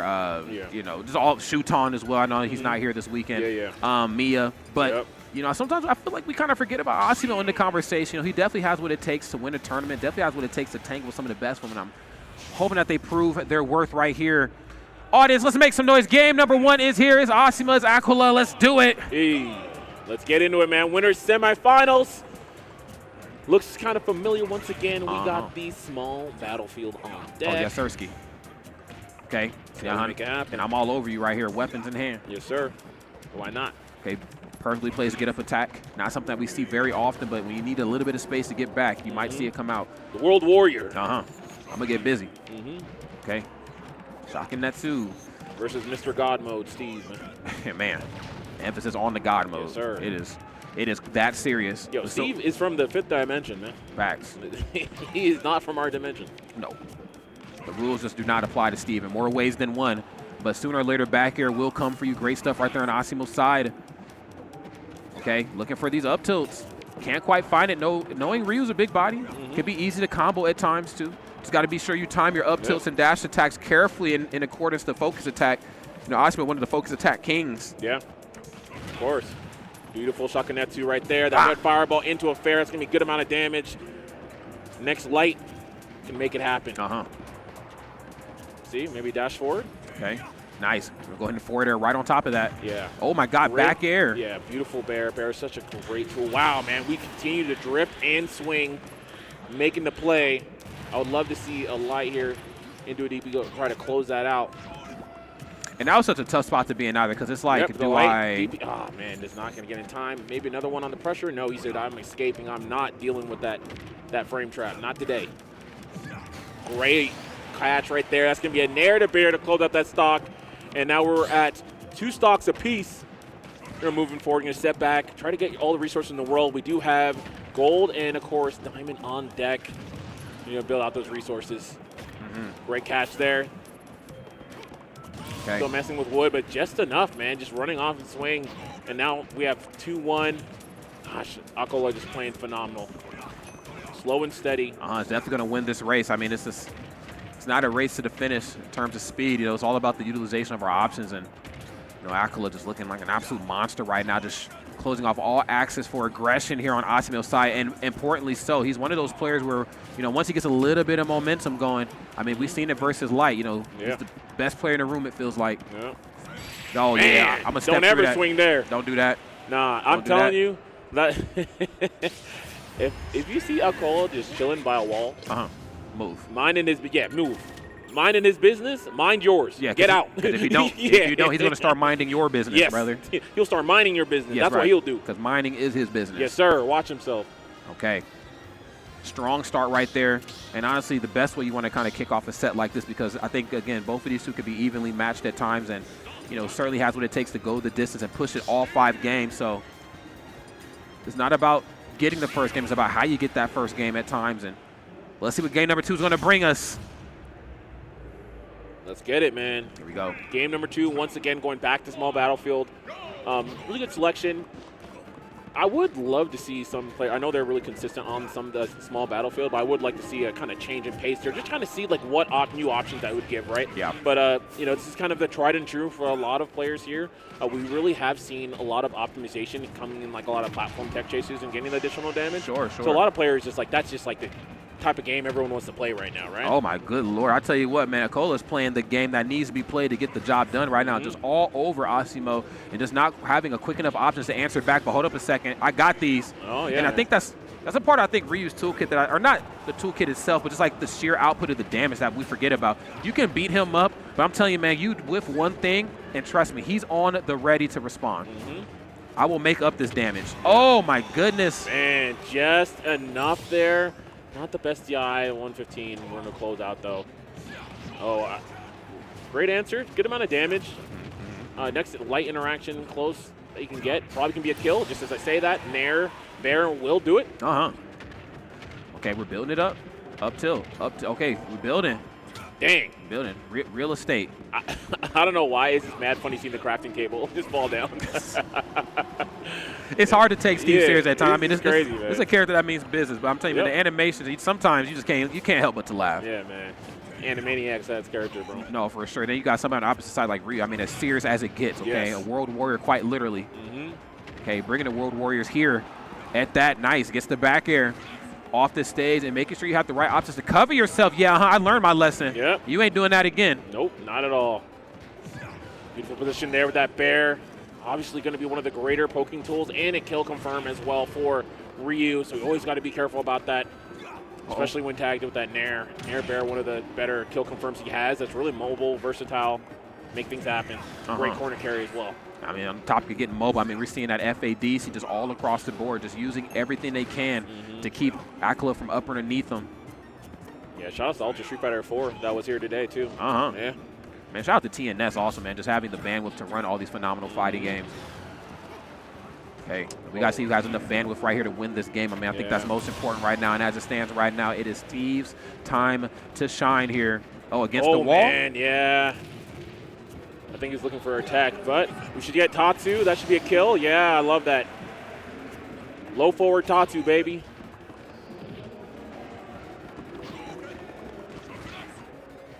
Okay. Uh-huh. Okay, Shakinetsu just trying to break down these walls. Yeah. And trying to keep it as dead even as possible, but I'm Man. walking the dog right here. Yeah, break down the wall. If my man was cooking him. Man, facts, bro. Yes, sir. Getting sauteed. Uh-huh. Okay, back into the corner. And yeah, creating himself just a little bit of that distance again. Love the parry. Again, just to have that split-second decision-making, to go for the parry into something, trying to keep this one airtight. 3% differential. Man, I'm loving this. Uh-huh. The fireballs are looking great. John Choi would be pleased, man. Facts.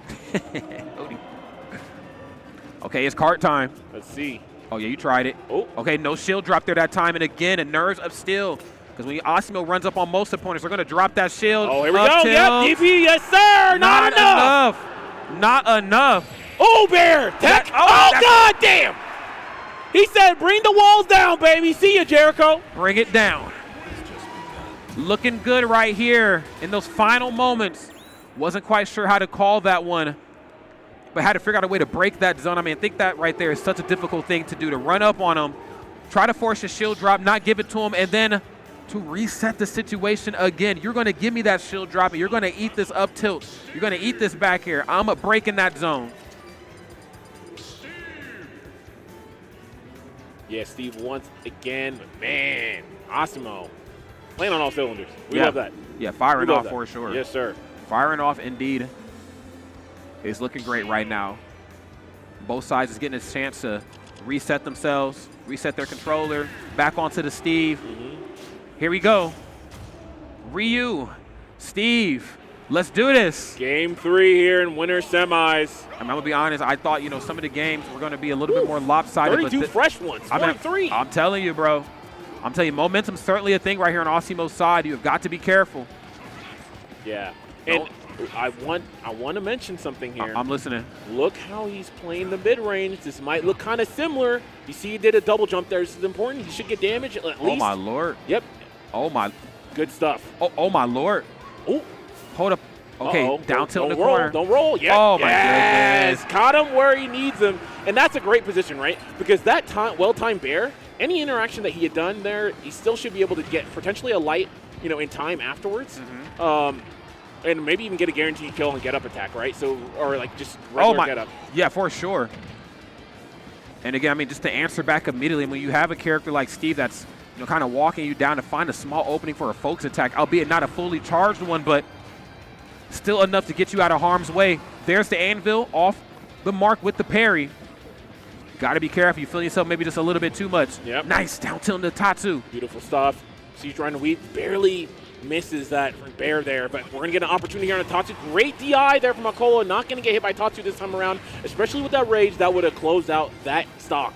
For sure. Uh-oh. We still might get money ball. I would have Tatsu. Yeah, for sure. I would have tossed it to my heart. Couldn't I'd Tatsu be no more. spinning, man. Boy, we still be spinning. Yes, sir. Spinning, laying up in this chair, bro. Let's see that up smash. Good stuff. Head spinning right there. And, of course, decked out right here with the right options to get the job done. Love that down tilt, low percent stuff coming through right here on Steve's side. Yes. Was able to put it into that. Again, finding those gaps in Steve's strings, a very difficult thing to do. Not enough to get it done with the Tatsu. A great DI. I'm on my way back in. Yeah. Okay, crafting tables there. Yeah, put it away. Put it away.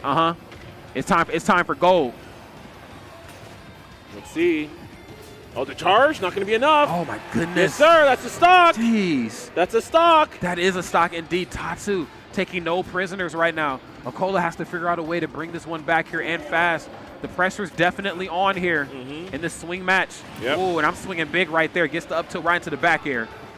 Popping them up off their feet. Yep. Okay. Oh, my Lord. He down throw. Still trying to walk him forward. What looked to be a strong start is looking to be maybe a colder finish here on Asimo's side. Put it away.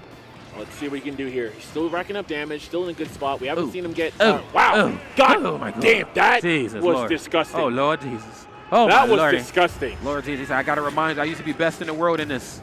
I got to remind you. And again, that just goes to show just how lopsided some of these interactions can be at times.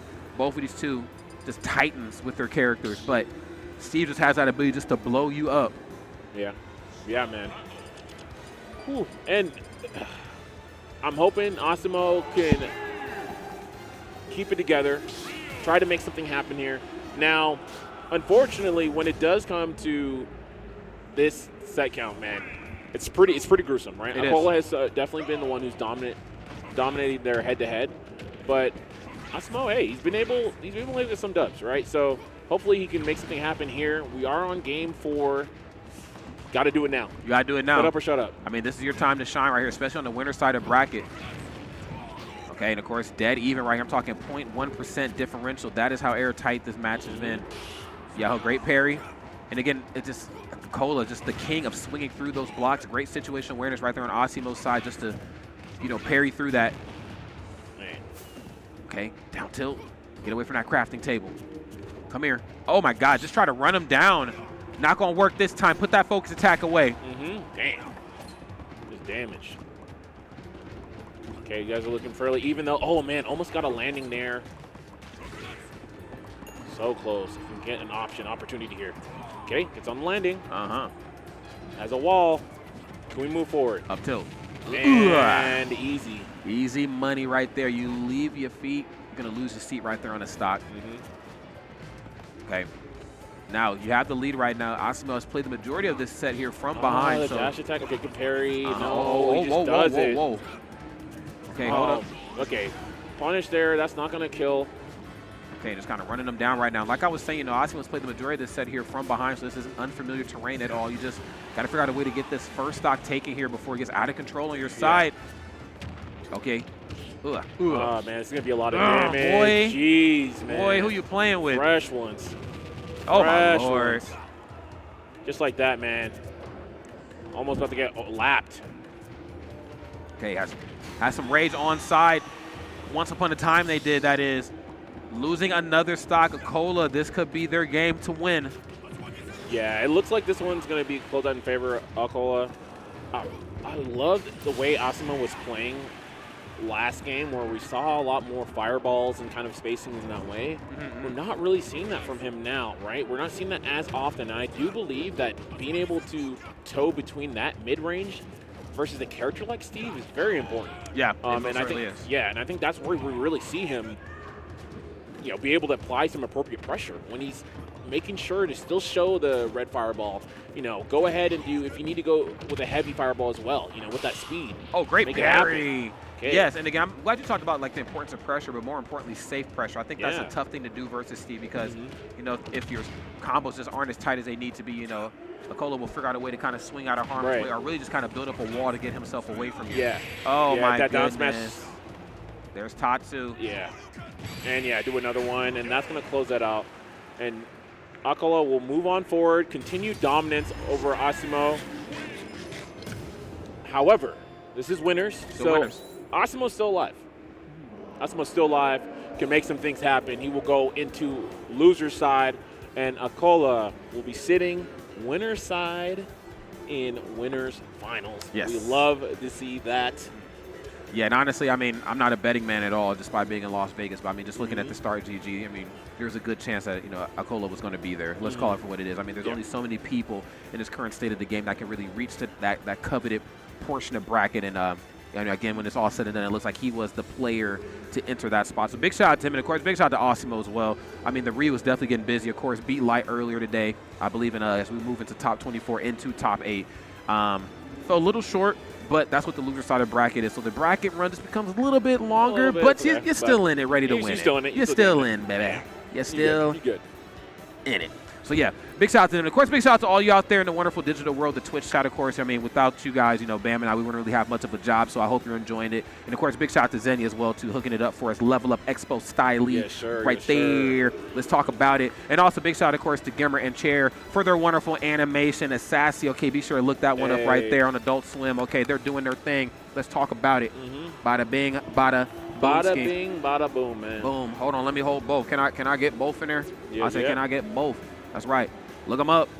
Look them up. Look them up. Check them out, man. Check them out. It's going to be the next best thing since sliced bread. Trust me. Yes, sir. Yes, sir. Okay. And we see Doramigi making it happen. We're going to have them on stage soon, man. What you talking about, man? Yeah, they're doing a thing. Shout outs to Calvin, right? Calvin Chair making it happen. we love to see our people with excellence, baby. So good stuff. And of course, big fan of animation. Obviously, you got your animation studio as well. Doing it big. So shout outs for Rod and a little something. Yeah, doing saying? Something. We got to create, baby. We got to create. We got to create in this space. You know what I mean? Sir, I feel like in a community, where we work so close with other people's very well-established billion-dollar IP, best-selling IP in the world with Pokemon and Nintendo. It doesn't hurt to create your own path at times. And I think that's something that Bam and I are big proponents of. So. Oh, no, 1,000%, man. So, yeah, love what you're doing there, right, with your studio. Love what we're seeing there from Jarrett and Calvin, a.k.a. Gimmer. You know what it is, man. Yes. I love seeing people create and move, man. And I'm excited to push a lot of that stuff, too. Some of the homies already know, but, of course, tomorrow I will be at Crunchyroll. I'll start working over there on the marketing side for, like, U.S., Canada, Australia, New Zealand, So we're going to do some things, man. I'm excited to work with a community that I've been a part of for a very long time. And just do some fun things. Oh, yeah. Do some fun things. Chill with the Nakama. Shout out to my One Piece gang. You already know. Oh, yes, sir. We're about to do something. We're about to get active, man. We're about to get active. So Stevenson, keep a job at Bamadeli. I tell you, boy. One thing about Bam, he gonna keep a job. If he ain't gonna do nothing else, I don't know about y'all out there, but Bam, he gonna work. Period. Absolutely, man. Absolutely. You gotta work on what you love, man. Work on what you love and then build.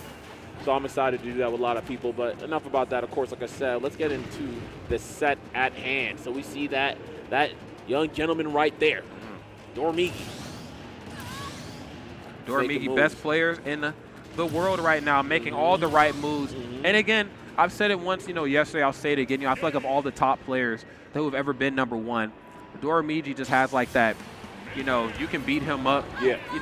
He can take a whooping. Yeah. In a way that I don't think a lot of the top players before him in that spot could do. But he can also hand out a very dominant, very lopsided win on his side as well in a way that I have not seen a lot of players do in that spot before. Yes, so I think that's what makes him a little bit different. Also the age as well, too.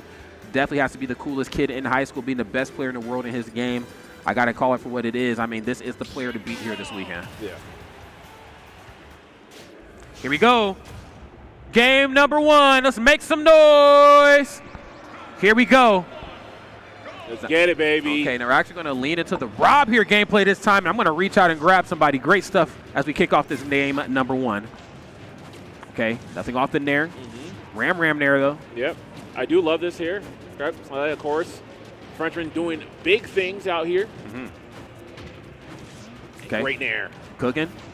Trying to get that kill. I mean, so this is going to be one of the biggest parts because traditionally, Rob, incredible recovery, right? Yes, sir. And most characters are not just going to be able to have the range to really interact with that character top. However, we got one of them. Yes, we do. Right here on screen, and that is that Min. But, of course, Min also has that issue off stage. So we're going to see some fun stuff. I think these stocks are about to go flying. Yes, they are. Sooner or later. Nair on the way back down, of course, does not want to play that game with Min. She has that ability to kind of chase you down. Same could be said, though, on Rob's side. Oh, my God. Up throw, still not enough, even in the dark red percents. It's arms time, baby. Down smash. Yes, absolutely not going to be enough, but we should be able to get a kill here. Goes to swing. I thought we were going to see gyro. Okay, that was a great delay right there. Yeah, for sure. And gyro could definitely do it to Min.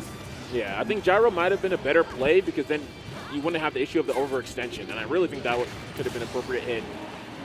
Nonetheless, we will see Doramigi get that first stock. He tried to go for a check chase again. This time with Yaya slightly up here for Doramigi, allowing him to double jump up in time and get a reversal. Get some good damage. Might get a kill here. My God. Again, like I'm talking, I can't stress it enough. Again, just that ability just to make some of these matches feel so lopsided. Yeah, arms, baby. Oh, yeah, I think it's a kill. Yep. There it is. I mean, you just got arms. Okay, but wait a minute. The offstage gameplay kind of belongs to Rob in a lot of cases. You have gyro, you have that laser for the reset. But you got to figure out a way to keep Doramigi out there. Yeah, we need to see the more lasers and more gyro in that situation, right? Especially on off stage. That's because those are things that are going to be really hard for Min to interact with. And at the very least, if she has to interact with it, that means she has to swing. So you can get a punish from there too, right? Yeah. Really, really important to look at when you're doing the thing. It most certainly is. Oh, you got to consider everything, yes. And we're shooting from downtown here, draining threes. Great stuff right there on Doramigi's side. Okay, bit of a dominant showing in that game #1 outing. Obviously, I can't call it to yet. Crepe Salee is still one of the best to do it in the world. You know, we've seen the Rob. I believe there's a Steve as well in that toolkit. So, you know, can certainly jump back and forth between two characters. I do feel like, though, in a lot of ways, Rob can get it done, but it's all about working in conjunction with how Min swings, which is a very difficult thing to do, especially when they're being piloted by somebody like Doramigi. I think, you know, laser, you know, the gyro in the corner, like you brought up beautifully before. I mean, a lot of those sort of things can really get up underneath Min skin, but it looks like we're switching off of our robotic operating buddy, switching over right here to the Minecraft cast. Yeah. Here we go. There we get it. Nice. Nair on the way down. Get out of that car. Get out of that car now. Yep. Run. Okay. And I'm loving the footwork right here from Crepe Salee. Down throw. Nice. Get Walk the walked. dog. Get walked. Get walked. For all the dogs right there. Yes, sir. Dang. Well, see, good stuff. Okay. Not a lot of damage put on the board, but certainly a message sent. I can do this. I got these. Back throw. I mean, I swear that Jesus Christ. Great catch there. I love that from Doramigi. I will say that the jab walk corner carry, It's ridiculous. it's a humiliation ritual, bro. It Like, is. I don't know what to get that away like, from me. It's like Falco chain grab and brawl. Yeah, Like, oh, bro, ridiculous. Yeah. Why are we doing this? Are we on the second part of Castle Siege? Yeah. Get walked. Get walked. You're about to get walked. Mm-hmm. You're about to get walked. Man, right here. speaking of dog walk, though, Doramigi said, hey, now's my turn. Yeah, Give me those stocks. Uh-huh. What you got for me? Okay, nice. Nair on the way back down, just trying to create himself a little bit of space here, but still not quite enough. I think at times we kind of sleep on how well Mimic can fight up close. I mean, by no stretch of the imagination is she like a Sonic or a Fox or anything, but Nair, down smash, up smash, all this shit. I mean, these options demand a little bit of respect. You're not just going to be able to smother her like you think you are. No, 100%, 100%. I mean, I think it's one of the things that makes Min pretty capable, right? Because she has her dash attack, which is pretty quick. Yeah. Great zone breaker. Up smash, you just saw it right there, of course. We got the reflect on deck, baby. Yes, sir. Uno reverse. Doramigi's OD. He's not even real. He's not a real person. Yeah, he's just having a good time, man. Look at that. Give me that damage. Oh Give me some more. God. Yes, sir. Give me some more. Uh-huh. I'm Busta Rhymes. Give me some more. And if people were asking, why did he start off with Rob? This is why. This is why. Because Doramigi eats Steves for breakfast. Yeah, lunch and dinner. Yes, sir. And fourth meal. Mm-hmm. Dang, not the fourth. The fourth meal. Okay, one thing about me, I'm going to get a bite. Nice. Okay. Building them up. Combination. Oh, my Lord. Okay. That was kind of OD. That was. Okay, still in the schmicks right now. Obviously can't count him out just yet. At only 85%, you can certainly bring this thing back. But you got to get back on the stage. Nope. Not if Doramigi got anything to say about it. Light work. Goodness. Area 310 playing in the area of Area 51 out here in Las Vegas, Nevada. Jeez. Man, oh man. Okay. Potential final game right here for the French Phenom. I ain't counting them out just yet, but you are going to be against the best in the world. Let's do it. Game number 3. We're on Kalos for the first time, actually. Yeah. I don't know if we've seen this throughout the majority of our blog, bro. Mm-hmm. Okay. Nice. We're building. We're building. We're building a building. Let's go. See? Good Okay. movement right already. Just kind of applies some pressure on that shield there. Great up smash again. Oh, you my cannot do that. That character habit is horrific against Min. Yeah. And you see Steves do this time and time again, and Doramigi gets so hyped. He's like, oh, you want to give me stocks for free? Sure. I'll take it. I'll take anything you got from me. I'll take it, but take that one, though. You What can't else? reflect in the air, though. Yeah. Okay, great answer back. Knowing the opportunities like you were talking about to go for Anvil, I think will make a big difference here. On stage, you know, Doramigi's ready. Off stage, slightly different story, okay? We have not got the chance to see how dangerous it can be when Doramigi's trying to recover and Crepe Salee's at the laser. legs. Yep. You can't. I'm telling you, man. Shout outs to Lou. Lupe, bro. Lasers. Man, and this is a fiasco, I'll tell you that. It most definitely is, man. Mhm. And if you are what you say you are, I need you to turn into a champion here in fast. Because I'm telling you, bro, Talk to me, baby. Doramigi is kicking and pushing, Yes, sir, brother. man. Kick and push, man. Show me the mural. There it is, bro. Okay, up tilt. Okay, Ooh. building it up. And again, 114%. Now, this is one of those weird characters where, like, yes, you're winning, but you are giving him a little bit of rage. And Doramigi, more than a lot of players still left in this top 8, knows how to administer that rage properly. But turning Doramigi right there into roadkill is Crepe Salee. Yeah, he's Crepe Salee making it happen. But you know what? This is about to be a stock right here, and this might be the end of the winner's sides here for Crepe.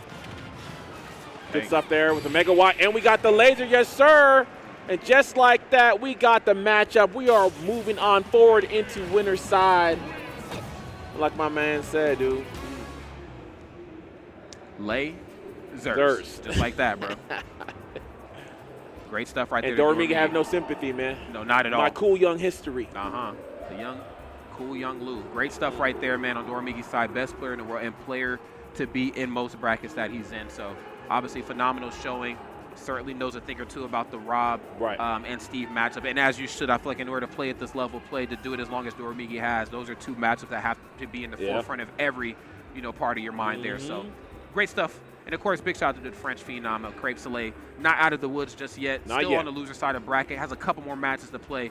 But I feel like I can hear, the French community in my head right now. I can hear him, rooting on their boy. And for good reason, because he's been playing out of his mind this weekend. I believe he beat MkLeo. Was it him? I put Leo. Keeps going. I believe so. So still up in it, ready to win it, okay? Yes, sir. Yes, sir. And we love to see that. So shout outs there. We move on forward. But of course, we have our winners finals set up. So right now, of course, we're going to go take a trip. That's right. 2 losers. Right. And of course, we got Asimo versus Zomba coming up next. This is going to be a banger for sure. Yeah. High octane. Oh, yeah. We're going to see some damage. I'm a big fan of that. Damage. We love it. Some damage. Yeah, we're Yes, definitely sir. going to see that. Zomba, of course, came into this top 8, with something to prove on the loser side of bracket. So, him, like a handful of other players, I feel like, I hate to say this, because I'm not wishing the loser side of bracket on anybody, but I do feel like Zomba plays very, very well when he knows that the odds are stacked against him, whether it means the opponent he's going against is statistically better or he's just on the wrong side of the bracket. Zomba just plays like an absolute animal. But Asimo, of course, we talked about, characters eating other characters for breakfast. Let's just say, Ryu can do some things to Rob, okay? Definitely can. And vice versa, of course, right? That we saw how decimating the offstage game and the projectile, just the zoning offstage, how effective that was for Zomba. Yes, sir. Right, during the course of these matches. Going to be able to do this 10x against Ryu. So that's going to be a big pull for him there. Can he make this happen here on the big stage in Las Vegas? Las Vegas. Viva Las Vegas, baby. Okay, we're rolling the dice here this weekend on who is going to take this championship spot home. It's going to be a hard-fought one, of course. Asimo's been playing well throughout the course of the whole weekend. Like I was mentioning before, beat Light in top 24, I believe, or maybe that was top 16 as we, moved our way slowly here to top 8. Zomba, of course, no slouch either. A Genesis champion, so knows what it takes to win at some of the best events in the world. And on the topic of some of the best events in the world, I believe Level Up Expo reaching that P-tier status in a way that is very difficult to do in Ultimate's current state. So big shout out, of course, to Colton, Chanel, and Lauren for putting on a great show here. Shout out to my boy Ajax too out there, man. I see you, bro.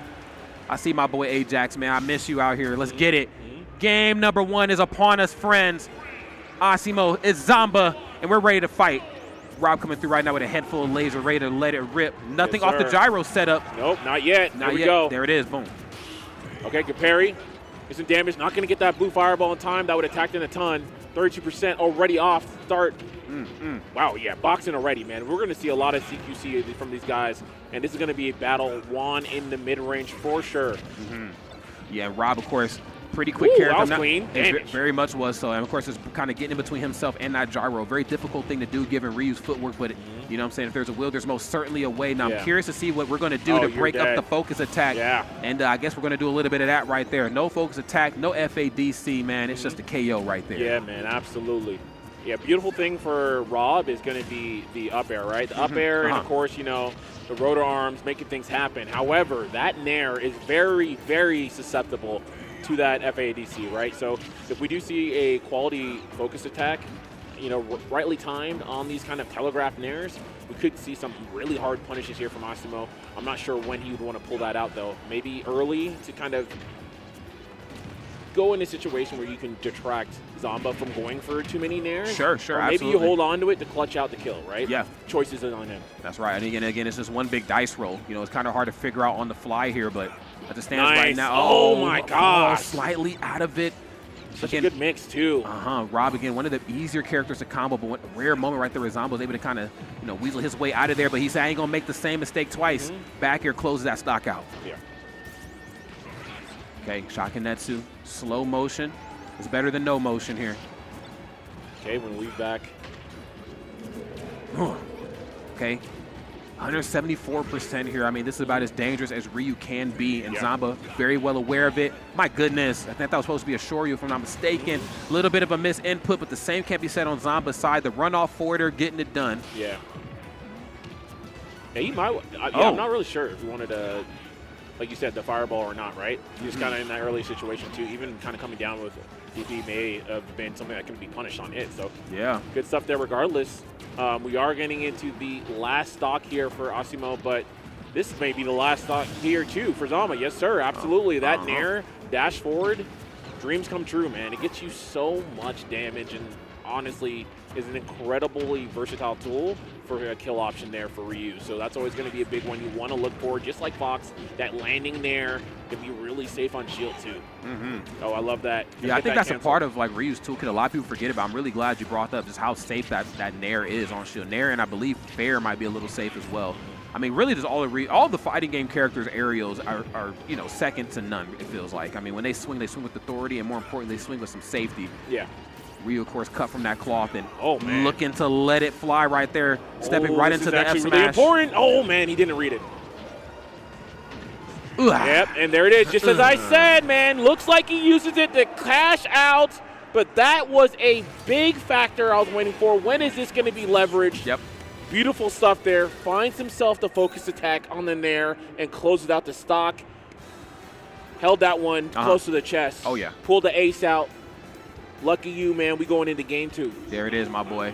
Making it do what it do. Zomba, of course, started that one out very, very strong. And kind of like I was talking about coming into this match, Zomba, Rob can certainly do some things to Ryu. You have the multi-hits on, like, down smash and just how quick, his forward air can be to break a focus attack as well. You have gyro at the ledge. You have laser to reset Ryu off stage. But, man, I'm telling you, with Ryu, all it takes for him to get his hands on Rob just the one time, and it's not going to be good. So, could be certainly lopsided on both sides, but Asimo was able to clutch it out. Shakinetsu right here, quick 55, 66% and climbing, forcing those wheels to leave the ground. Okay, yeah, I'm a nair right here. Keep it safe. Come here. Yes, I love it. The 1-2, man. Asimo looking kind of crazy right now. He looking like Street Fighter 6 Ryu, bro. Okay, still moving through this though. Asimo right now looking like the player to be here on stage, and you kind of have to play the cat and mouse gameplay, which is a very difficult thing to do at times for most characters. But Rob, of course, blessed with some great movement options, great hitboxes, and of course, that ability to box once he gets his hands on you. Yes, sir. Okay.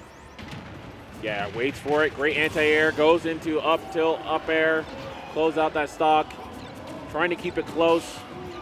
You got to be aware of that pressure. We're seeing that mid-range, man, and definitely Asimo is the one who's really taking charge. Okay, 90.1% here and climbing. Now, usually when I think of Rob and these darker red percents here, Bam, I'm like, you know what, this is okay for most Robs, for most, of these types of characters, because again, they're going to get a little bit of raise to toss around, but I'm just thinking about how long Rob can exist in these dark red percents versus Ryu. Oh, it's not that long. It's not that long. Definitely as you can see. Speaking of. I mean, moments, brother. Yes. Few and far between. Cinema. Right, Martin Scorsese, bro. Yes, sir. There we go. Yeah, and see that? I'm loving that pressure there sequence. So what's happening is he's going and doing fair, but of course you still have your special cancels, right? So yes, sir. There is a inherent mix-up that you have to deal with. And that's just on, and that's for some of the moves that are not going to be as safe. Some of them are naturally just safe on shield, right? Yeah. Ryu will have that mix, especially if you don't necessarily know what to deal against that, or you don't have a super strong out of shield. Oh, my goodness. Wow, where's he at? Yeah, clean stuff right there. Smooth on that up smash, and of course, getting that scoop just in case Asimo wants to get a little too close for comfort. Asimo loves to do that, just kind of run up on you, wait to see what you're going to do out of shield. Oh, don't test Zomba. Should be a kill here, yeah. Yeah. Going to chase that one. And don't test Zomba in the shield drop game, because he will up smash if he needs to. Yeah. Great offstage pressure, like you said. Uh-oh. Gyro's on deck. Hey, we looking, we searching. Uh-oh. Uh-oh. Oh, he's so close. Oh, no. We got these up here for days. Oh, no. Oh, so close. Almost got to that other platform. That could have been your life. Yeah, for sure. He took him on a ride right there. Okay, FADC on the way down. Love these movement options. Shakunetsu again. Oh, Yes, no. sir. Oh, no. We don't get a TP to close that out there. Last hit situation still. We're getting close right now. Yeah, finding some kind of whiffs, man. Got to be careful. Yeah, that bear's going to be safe on shieldsafe.com. Okay. Oh, yeah, Pressure. we're checking the temperature there. Uh-huh. Nobody Oh, home good nice. swing. Now he's getting him off stage. This is what I was talking about. This is what I was talking about. This is a wrap. This is a wrap. Wait a minute. He had. Oh, my goodness. That's what I was talking about. On stage, the matchup certainly goes one way, but Rob blessed with the proper tools to make Ryu's life hell off stage. So that was a very interesting situation because that could have been a potential robbery too. It could have been. Because that was a situation where we're like, all right, you're not really coming back. No. As Asimo. No. If he had determined, hey, I'm not coming back, he's, I know he's got it. I think if he actually went for a dare there, that would have been the play. That would have been it. That would have been a play, right? Would have But been a play. those are the moments, right, when you have time. But there's that mental stack that's happening in that off stage already, right? So it's going to be hard to really discern that in the time period allotted. I mean, But yeah. nonetheless, we're going to see Zomba gets that dub, and we are going into our next match here, Game 3 in this losers quarters finals. If you're just joining us here today, we are rocking through this top 8, and we got some people boxing. We most certainly do. And most of the punches are being swung on the behalf right here of a Zomba, of course, coming out like an absolute animal. A lot of momentum as that last game revved up. And as it stands right now, a Zomba just not allowing Asimo any sort of points here back to the stage. Again, we're looking at a rinse and repeat, a remix, if you will, a reprise, a revisit it. You ain't coming back, okay? Crazy, I've seen barely. this movie before. And look how much damage you got for that reversal. Unfortunate situation. We will see the bear land its mark. Haven't seen a Zom bear in a while. It's been a minute. I tell you, it's been a minute. Okay. Nice. Love that nair. Shakunetsu again, just force you to jump. Head full of laser. I'm going to let it rip, bro. Yeah. One thing about me, I'm going to let this laser sing. True. Okay. Love just the fearlessness to run right up on Asimo and start boxing. I think that's certainly the fight that Asimo is looking for. So you got to make sure you do that sparingly. Oh, perfectly placed nair. Oh, that should be so much damage. Yeah, you're dead. Jesus Christ, bro. Yep, all the above. Jeez, man. Are you kidding me? Are you kidding me? World Warrior things. Man, I remember the first time in before the game came out in beta, when I was one of the people who first found out that you can cancel, the special cancel. I was like, yo, this character, aerial special cancels? I'm like, hold up, this character's kind of cooking. Okay. Zomba definitely cooking right now, too. In the kitchen with the wrist right now. What a time. Nice. Yep, He's had to put my foot in it, though. Easy catch. There's that back air. Up tilt. Oh, my God. Oh, can we fast chase? No, we're not going to get it. Okay, and I love the laser forcing a weird recovery on the way back down. Yes, I had to go for an aggressive option because I got to get back to this ledge, you know. Great DI regardless, and barely a B-reverses past that up air. That would have closed out that stock. That was a very, very important B-reverse there for Asimo. He's getting a ton of damage. He's not going to get the Shakunetsu here, but he has him at 45. Should get a punish right here, though. Oh, man. Big damage. The Mage right there. Oh, no. Yeah, man. Twice. Getting what you want. Next one could potentially do it. We got a full rage Ryu, man. Okay, this is running up right now, looking for you to drop shield quickly. Don't panic. Hey. Oh, my God. There's the back air. You know how many miles that man has walked with those feet? No facts, bro. Best respect that. Feet are filthy. Oh, those feet are disgusting. They've been around the world. Calloused and charred, brother. All up in your face, man. That's crazy. If I was Rob, I'd pass out. I'd pass out, bro. Get me out. Get me out. I'm walking off the stage. You got it. Facts. Just keep those feet away from me. Asimo right now looking like the player to beat here in this bracket. 2 games right here on Zomba's unfortunate one. He looks none too thrilled about it. Next game is upon us, friends. If there's any Zomba fans out there, you better make some noise for him right now. He needs your energy, all right? There we go. I hear the people. Okay. Okay, and Asimo cares nothing about it. Just running right up on Zomba and breaking that Zomba. Wait a minute. I came to box 2. Nice. Gets the gyro, and then no laser? Weird. Okay. And? Jeez. Clean. Man. Oh, man, that's clean. Good damage. We might get the stock ended right now on this ledge. No, okay, we're going to fight out. Good stuff. Nice. That's mine. Oh, yeah, my Lord. Okay, and he still has it. Yeah, not going to make it. Yeah, and we need to see more of that. I feel like what's kind of put Zomba in this position is that inability to fight Ryu up close. I mean, I'm not doubting Rob's skills at all. I mean, he has some of the best boxing tools, some of the best frame data on hit in the game, especially given a character his size. But you got to get Ryu off this stage, bro. You got to. Yeah, one thing I would like to see is a bit more in gyro, like coming out to play, right? Again, we talked about the game of mid-range. Throw those buttons out, man. Throw those lasers out. Force him to kind of like, he can't just jump into that perfect sweet spot for himself for free. No, you most certainly cannot. Wait a minute. Back throw? No, forward throw. Yeah, I mean, honestly, in a match like this, man, nothing's for free. Everything feels kind of hard-earned. Okay, forward air on the way back through. I love that. Yeah. Jeez, man.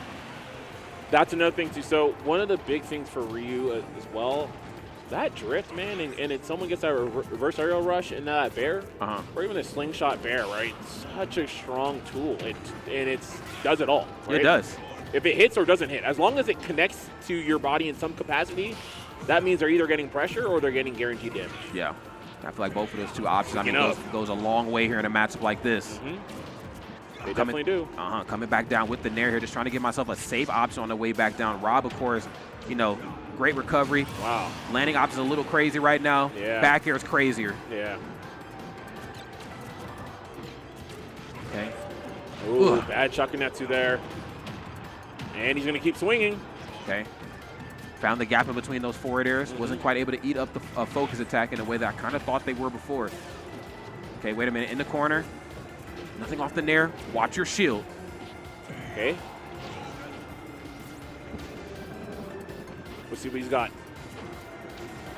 Wait patiently on the left side. Going for tech chase. Thought the gyro would help him out. Just barely gone. Ooh. Man, we might see another game 5, bro. I'm here for it. Between these two, I definitely want one. Yeah, that should be enough. Yeah, ain't no way you're going to be able to Tatsu copter your way back to the stage. Well, I'll see you in game 5, brother. It just ain't no way. It looks like it might be my favorite season. What's that, brother? Season 5, baby. Season 5, brother. We've been renewed. Yes, sir. Thanks to Netflix, we got another season upon us, friends. Once again. Sitting comfortable in those wonderful black light seats. And, of course, you're watching it in 1080p, man. Yes, sir. Vision on the line that thanks to Zenny worth every penny right here, man. Let's talk about it. Here we go. Final game is upon us, friends. Let's make some noise. Okay, Pokemon Stadium 2. For the final bout here is the arena we're choosing. It's time. Okay, forward air right into the down tilt. We're putting on some save and comfortable damage up close. Nice. Okay, double nair. Okay. And we're bringing it right to you, bro. Yeah. Next day air. Oh, good movement. All right, we're going to get that dash attack, full laser. Good swing. This is a great opportunity here. He's going to mitigate that gyro, though. Okay. Okay, a lot of rolling going on here. Okay, trying to make sure positioning is key here, especially versus a character that can auto turn around. Up air, goodbye. Man. Yeah, I thought he was going to catch it. A little bit too greedy there, and we're at 37%. This is the best case scenario here for Zomba. Perfect timeline. Okay, double down tilt right there into the Tatsu, just trying to put on some quick damage. Yeah, quick and impactful damage. One thing he's got to be wary of, though, when Asimo gets close, he's got to like fight the urge to just fall on him, right, with an aerial. That is really where we've been seeing a lot of damage come through Asimo, and that's honestly a lot of times how he's been able to get back into the fight. Yes. Yeah, and I think it's such an important thing to try to stay in a fight like this, because it's very easy at times to feel kind of overwhelmed, if you will. Gyro right there creating himself that safe distance, forcing him to potentially jump over it, to be on the receiving end of a back here. Oh, my goodness, and yes, I can just step right into this one, brother. Yo, the donkey kick. Yeah, facts. Take him to the farm. Hee haw. Yes, sir. Okay, now at 122%, I mean, I feel like on a lesser player, this would be a bad spot to be in, but Rage Ryu in the hands of somebody like Asimo is just nothing nice for the other side, especially if you're not going to focus on getting Ryu off the stage. Nice damage. 60%. Yes, sir. All right, we're going to push back here. Great parry. Bear finds its mark. We're going to get into this corner situation. No. Zomba's choosing to go high. Getting those wheels back onto the ground there. Nothing off the up tilt. Trying to catch. Okay, remember what I was talking about before, right? A lot I'm of listening. times where we see Zomba actually, or Asimo get back into the match, is when Zomba lands on him after he's able to break into that kind of zone, right? Let's see if Zomba can make some change here. Hey, Okay. looking for some change indeed. Mm-hmm. Hey, got to get back onto this ground. I think that's something I think Oh my Zomba's. gosh, that could have been damage right there. We That- could have done a DP. He could have got a cancel. It most certainly could have been. I don't think you expected that, though. That was kind of crazy. Okay, gyro, creating that distance. Oh, my goodness, this is looking man. anything but good right here. Okay, laser online, nice. Perfectly placed focus attack. We back to the stage. Okay. Oh, whoa, that's whoa. Hold up, bro. It ain't done just yet. Okay, Wait. hold up. That might be Moneyball. Yes, Oh. it is. That will be JV2. Yes, sir. We are moving forward in Level Up Expo 2026. Okay, Zomba moves on. Zomba moves on to fight another day. Of course. In top 8 here. Championship Sunday Yes, at sir. Level Up Expo. And of course, unfortunately, that means that Asimo will be going home. So everybody, go ahead, show some love for Asimo right now. Clap it up. Holding it down time and time again. I'm clapping by the mic just so y'all can hear me clap too. We're clapping, okay? Because at the end of the day, you know, we're just happy to see all these wonderful players still moving, We are. grooving this wonderful game. I think it's safe to say, I can say all these years later now. I mean, we're reaching Tekken 7 status of just how long our game has been about, and doing the dang thing at such a major level. So, Yeah. of course, big shout out to them, and big shout out to you out there, of course, for hanging out with Bam and I here. Yes, sir. So, Man. wow. Asimo, Yo, man. honestly, we've been having some good matches. We most certainly have. We've been having some good matches. I was kind of scared with how the top 8 looked. Yeah, I was kind of worried. I was was. concerned for the people. Just a But little bit. alas, just a smidgen. just a wee bit. Just a smidgen. Just a bit. Yeah, just a little bit. Just a wee bit. But yeah, I just feel like, you know, Asimo definitely, you know, played well this weekend. But there's one thing that I just cannot ignore, I think, with the fighting game characters is that, you know, that weakness, that inability to come back on stage. I mean, the Yeah. characters I think can recover with some relative ease versus, you know, you get to see them steamroll. But, you know, when you play up against somebody like Rob, like Zomba's Rob, and they have that ability just to double forward or triple forward before you can do one thing, laser you. You know, you don't even need the fully charged laser, I think, to reset Ryu off stage. Gyro in the corner. I mean, all those things after a while start to stack up over time versus Ryu. Nah, forget about that, baby. It's just It's not light enough. time, baby. It's It's just light not time. enough. Turn that camera, man. Why is this camera on us? Turn that camera right now. I'm trying to see light. Go. That's right. Like I was saying before I was so crazily interrupted, it is light time. You That's are crazy. right. They still didn't change it. They didn't change. They They don't anything. care about Production it. bro. didn't listen to anything I just said. Like I right feel like Michael Jackson. All I want to Yeah. say is that they They don't really care about us. I want to say that they don't really care about us. Oh my God. We live, baby. We are most certainly live. We got Crepe, Salee versus Light here for, I believe, the final game here for this half of top 8. This is going to be a really great one, of course.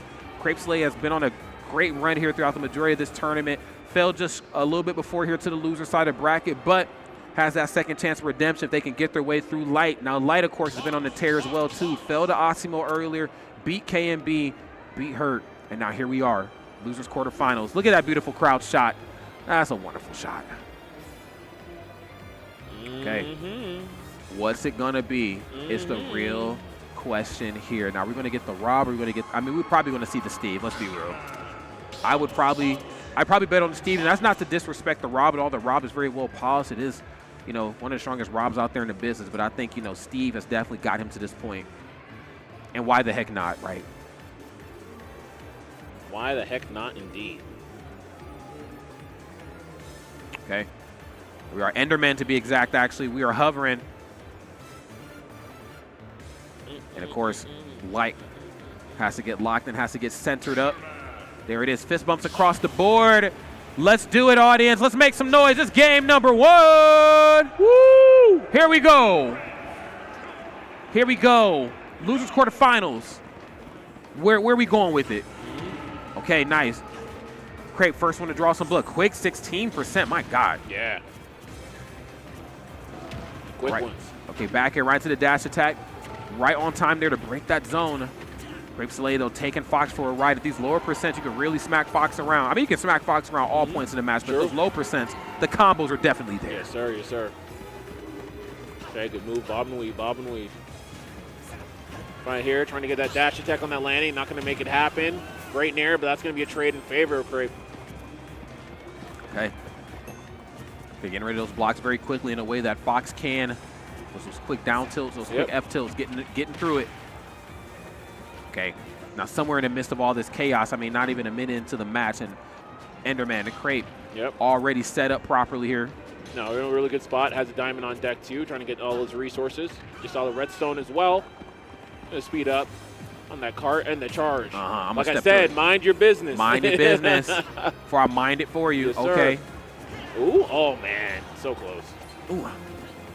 Okay, now you know what time it is, man. It's time for crime. I need a stock taken here immediately. Double nair right to the corner. That was clean. Oh my God. That was so clean. Oh my God, what the Matrix hell. And? Yeah, almost doing a little too much there. That was almost the Michael Jordan. No. Get back on stage, like.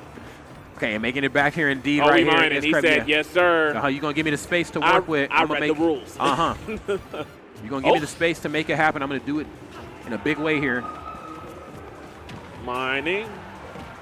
Okay, that should be a forward throw. Yes, that time. And, of course, being able to set it up at the ledge. Are you going to be able to fire Fox through it? Yes.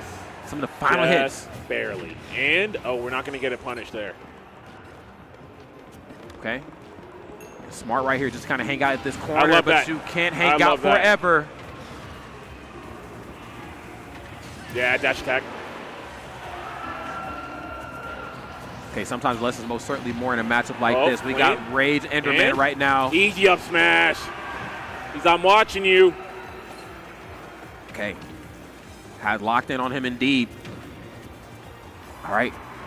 Diamond in hand right now, just trying to figure out what the landing option is going to be here on light side. Yes, I'm going to try to walk you down there. Me? Nope. He said no, none of that. Yeah, this is one dog you can't walk. Yes, sir. No humiliation ritual today. Humiliation ritual is crazy, bro. Oh, my God. Okay. Lasers online. And of course, we're going to play this one safe. It's going to be a little bit more difficult to do now that these walls are built up. But once those walls are broken, we're going to lean into neutral special. Nope. We ain't reflecting my cart. Dash attack. Yeah. All of that flop nair. Yes, got him out of his double jump too. Yep. That's the cart was coming. Absolutely. We're seeing the jumps preemptively. That's one big thing I haven't been noticing from Crepe. Like immediately he'll go for those double jumps, and people have been able to get a lot of punishes on that. That being said, he has been phenomenal with a lot of the footstools out of shield into the anvil. He's gotten a lot of kills throughout the course of this tournament. It's been crazy. Oh, no doubt about it. I mean, just when you thought it's safe to approach him haphazardly, I mean, he just knows how to find that every time. And then, yes, backer is going to get it done up underneath this championship Sunday sun. So one stock apiece right here. Yeah, we're building it up. Gold in hand. I'm a gold member. Going down. Man, we are getting all the damage we need. 75 fresh. Oh, my God. And the fade back. They caught a little bit of that overextension there on light side, fighting his hardest to get out of that corner. Nair out of shield. Hold on. Yep. Oh, yeah. You tried it. Yep. Now, I hope he's learned his lesson on, how and when he can go for those anvils, because Doramigi definitely did it to him. Yeah. I will reflect these. You can do it if you like. Okay, on the other side of this wall, both sides playing it safe here. Sending it back. Oh, no, sir. Okay, down tilt. Yep, and I just want to see him do it. I just want to see him to run up under it. Yeah, well, it ain't impossible, that's for sure. Yep. It's looking pretty impossible to land comfortably. Light on the double reset right there at that up tilt. Box, okay. Yep, gonna make it back to stay. And we're seeing a lot of fadeaways. Oh, what the? Oh, we are Looney Tunes. All right, we're back at it. Okay. Looking for a short hop something. Not uncharacteristic for Light, especially to be caught in the corner. Short hop, nair, and forwarder, namely the options to get him out of there. Already had that back air and forwarder lined up just in case. I would love to see a short hop there and Light just whiff punish up smash. That'd be so godlike. It could be coming soon. We'll see. Yep. Oh, no. Oh. And we're build here. We're going to make it back. Oh, my God. Just swing. Oh, drag down? Oh, God. Jesus, man. Nearing the final moments here of this match, man. Minute 45 mark. Yeah, so close. Going down on the wire. Just trying to get a kill here. We need a big play and fast. He's going to try to restart this? No. Possibly. I was expecting a step through F smash through the block. Oh, so close. No ledge trump there. Again, the wall's kind of messing up the fun here. That's happened a couple times now. Gets himself in up air. Oh, man. Gotta be careful. Okay. Oh, God, no! Whoa. How did he know? Okay. Man, I'm telling you. I'm really curious if we're going to see that reflector come out eventually. Possibly. I feel like it has to be in the forefront of his mind now that, you know, Anvil has landed a few times. He's avoided it, but at the final moment it worked. You know, you got to know. I got to start looking for this reflector here and fast. Yeah.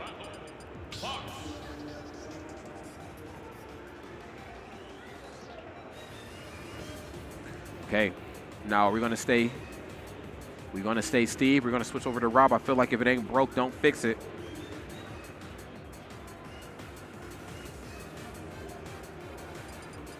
Yep. Yeah, you know what you need to do. You know what you need to do. You get them hands warmed up. There it is. Okay. There it is. Here we go, y'all. Next game is here. If there's any light fans in the audience, you better make some noise and give him your energy. He needs a spirit bomb and fast. Yes, sir. And of course, Crepe as well, man. Show some love here. I know that we got some French people in the audience. We got the French people at home holding it down. Represent the country, man. It's a small dimension here, but it's still a dimension nonetheless. Yes. Pocket dimension, if you will. There it is. Oh, no. Oh, my Lord. Yeah, not the dog walk. Yeah, getting walked. Okay. We don't die, though. Okay, nice. Great parry. Great parry, but yes, that's two hits. It's an attack and a command grab. Who the heck designed that? Yes. Questions. We have them. Oh, another one. Okay, perfectly placed down smash. Is looking great as ever. And yeah, I love every part of this, too. I think both sides know the importance of, you know, when it's time to be aggressive, when it's time to hold forward, to certainly do that, but also knowing that those moments should not be the entire match. Yep. You know, Fox right now, Light is kind of backing away at times, leaning into that neutral special.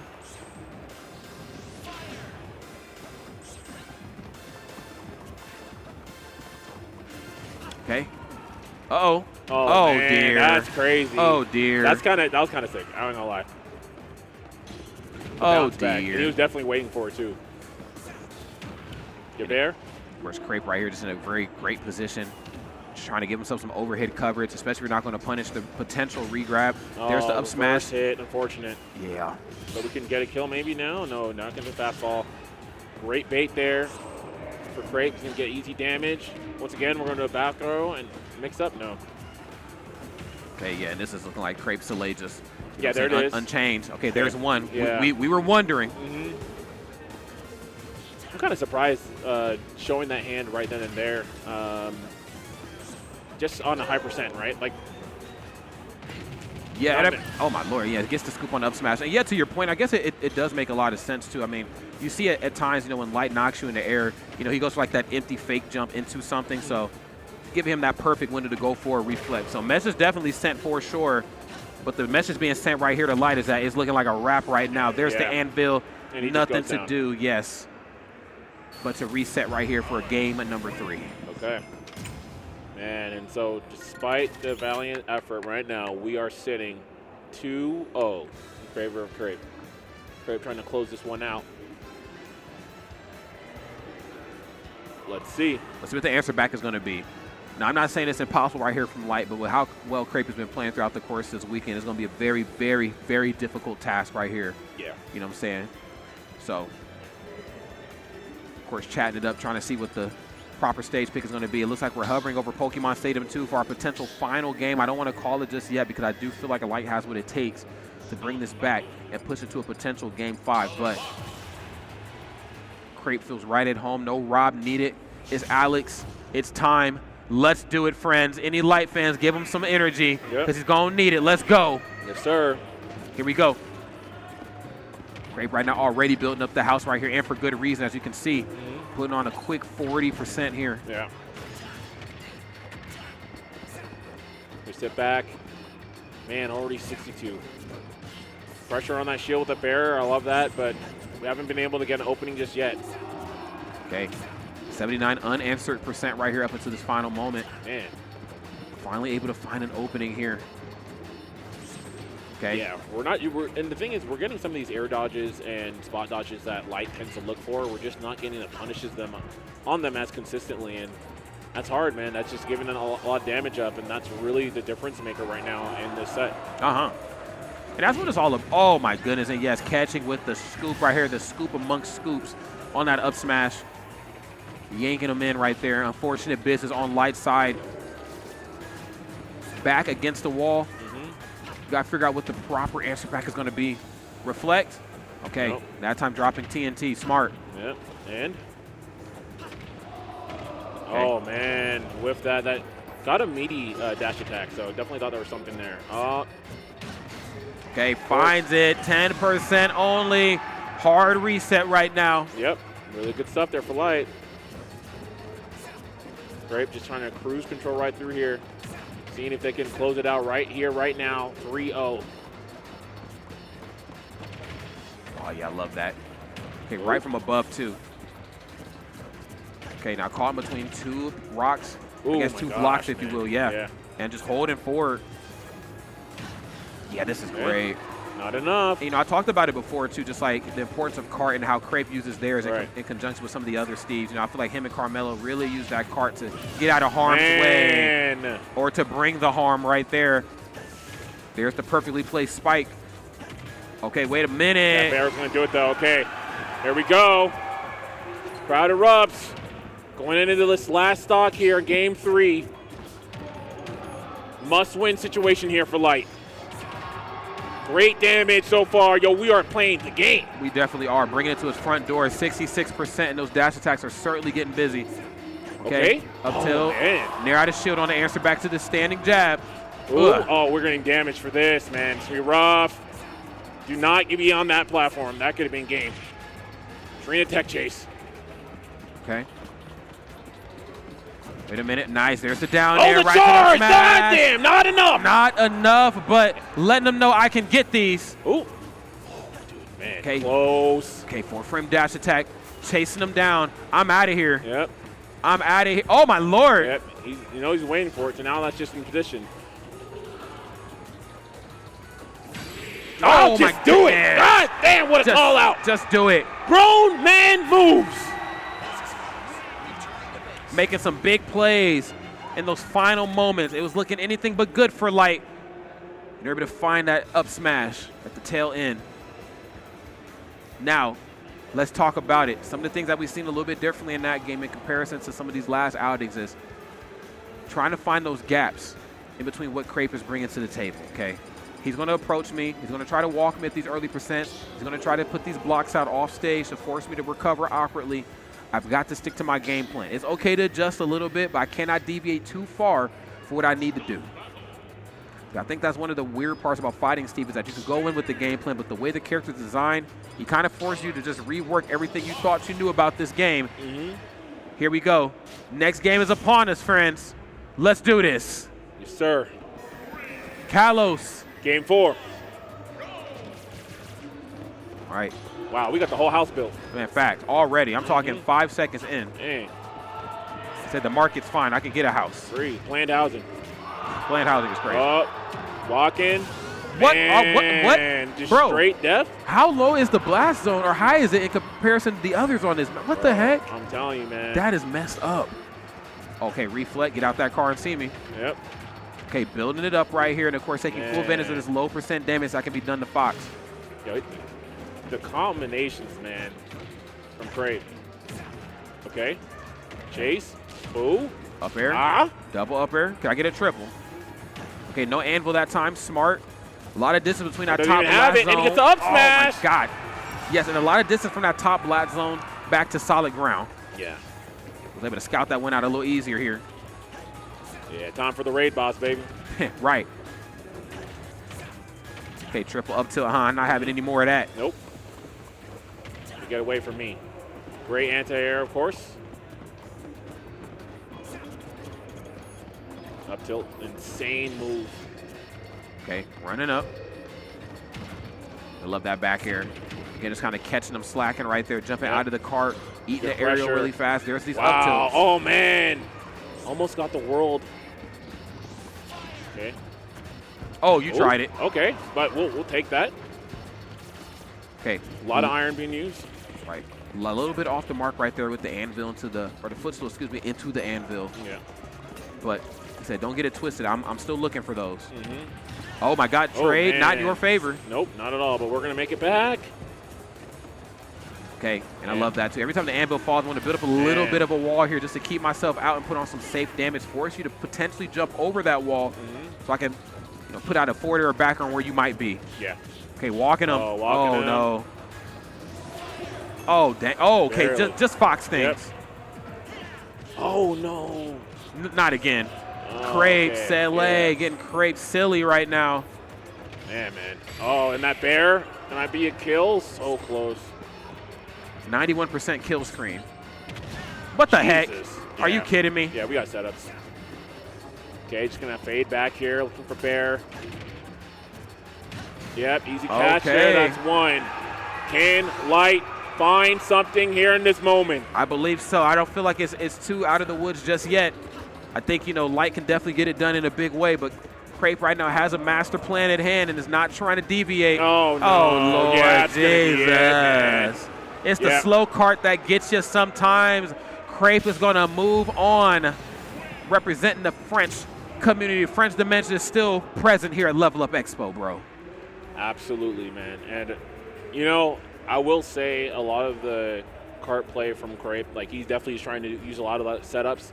There's a lot of times he would leave a block. Yeah. He'd put a concrete block, just you put it way back, right? And so you get the interactions where when you are up close and he does do a cart, it comes back off screen, right? So a lot of subtle tricks that he was using to really change up some of the pacings that you would usually see on cart. Sure. So did a really phenomenal job there. Make it happen. Man, Light finding really when it down to the wire, right? Yeah. Really finding a lot of great plays, but just a little bit too late to start, just mounting that offense. So unfortunately, Light will be bowing out. I know fan favorite for everybody, right? Definitely. So that's going to be a rough one, absolutely. But let's look at our bracket now in mind. So we already have our winners finals that's set. Of course, we talked about that earlier. Area 1-0, Doramigi going up against Zeta Acola. And now with all the dust settling, we have the losers semis here. Zomba versus Crepe. And we got the two Steves. And then we got Min. And, of course, we got that Roberto. Yes. That's right. So great stuff right there, of course, to everybody who's had a helping hand in this first half of top 8. And, of course, big shout out to the audience in person, in the IRL and the URL world out there, of course. Of course, without you guys, we don't really have much to do these days in the space. So shout out to you. And, of course, Bam, man, it's always a pleasure when two players like us get to meet right here on the mic. Yes, sir. Yeah, absolutely, man. Absolutely. Always a phenomenal time. Spending with the boys, obviously, you already know, man. My guy, Rod, always holding it down on the comms, on the hosting, on the TO. And, you got so many things going on, bro. So always good to see you. Always good to see the people sit down, have some good time, some quality Smash Ultimate action. That's right. Up next is going to be top 4, of course. And we got the homies bringing it in for you. I think you already know what it is. Right. It's Black Plague time right here, okay? So, yes, we are switching off. With that in mind, friends, don't go anywhere. Keep it locked right here. We got some more Level Up Expo coming your way right after a word from our sponsors. Peace. Oh, yes, sir. Great job, baby.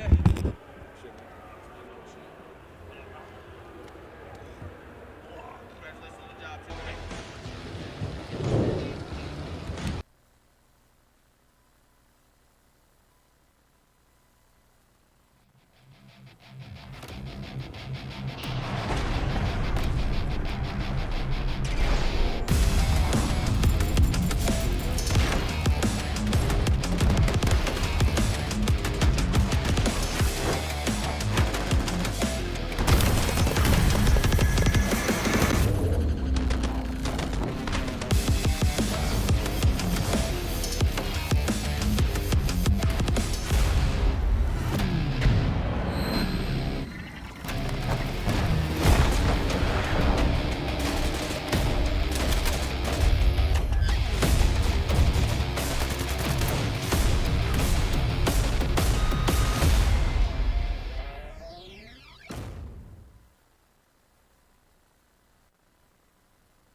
Whether it's sunglasses outside, blue light glasses inside, or night driving lenses in the dark, Zenny has affordable eyewear for everyone. Get 15% off with code LEVELUP at zenny.com.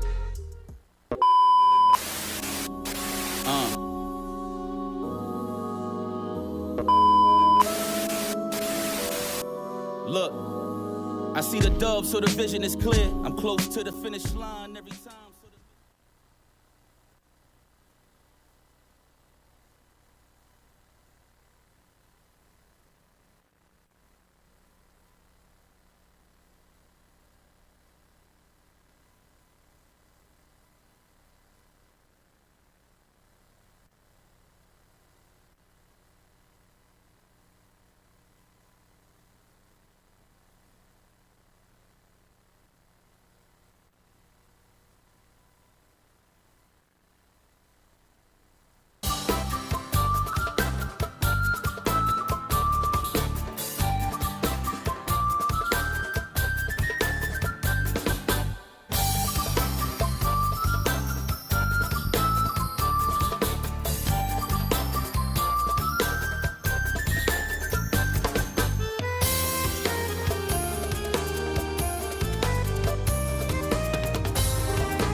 Building, and I am ready to go. I think I just missed half of that, didn't I? Let's do listen. it again.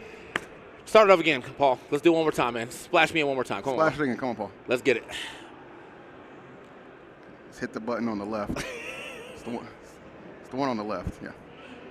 Level Up Expo, you know what time it is. The Black Plague is in the building, and we're going to get through this top four. I'm TK, joined by my man EE. Once again, back at it.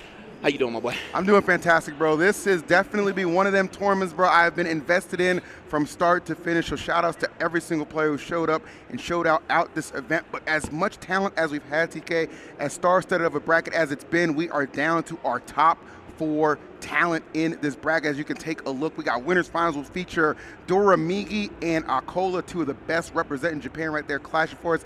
And then in loser semis, you're going to see Zomba and Crepe Salee. So you got 2 Steve representatives right there. You have a lone Rob and a lone Min. However, that Min is last year's reigning defending champion of this event. So don't get it twisted, bro. It is still anybody's game, but I like the presence that we have for this top 4. Yeah, for sure, man. I'm looking at, if you're looking at somebody to actually make waves against these Steves, it would be Zomba. Zomba's definitely had a good tear. You have to think about Genesis, how he had to make his way back up through that. But he has a very good good matchup knowledge in that matchup. But before we get to that point, we got to go through our winner side of things. And I think another man who does a good job of handling some Steve action, it is going to be Doramigi. But there is possibility to see another character here from acola. Yeah, 100%, and that's actually going to be the case. You see, the Game & Watch is going to be the selection, and this, if you're not familiar with why acola notorious Steve main is going Game & Watch, it's because of the reputation that Miya has had against Doramigi. Miya's Game & Watch has routinely given Doramigi some fits at the highest of level,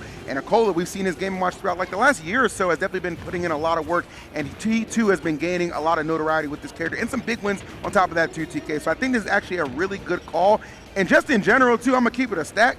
The way you see Doramigi handle Steves, I mean, did you see what he did against Crepe Salee in that winter semis? It was nothing nice. It was a 3-0. It was nothing nice. And we don't get to see that too often against Steve, but you will see it when Doramigi's on the screen. So here we go.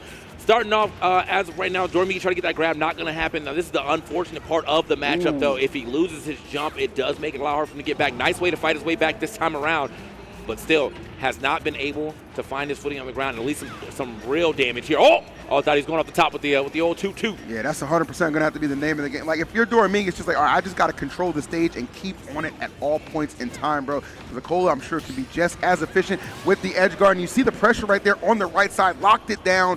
Parry into the tilt action is enough to secure that first stock. Very modest 58 right now for Game & Watch, TK, as he continues to build onto this lead. The pressure just mounting. Yeah, very solid way to get back to the stage yet again. Doramigi, though, he has got to find a way to keep that center stage presence, because every time he's pushed off to the wall, I mean, one thing about Game & Watch, he does a very good job of just carrying you further and further to that blast zone. As a character who doesn't want to waste that double jump, you definitely don't want that to happen to you. My gosh, it's not looking good for Doramigi at all. Cannot get back down to the ground. Lord have mercy, bro. It's a one-sided fight for sure. I'm saying this is crazy, man. I was not expecting it to be this bad off the jump for game number 1, but obviously acola coming in here with some devious things on his mind and executing perfectly. Doramigi back to the wall, final stock right now. And this game number 1 of Winners Finals looking extremely one-sided. I'm feeling like we might end this with a 9 the way. That has, bro. Acola player, hold on. We'll save the 9s for Smash Supernova, man. That's what they talk about in Baltimore. Anyways, man. You get that on the way home, chat. You get that on the way home. But getting that first game right there is acola. Dominant performance with the Game & Watch, letting you guys know, no, I am not a one-trick. I got a lot of skill behind this. You know what I'm saying? Yeah, that was, and the thing too about Doramigi is I think sometimes you just have to, take these losses. You do. You have to take these losses in stride. You are playing a relatively bad matchup here. And you know that this is a bad matchup because if you look at the record between him and Miya, exactly. so long ago, my man finally got a W on him like very recently, but it was like 116 or something. It took a minute to finally break through. You know what I'm saying? But Cole was like, hey, you know what? I just kind of give you a different look here and just kind of play it my way. And thus far, working out extremely well. But again, Doramigi, this is the defending champion of last year, current #1 ranked player on our global ranking system. So, to think this is over would be a fool's errand. I can assure you of that. Doramigi probably already got the gears turning on how we are going to go ahead and swing this into his favor. First step, changing up a stage. We haven't really seen a lot of town and city in this top 8 yet, so definitely a different look here. Ooh, okay. A little dash attack there. Oh, that was actually a beautiful stall with the up B, but unfortunately does get grabbed right after that. But he did at least avoid losing that stock. I think if he tried to air dodge down, that was going to be down smash, F smash, and he was just gone.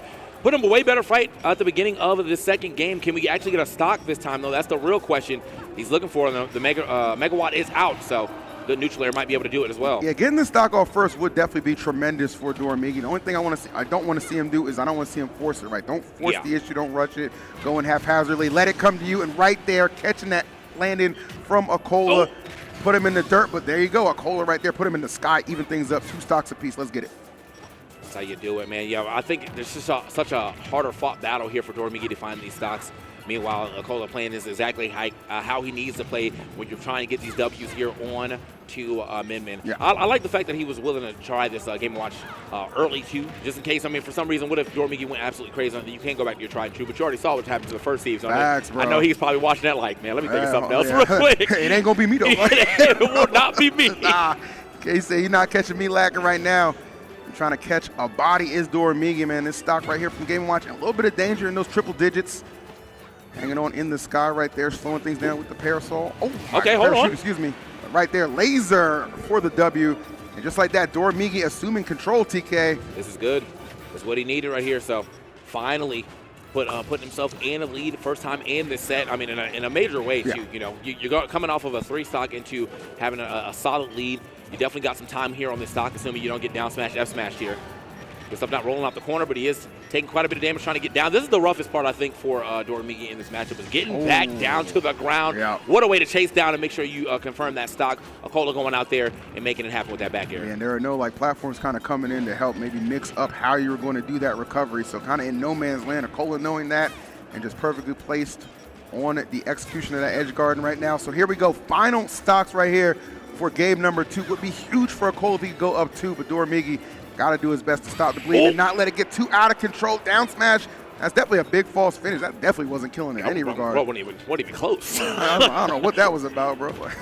Very generous kill screen right there, but as you can see, acola still living 116. Got to find a way to get this stock, too. He's trying to cover so much space. Nice. Wait a minute. Still not enough. He's doing a good job calling out those jumps, too, man. He's getting a lot of damage off of that. This is the worst part, though. Is like now you put a lot of rage here on to acola. I was like, if you get down smash, F smash, that's definitely it. And acola knows it as well.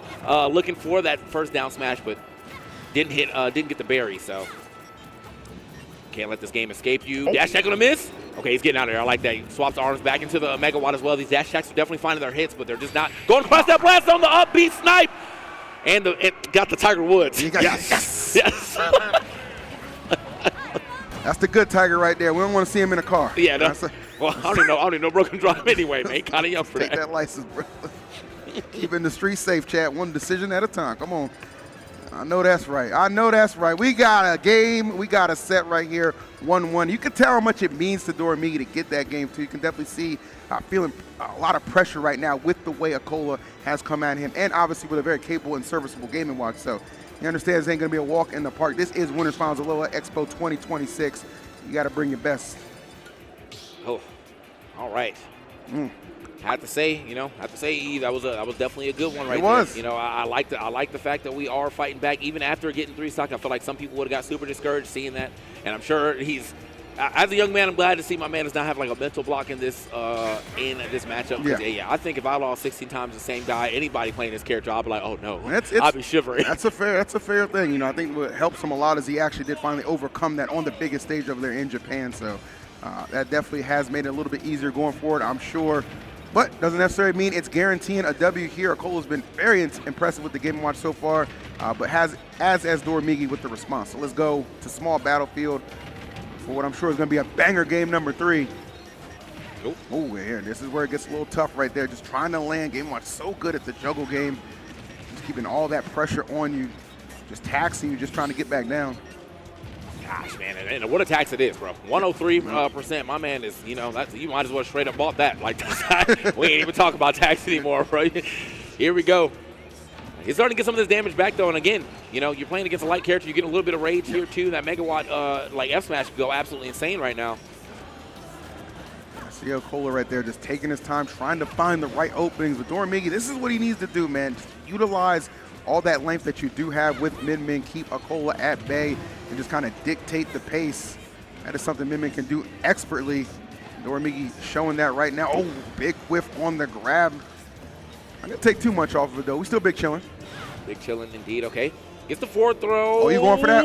Oh, you still worked out, though. That might have been on, almost kind of on purpose. Okay. Like, you cut him off yeah, so he couldn't get closer to the stage, but you also put yourself in a position where you blocked the up B. So, interesting, option right there from acola, but he was able to get that stock immediately right after that. Doramigi comes back, keeps the game even. It's one of those purposeful mistakes right there, just kind of like the plan B for acola. Like, either way, I'm going to end up getting you, but percentage was pretty high, so it didn't take much for Doramigi to get right back into this thing. Good Winners Finals we got here. Oh, the double back air, though. Hold up now. We getting greedy with it. Could not connect. Oh, wait. Put him down in the blast zone. Oh, I cannot believe he made it back, bro. Not quite. Oh, and you know what? Good turnaround, though, from Doramigi, though. Immediately trying to go for that down air. Yep. Yeah, but just did not have enough damage on it to go ahead and send him straight up to that blast zone. Still, though, Yeah. keeping himself a % lead. He's got to get back down to the ground, though. This is the hard part again. No character flirts with the Blast Zone's like Game & Watch, Yep. bro. You can be all the way down there and then just still, by hook or crook, you are making that thing back. So very fortunate for acola, but that laser precision right there delivered from Doramigi gives him the slight lead. See how far he can push this. Them lasers talking today, man. I think that might be his third laser kill right there. My Come boy on, is man. sheeshing it up. He's I hearing see voices you. right now. Randy Orton, hold on now.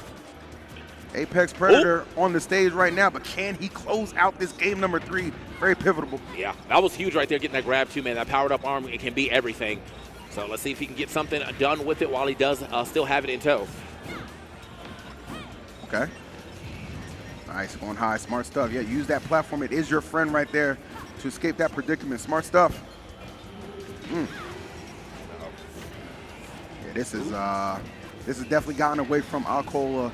For now. For now, true. Yeah, for now, Okay. it's going to even it up right here. Now, this, again, it is Game & Watch. There is the possibility of the random factor 9 popping off, and that has got him a W before. You ain't lying. Let's see, going high right there. Comes down with the key. Very aggressive landing from acola, trying to get in there, get anything started, man. Nair opportunity would be fantastic, but the megawatt is all it takes. And once again, Doramigi just showing you how much a W there means. So now the question becomes like, okay, acola got game number 1. Very good job. The last 2 have gone the way of Doramigi. Do we switch to Steve and just try and mix it up a little bit, or do we believe the Game & Watch has what it takes? That is a good question. I mean, I believe, though, if I was a betting man, I might stay here on the Game & Watch because, again, you saw what my man did to the Steve, okay? Now, you are a different Steve. You are a different caliber. Y'all do play different. This is a different style that's coming through, but just, seeing a man go 3-0 over your main character already and a very good rep of that main character, that might have me thinking. I agree with that. Yeah, but either way for acola, man, he's got to be feeling good. I mean, a much improved performance this year compared to last. I think he was eliminated in 33rd, 25th, something in that range right there to both Kurama and Skinny the Pooh, man. Mario's had that boy in a torture chamber last year, but he's escaped that. And it just wasn't the galaxy you was trying to be in, bro. I'll tell you that. I'm saying that ain't where you want to be, but he is definitely where he wants to be right now in this top 4. Down a game, though, being sent to the loser's bracket if Doramigi can secure game number 4, but we'll see what acola's feeling like with the bounce back and the character selection as well. Let's see. Okay. We're gonna keep the Game & Watch going. All right. What did he leave the menu for? I think he went and changed the song. Real. That's real right there, right? All right. It matters. I wish they would play that Persona song more, bro. That is a banger. That's a banger, All right, here we go, man. Into game 4. After that first game, it was a 3-stock on the side of acola, but Doramigi has really kind of kept his lead throughout these matches. And that's been nice, nice little display of how you play this matchup. But I think the biggest thing is he has definitely just avoided getting put in the skies like this. I think when you watch against Miya, one of the things that Miya does a very good job of is just having Doramigi just be stuck. He just be stuck in the sky, taking 40, 50 damage every time he gets hit with an up air. And acola just has not been able to make that same thing happen. Yeah, that's facts right there, man. Especially, too, when you kind of notice, too, he hasn't been getting bullied off stage as much either, too. That's a really big part of this as well. The control that he has executed and displayed with how he's kind of handling things and not letting Game & Watch really dictate the pace. That's the main thing. That should be something Min is doing all the time. Now, predicaments like that, it is what it is, right? Yeah. It's kind of sometimes can feel like a 50-50, but again, you're seeing how well Doramigi is playing it because when he's down, he's never out for long because he can immediately just strike back, take the stock, and even things out. Yeah, I mean, and he's been doing a very good job of catching acola jumping out the corner and whatever. He's been trying to up-B out the corner. He's been trying to up-B toward him, and these neutral players have definitely been hitting. Now, this is what I was meaning. Yeah. Look how much damage he got off just hitting one straight hit, and we're back into it. 93 unanswered, 100 unanswered damage right now from acola. Finally does get a hit here. Better watch out. I've seen some amazing stocks being taken away by Doramigi in that same scenario. Yeah, it's easy to see why acola believes in the Game & Watch here when you can just rack up percentages like that when you do find those openings, when you do get pressure like we are seeing right now.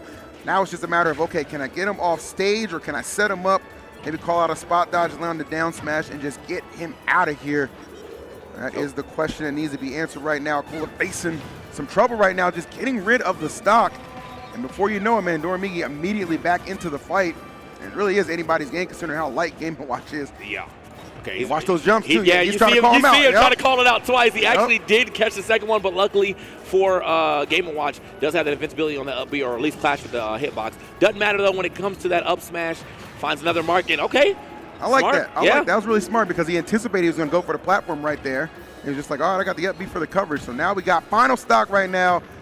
Big game 4. Cole trying to drag this thing to game 5, man. But I know Doramigi's like, get me the hell out of here. Get me in grands and let me get one step closer to defending my title a little bit easier. Ooh. Okay. Down tilt's going to hit that as well. Does kind of get a little frame chop action going on after missing that neutral air. Goes for the dash attack, and now we got some good damage, and he's also got good positioning on to acola. Let's get back to the stage. Oh. What are we trying to do right there? Maybe try to turn around and grab. It's looking a little scary at the moment. If you are Doramigi just trying to land all these 2-2s, my goodness, bro. That's what I mean. Look how much damage he took, and now got Doramigi now out of the lead. Kola actually having a little lead here on the percentage. And great positioning as well. The roll on is going to be safe. What? Okay. Okay. Playing with fire for sure right now. He is trying to catch that jump again. That has been a lot of stocks, though, so I like the fact that he's going back to the well of, like, what has worked for him. Oh, that was the megawatt. He was gone. Snipe, maybe? Oh, okay, gets back down to the ground again. I kind of like that, man. Thinking better of it, bro. Not trying to leave anything to chance, just in case. Gets back safe right there. Oh, rolls through the bomb, not connecting. Up B. Not going to get there either. I can't believe he's been able to roll him like 3 times in a row now. We got to catch this next one, right? All right, he caught something. He caught something, but it definitely wasn't that roll. Hey, bro, you know, if it ain't broke, don't fix it, all right? If it ain't broke, don't fix it. I drive a 99 Dodge for a reason. Still going, baby, still going. I know that's right. That's crazy work, but work nonetheless. But kudos to Acola at least getting down there to secure a game number 5. Here we go. All right. Sometimes, man, sometimes I see the patterns, bro. Man was like, he won't expect it again. Check this out.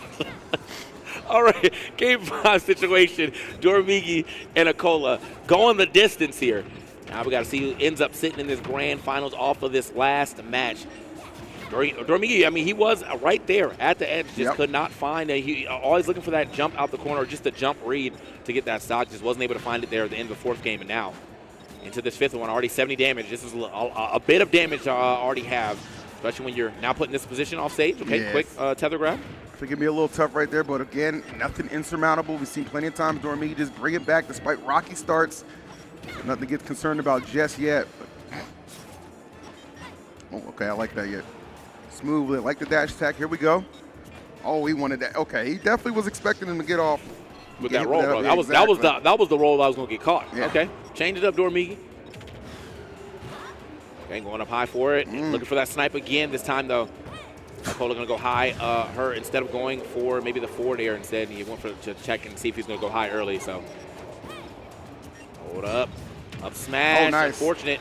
All right, let's see how far we're going for this one. I mean, yeah, if you're Doramigi, there's only so far out you can go before those arms won't reach. So you're kind of put in a predicament where you got to kind of drift in there, and yeah, the up B, the perfect response from Acola. Mans is on fire right now, TK. Ooh, good air my dodge. Goodness, but that'll put him out. I feel like he trying to rob that stock for a second, bro. Air dodge into side B, man. Say, hold on, if I get this 9, though. Hey, you never know, though. Oh, okay. It'd be that one time. It do be that one time, and that would have been the great time to get it. I don't know if he would have taken the stock, I mean, from across the stage, but definitely would have sent the message. Oh, yeah. All right, here we go. Trying to find that landing. Okay, gets back to the ground. Smooth stuff. Nice, turn around, get the easy grab right there. Just easy damage right now, man. Nothing crazy, because it's not needed. Just trying to make it that much more difficult when you do inevitably get him off of the stage. All right, bro. I think Doramigi has successfully conditioned Kola now, because he is looking for that roll. Yeah, exactly. Every time. Right now. He is successfully conditioned, man. Now he's getting free ledge get-ups. Gave it to him 8 times in the last game, not one time on this one. That's crazy. That's a level of play I do not understand, bro. I respect it. Always thinking one step ahead. Oh, no. Doramigi's funny, man. He is. This guy funny dude, bro. is so funny. This kid is very funny, very entertaining, very talented as well. Oh, my goodness, and very quick to strike as he takes off that stock from acola just out of nowhere. No tech to be found. And now a lot of trouble for acola, bro. This is the final stock, game number 5. And then he brings the roll back out. This is the type of condition I like to see right now, bro. That's it. I'm in your head. That's Professor Charles right there, man. Get out of my head, Charles. Right there. Xavier, man. That's what I'm talking about. This is crazy work right now.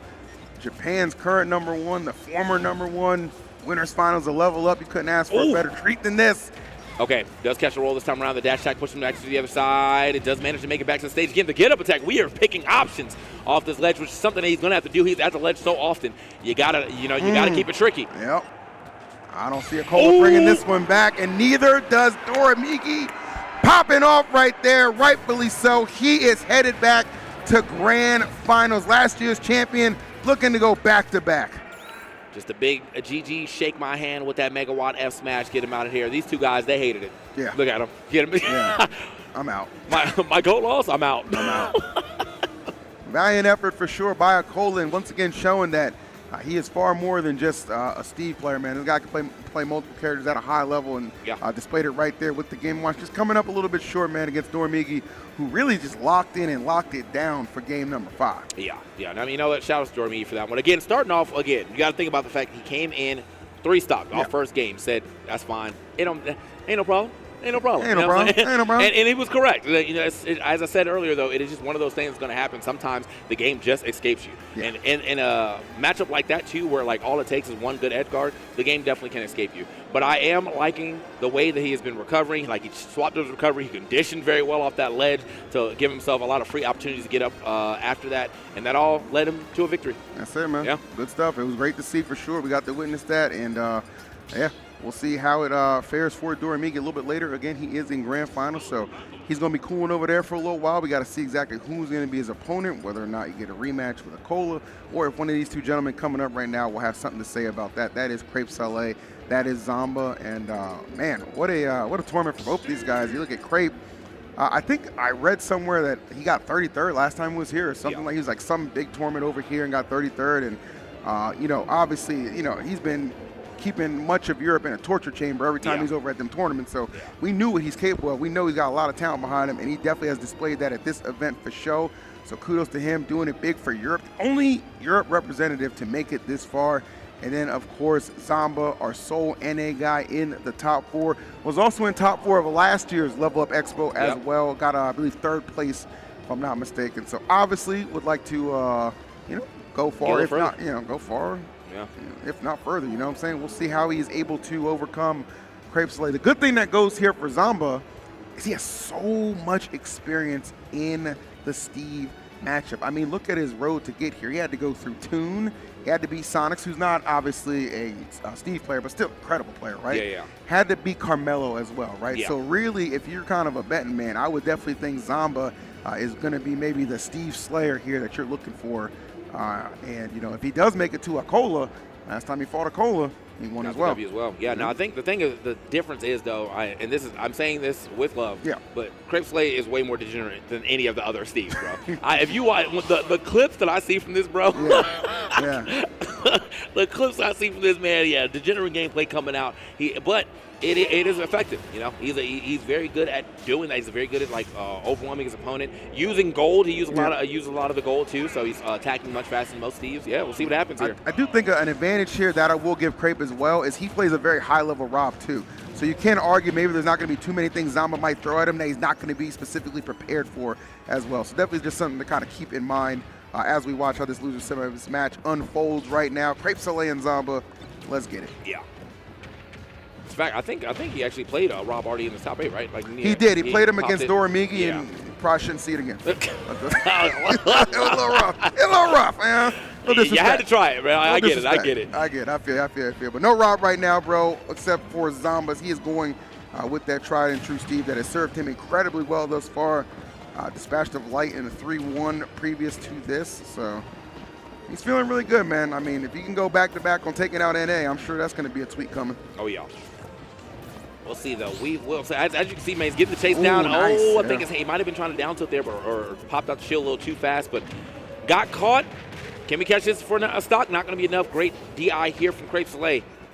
Okay, nice. All right, boxing game on point right there. Let's see what we can do on this right side. A little overzealous right there, and Crepe Salee gonna make him pay. Pretty modest 31, but damage is damage.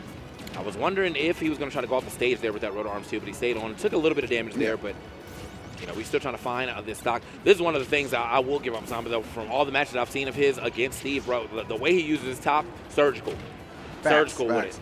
I mean, you look at Zomba's like region, like he just has so many like really high-level steeds to practice in. Obviously, it's easy to think, you know, Syrup right off the bat, but you know, you got Phantom there, you got Char as well. Like, you know, that is a good region to get some practice against a character that you will typically see in these higher spots, of course, of these top-tier tournaments like Level Up Expo, man. So he's got to know how to do it, bro. He just got to be able to execute it, because Crepe Salee definitely been playing out of his mind throughout the entirety of this event. I knew he was a problem when he took out my goat, man. I was like, God. I was like, what the heck? I saw the bracket. I just, you know, I fell to my knees at a 7-Eleven parking lot, bro.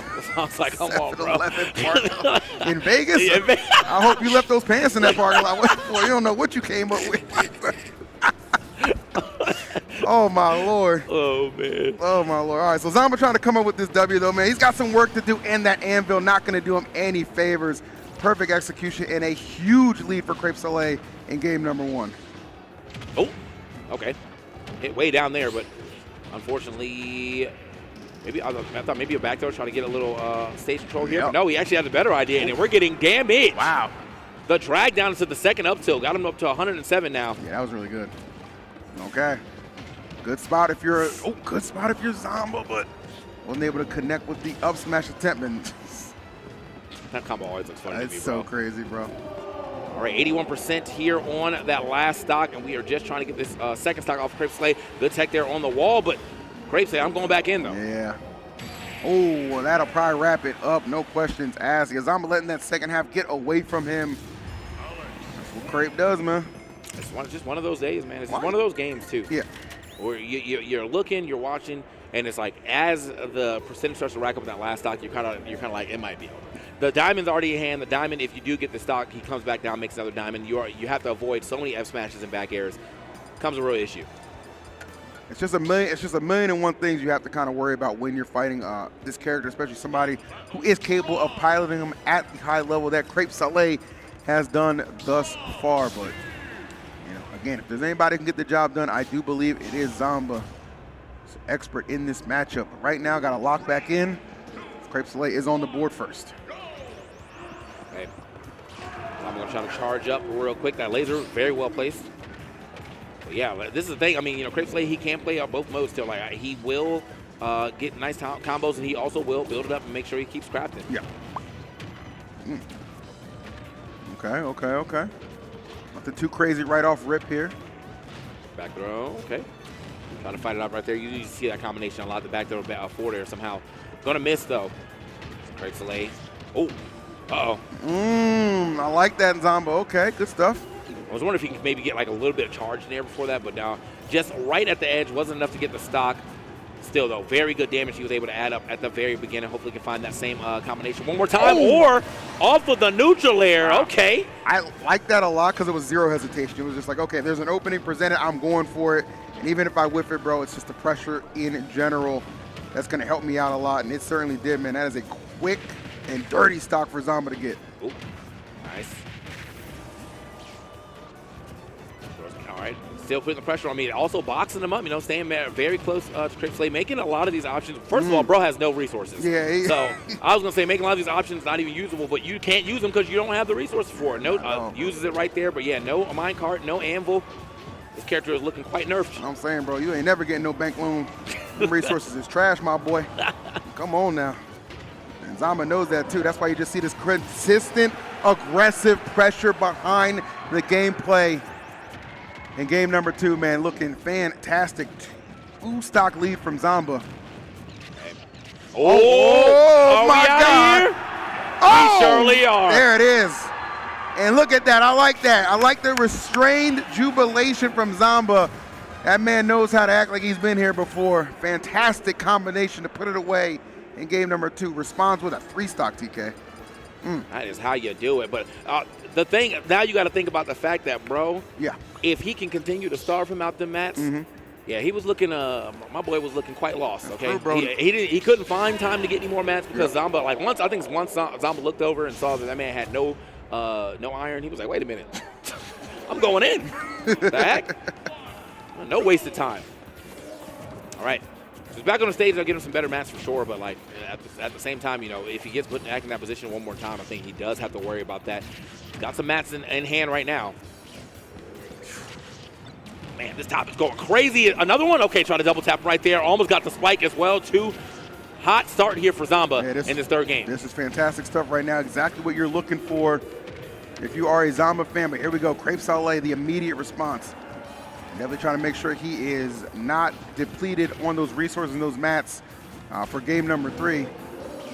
Definitely cut him off and put him in a lot of tricky positions in that previous game, and look at that back air just clearing house, clearing space, and giving Zomba the lead. Yeah, he got him boxed in for sure. Luckily that wall broke, because I think he might have got some extra jabs after that. But yeah, wall broke. He is desperately trying to find some space, but he does have quite a bit of mats now. My man is full up on the iron, so Zomba does have to play this one a little closer to the chest, but still great start for Zomba here. Okay.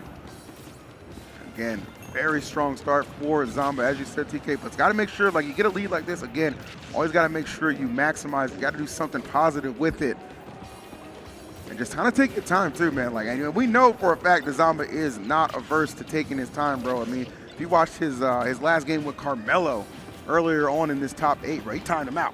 You know what I mean? So he is more than willing to take his time in this match, and I think that is the correct decision, considering how lethal Crepe has proven to be throughout the entirety of this run. Up smash, not going to be enough yet. But man, okay. Now he out of resources. It's time to go in. It's time to go in. I'm looking, you looking. My man got nothing to build with right now. That's it, bro. Good Lord. I think he forgot about the mine part of Minecraft, man. What's going on here, man? We got to get some mats, bro. It's the first part of the name, like. You ain't even capping on that, bro. I think he might have heard you, too. That man did. The farming exhibition has begun. I don't know if this is too little, too late. Let's see. Oftentimes I've seen Zomba in situations like this too, where he'll have like a strong lead like this, but you know, sometimes he doesn't always maintain it. So we'll have to see what the mental stack's looking like right now, if he can kind of hold it down and not let it get away from him. He's doing a fantastic job up until that point, but still 120 on Crepe Salee. Shouldn't take too much. Oh, Rotor Arms just barely coming up short. Yeah, I still like the covers, though. He wanted the jab lock, but he missed the jab, and he's like, wait a minute, like, I'm probably going to cover all these options anyway just with the Rotor Arms. Wasn't enough to get that stock, though, unfortunately, but here we go. We got a couple more resources. Spot dodge. We're getting out. A double up tilt. All right, what we looking like? What we looking like? Oh, nice. That was the double right there. Just flick them up, then send them out with another up airs. Doing a ton of work for Zomba. Zomba, he's always reinventing the wheel, bro. Always finding new ways to get these stocks, man. Very creative. Going way sky high with it real quick. All right. Crepe is now he's gotten back to mining. I see him over there definitely digging for some resources, but is it too little, too late? We're gonna have to find out. He does have the diamond already in hand and a good amount of damage here onto Zomba too, so the back air should be able to take that stock if he can find it.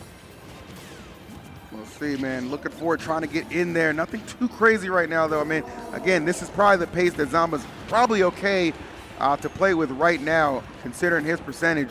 But you still got to get in there, man. Get a little aggro when those few and far opportunities do present themselves, just to make sure this lead, like, yeah, 28, that's nice, but I think 48 would look nicer. Yeah. You know what I'm saying? I still like the fact that he is playing, like, he's playing so patient right now, not trying to run in. Does get caught with that back air.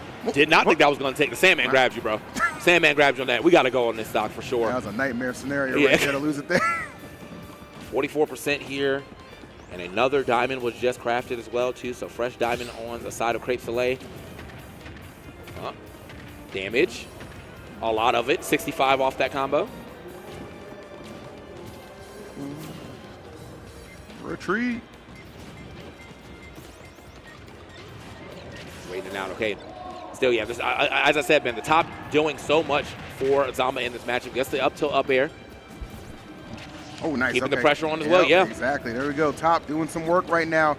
Tremendous stuff. Avoids the anvil as well. Minecart. Nobody home for that.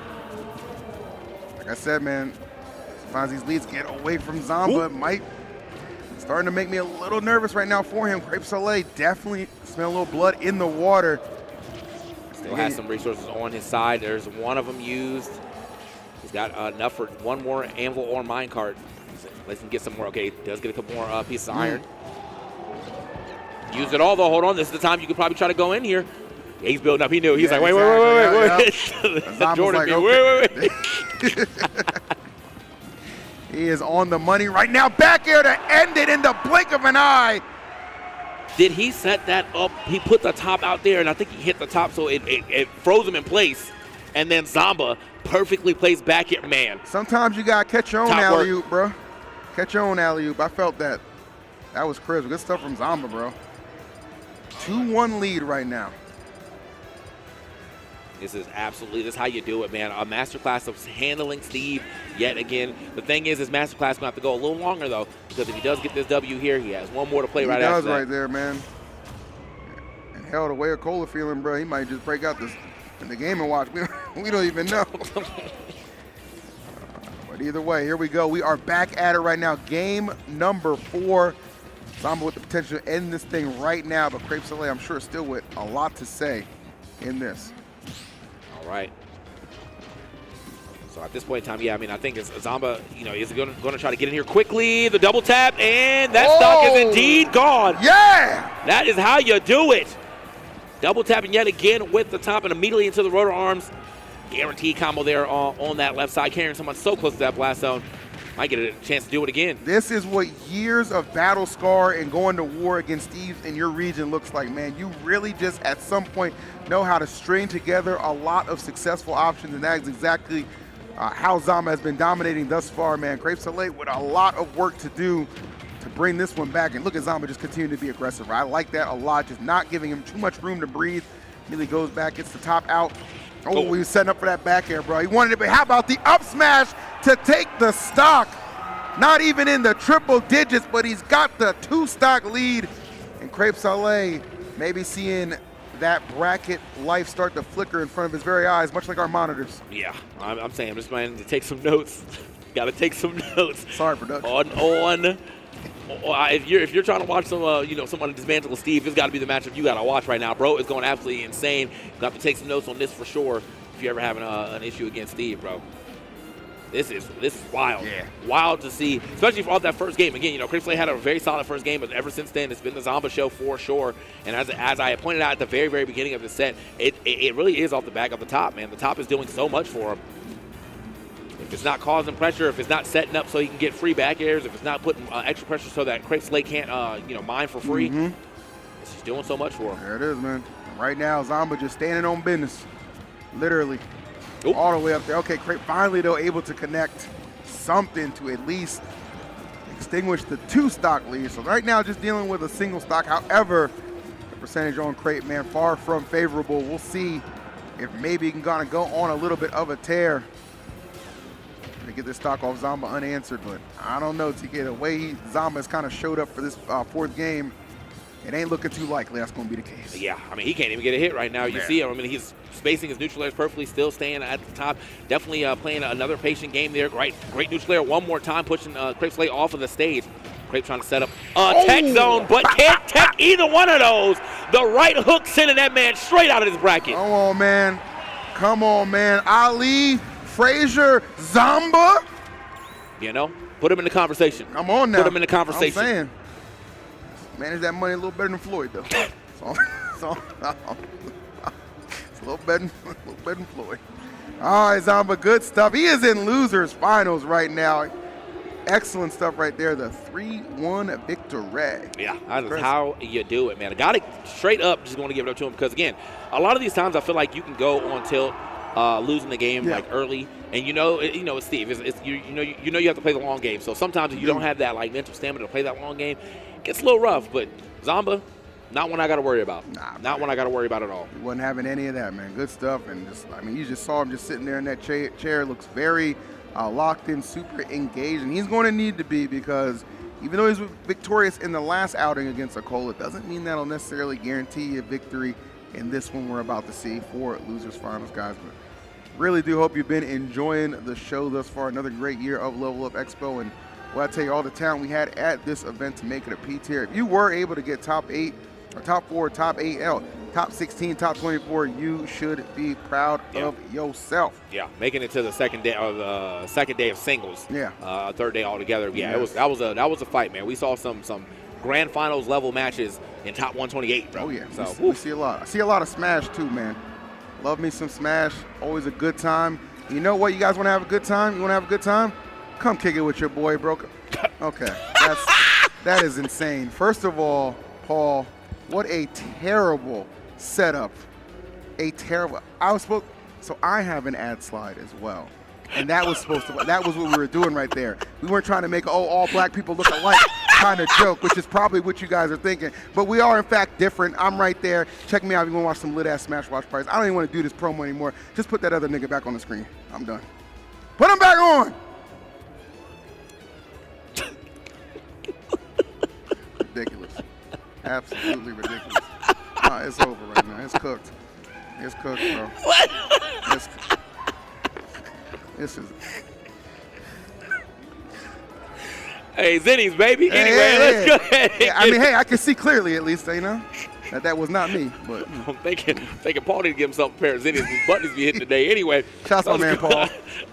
We always have a good time back here. It's my dog. It's my dog. Oh, Rob, Steve coming up yet again, but it's going to be a different Steve here.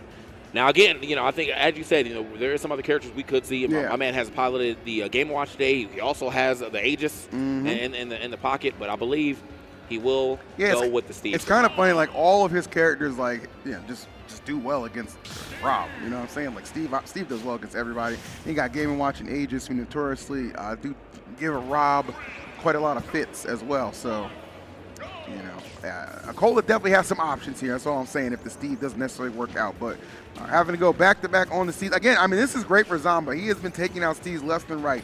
You got Toon down. You got Carmelo down. You just took out Crepe Salee, looking to add Zomba to that list as well. We shall see how this one goes, man. Yeah, it's all about the adjustments, man. You know, is. it's all about, remember, you're playing a different Steve right here, different caliber, different play style.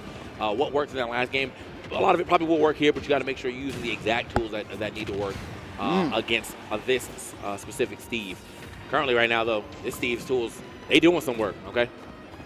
I'll give it up. Hold on. That's what it is. Oh, okay. Nice stuff. Let's see. Not pushing the pace too much. Dodging that. Ooh, that minecart, bro. Minecart is always just so good at just threatening so much space, bro. Like, you kind of avoid it, but you always end up sometimes on the receiving end of just another area or something from Steve. And 130 right now for Zomba. Got to be super careful right now. Oh, I like that. Just kind of waited for Kola to swing first. He loves going for those forward smashes, Randy Dandy.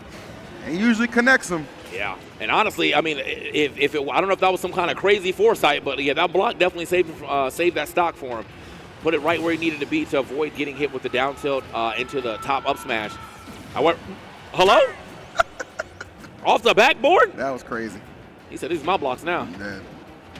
Backs on backs right now. 168 sitting on a Kola. This man is big chilling right now with some dangerous percentages.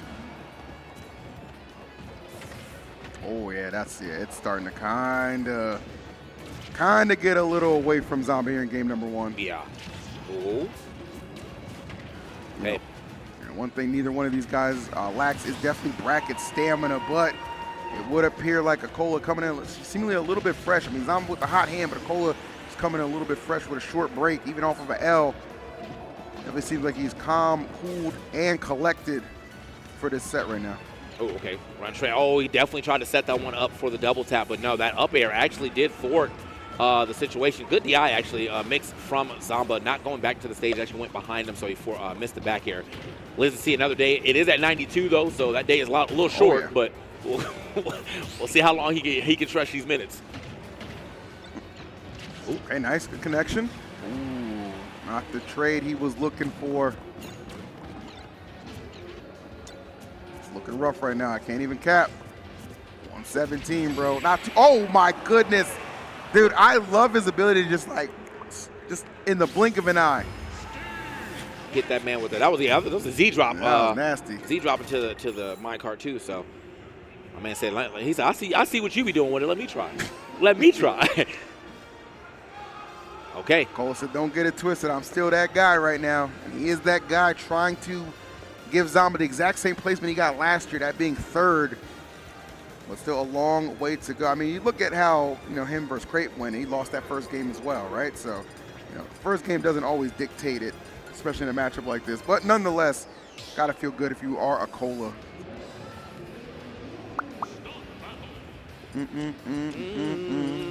Hey, Paul, can you get a little more like game sound? Is that something I can do, or is that something you can do? Turn it up. Turn me up.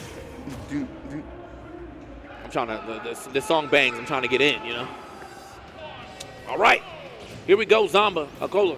Second game here. Yeah, we'd definitely like to see a little bit more of an immediate response from Zomba in this game number 2. Not let himself get overwhelmed right out the jump like we saw from that previous one. Because that is what kind of put him so far behind, couldn't kind of dig himself out of that hole. Ooh, combinations. We got those for days. Okay. Still, man, we got to try to answer some of this damage back. I already know that Steve can definitely get so much off of just a stray jab or up tilt, but Zomba can get a lot off of a stray neutral air. So, yep. See if he's able to find something. Currently, though, not crazy far behind. It hasn't taken too much damage, but we are starting to get a little into the scary hour, especially if you keep getting pushed over to the left side of the stage. That's going to be a big pickup for the 62. Oh, nice. Okay. You gotta watch that. Yeah, watch that middle side of things. Make sure you don't get hit by that TNT. It's fine. A lot of these up tilts for sure.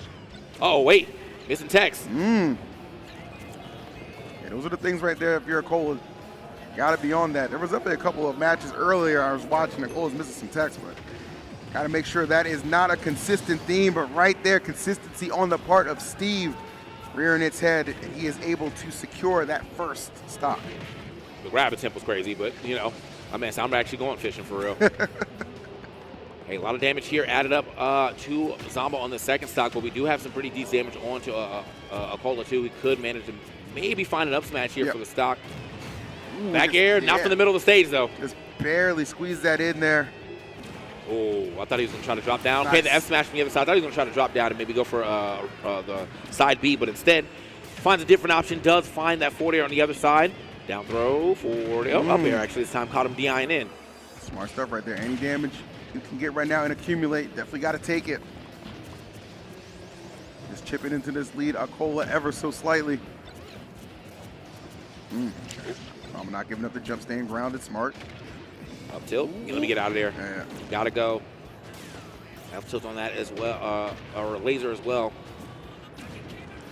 We got 98% now. Oh, not to dive in, bro. Slide into the demons real quick. Try to go ahead and launch him out of there with the up smash. Not going to happen. Both of them ripping up smashes right now. Oh, okay. Thought he was going to try to rip another one, actually. I think he was thinking maybe if he gives me an air dodge here, I'm going to just go ahead and throw it. But Zomba not making it that easy. By no means is this one written. This game number 2. Still anybody's game. Okay. In with the top, not going too crazy with it. Oh, there we go. That was good. Those rotor arms were nice in that situation. All right, keeping himself alive here on this stock, but it's only but a little bit of damage needs to be done to go ahead and get the stock out the way. I mean, if F smash hit, you go on anywhere, and so will that back air, but might not even get a chance to it right now. Another catch with that neutral air. Push him a little further away. Did try to sneak in that back air there. I saw it. All right, Acola content to just kind of do a little bit of mining right now where Zomba does hold the lead. And again, as we've seen before, the display of patience from Zomba is definitely not something he's short of in the matchup, nor can you afford to be. But Acola evening us up one stock apiece right now. Whom shall take the game right now? 2-0 lead for Acola or 1-1 for Zomba. He's definitely hunting for it. And that laser on target, locked and loaded. And Zomba on the board with game 2. Can we talk about the edge guard sequence, though, indeed? That was a crazy edge guard sequence, and ended it with the laser there. A big snipe, great aim right there from Zomba. Keep it moving here into this third game. Woo! Yeah, that's exactly what Zomba needed too right there, man. Could not let that one get away from you. And he made sure to seal the deal. Huge momentum swing as we head into the third game. And like I said, man, it really don't matter for Zomba if he loses that game number 1. He understands still got plenty more to come. All right. Into our third game here. This is actually a crazy comeback right there from Zomba for sure, though. Like, I felt like that game was close to escaping it, but he was able to bring that one back in a reasonable time. I would like to see him try to be able to get a little more aggressive here, but because of the fact that Acola is actually, he's doing a much better job of keeping his resources up, I don't think he's getting that chance. Wait, hold on. Wow. Stacking it up, and that's actually a stock. Yeah, man. God damn. Yeah, it happens like that sometimes, bro. That is one of the many capabilities that this character does have, man. Steve, absolutely insane, and what a way to kick things off, man. Acola is so far ahead right now. Zomba got a ton of work to do, and he knows it as well, man. You see him just bringing the fight right to him. I like that, just keeping the pressure locked and loaded. Can't get the stock off the top there yet, but again, the top is always there to cover out some more ground for him, but that's going to be, he breaks the blocks with some of it too, so he can't even get the tech. Rotor arms doing it again. You know, the Zomba's really kind of relied on that option a lot too Yeah. in multiple situations, right? So just another good display of character know-how from Zomba. Okay. Man, building up again. Now he put another wall behind him. This is going to at least stop him from getting, carried off if he ends up getting hit neutral layer top. But now we're back onto the other side. Nice little combination off of this. Not going to lose that stock, obviously, but 59 damage is very good. Okay. How we feeling right now? Nice.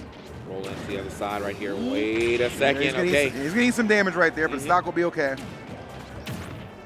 It's gotta be just so nerve-wracking, man, to go against somebody like Acola and just the unrelenting pressure this man can put up sometimes.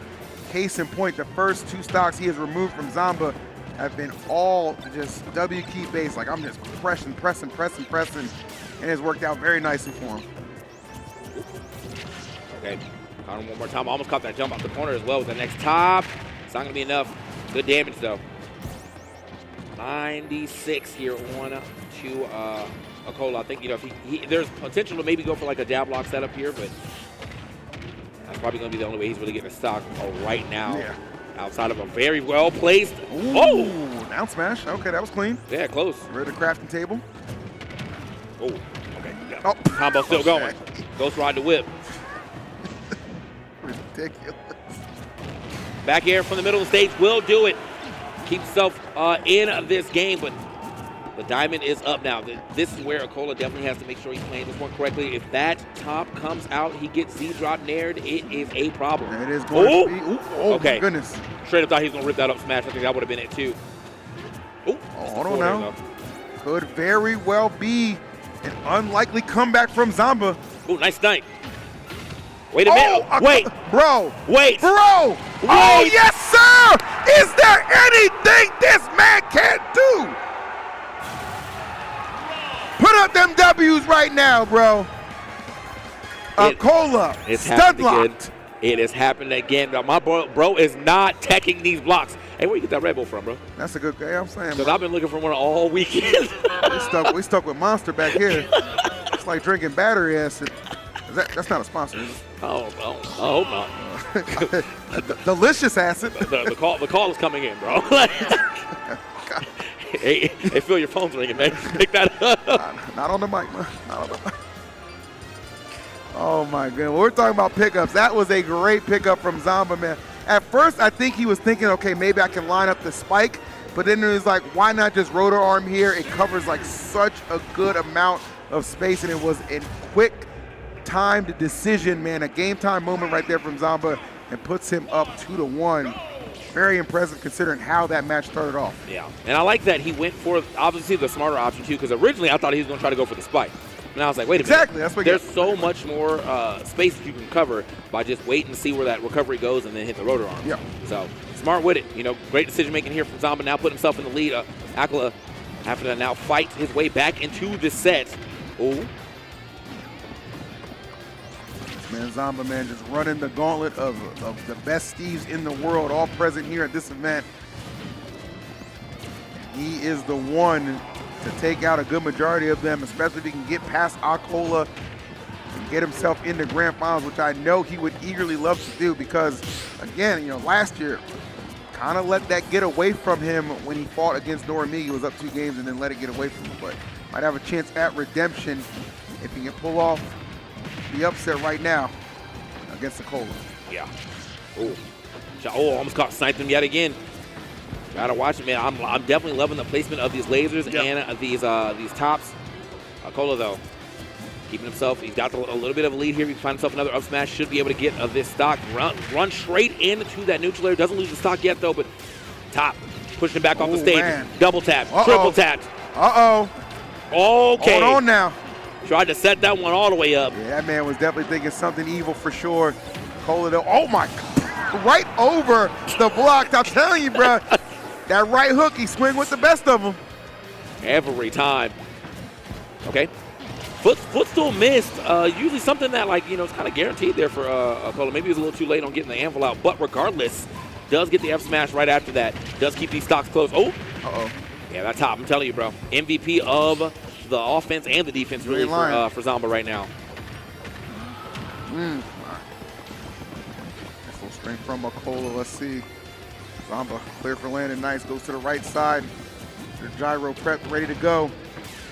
Okay, try to get that ground bounce this time around. The damage that he does get hit with, though, is going to be quite major. That is a diamond in hand. Gotta watch out. Oh, okay, angles. Seriously. What the heck? Oh, I like that. I love that right there. Delayed the attack. Gotta watch the hands, though. Tries to go for that up tilt. Going to get thwarted by the anvil this time around. Going to stay a little further back off the wall. He's getting fancy with it. Yeah, he's like, you could tell Zomba's definitely feeling himself, bro. The options he is selecting to almost just make a point with this victory that could be looming for him. Shots up, hold on. Watch it already, got him stuck between a rock and a hard place, but luckily able to go ahead and minecart his way out. Rolls into it. Hey. Rolls into it. He said, I'm just going to get you out of here. I know you scared. I know you scared, and he caught that one immediately, now keeping the game even. No, he's still got the diamond in hand, though. So he's got to watch out. Does not want to get hit by any straight up tilts here. You know, that ends up leading to a lot of damage, but hold on. Oh, my Lord, okay. Speaking of damage. Yeah, that's a lot right there on the part of Zomba. It's starting to rack up. Kola letting this thing fall out of his grip. Oh, okay, the air dodge actually gets him out. Explain. Double tapped yet again. Hold on. Nah, he's like, you know what, not 3 times. Yeah, and it's these little hits that are really amounting a lot for Zomba, too, right? Not necessarily big combo strings, but he has gotten Kola to 103. Definitely in some uncomfortable percentages and positions as well. Oh, all right, watch yourself. A little neutral air action yet again, and then you see him hunting for it one more time. Tries to get the up tilt. Not gonna happen. There's a little bit of a scramble here at the end of this game. Definitely could go down to an F smash right now from Zomba, or from a Kola, or a back air. And then Zomba can also probably get this with a back air himself, or maybe up tilt, up air. What he can look for is has to find a way to get back down to the ground first, and the chase down here from a Kola. Okay. Both these characters with just so many options right here to remove this final stock. Oop. Oh my God, he got him! He got him, TK! Off his own block! Knocked his top off, and Zomba is heading to grand finals. Bruh, I'm telling you, man, the top MVP doing it all right there. It ain't a surprise, TK. Vegas is the place you want that top to be right. Come on now. Yes, sir. Yes, sir. Don't leave me hanging low. Don't leave me hanging. All right, man. Zomba gonna walk off, probably take a small break here as we get into our grand finals after that. But the Steve Slayer has done it again, man. How many Steves he had to take out now? Is that like the 4th one? He had to go through Toon. Check them off, all right? Had to go through Carmelo. Check them off, right? Had to go through Crepe. Check them off, right? Had to go through Acola. Check them off, right? Crazy. My boy is crazy. If there's ever a person you need to watch for some Steve know-how, it's got to be Zomba now, man. There it is, man. No questions about it, bro. No questions about it. Insane run from Zomba. Now gets himself to where I'm sure he would have loved to be present last year. That is grand finals of Level Up Expo again. You know, was 3rd place last year, guaranteed 2nd best case first. Yeah, best case first, and it would have to be in 2 sets, but you are going to get Doramigi, who was also, you know, don't want to count him out. He also was slaying some demons as well today. Had to get that W over Acola's Game & Watch, which has been a problem for him for sure. Obviously, body Crepe Slay earlier too, so like the Steve, no problem for him either. But now it's up to what he can do against this Rob extraordinaire. We about to find out real soon. There it is, man. NA versus Japan. Once again in grand finals of Level Up Expo. Very excited for this one and appreciate you guys spending your Sunday afternoon, early evening, whatever it is out there with us. It's been a fantastic tournament, man. And say it's gone so well. We're already in the planning stages for next year, all right? Like, that's just how well we feel like this event is going and what we like to do. So yeah, hope you guys do appreciate that. And again, you got to think this is a P tier too, man. We brought out a lot of talent and they have showed up, and we are very appreciative of said talent who were able to make their way out here and also put on such a great performance today. We're just left with our top 2 competitors now. That's it, man. Doramigi and Zomba. Yeah, we're either going to get a defending champ or a new champ. That is the way it is about to go down. Again, we're just kind of giving Zomba a little bit of a break. Definitely played a lot of matches. Yeah. So give him a second. Doramigi's already on the stage, ready to go. But yeah, man. Again, if you guys have enjoyed yourselves, make sure you are showing some support to the stream. Drop a follow.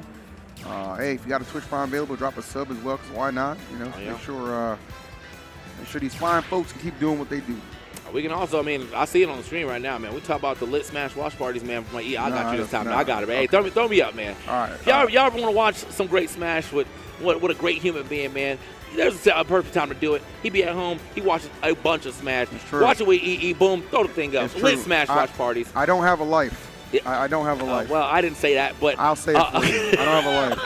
I have no job, no prospects. Okay. I got nothing going for me. What is going on, bro? Are you good? But I'll tell you what I do have.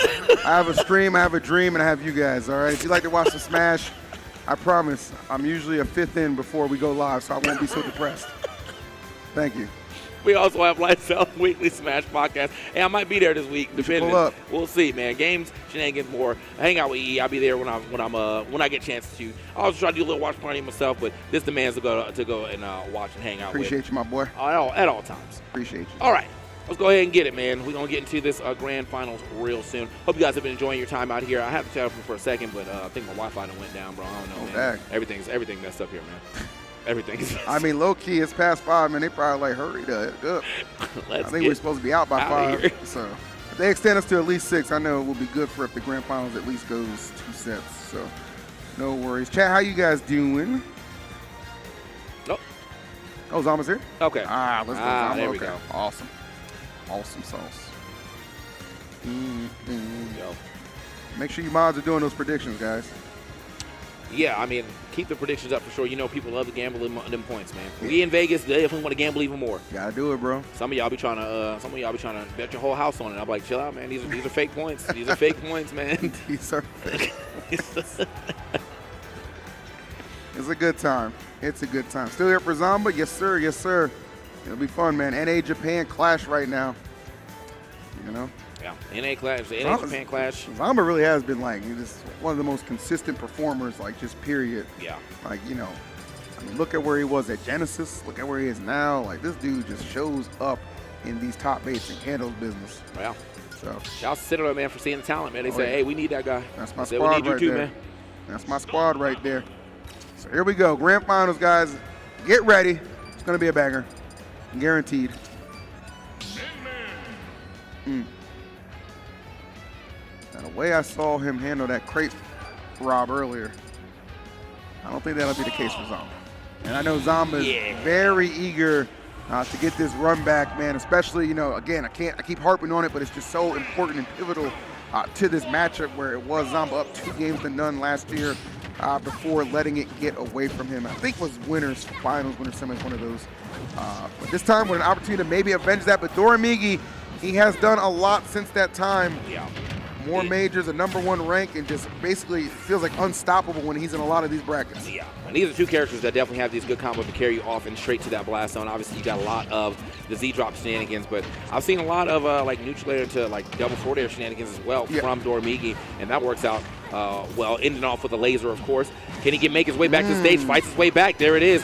but only for a little bit. Great call out with that up smash. And that was terrific. I mean, yeah. Making it back to the stage just to inevitably get KO'd regardless. Okay, smart stuff from Zomba. And there is the megawatt, though, to put that stock to rest, keeping us on some even footing. Okay. Trying to get his way back down to that ground. Does manage to do such. And this is what I'm talking about right there. Pushing back off the stage. Swaps over. He's definitely trying to set it up with the Ram. Yep. Get my top back real quick. Hold on. Oh, all right. Reaching out. Nobody home, though. I like exactly where Zomba stopped to. He knew that grab was a potential.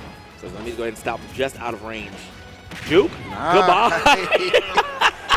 He was like, I dare you to grab, sucker. that rolled up weave. Like, just straight up. That's what it is right there. Bob and weave combinations working out for Zomba. Back. Okay. Can we get this this damage back, though? Make sure we keep this this game even. Looking for Zomba on the way down. Zomba does actually get back down, though, kind of safely there with that neutral air. Okay. Oh! Wow, that was okay. Good. Yeah. Love the laser. Yeah, we've seen him do a couple of those reflects throughout this bracket as well.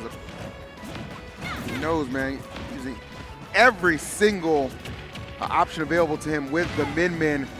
Right now, those options may be fleeting as Zomba is absolutely just tearing him apart. This first game looking nothing nice. Needed that. Yeah, kind of gets bailed out right there. Yeah, definitely needed that, though. The Ram or the Megawatt going to go ahead and get him that stock. But here onto the other side, this is the danger zone, though. I've seen some crazy combos here from Doramigi. So it's just all about if Zomba can seal the deal. He definitely sealed it. Another up smash. Going to go ahead and take it. And Doramigi looked right at him and said, let's go ahead and run that back. Yeah, run that back. Run that back quickly. I mean, it was a clean option. I understand what Doramigi was going for with the down tilt, but Zomba just holding strong with the shield and just had the up smash ready.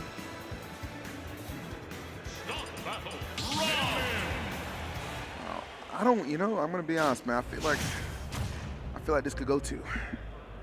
I feel like this could go 2 sets. I feel like this, you think it's 2 sets I think game 2 5? sets. Or do you think that Zomba about to handle this business for this first one? I don't know. Nope. We'll have to see what happens as we get into the second game, though. Currently, Zomba is definitely handling business already. The start off is amazing, 80%.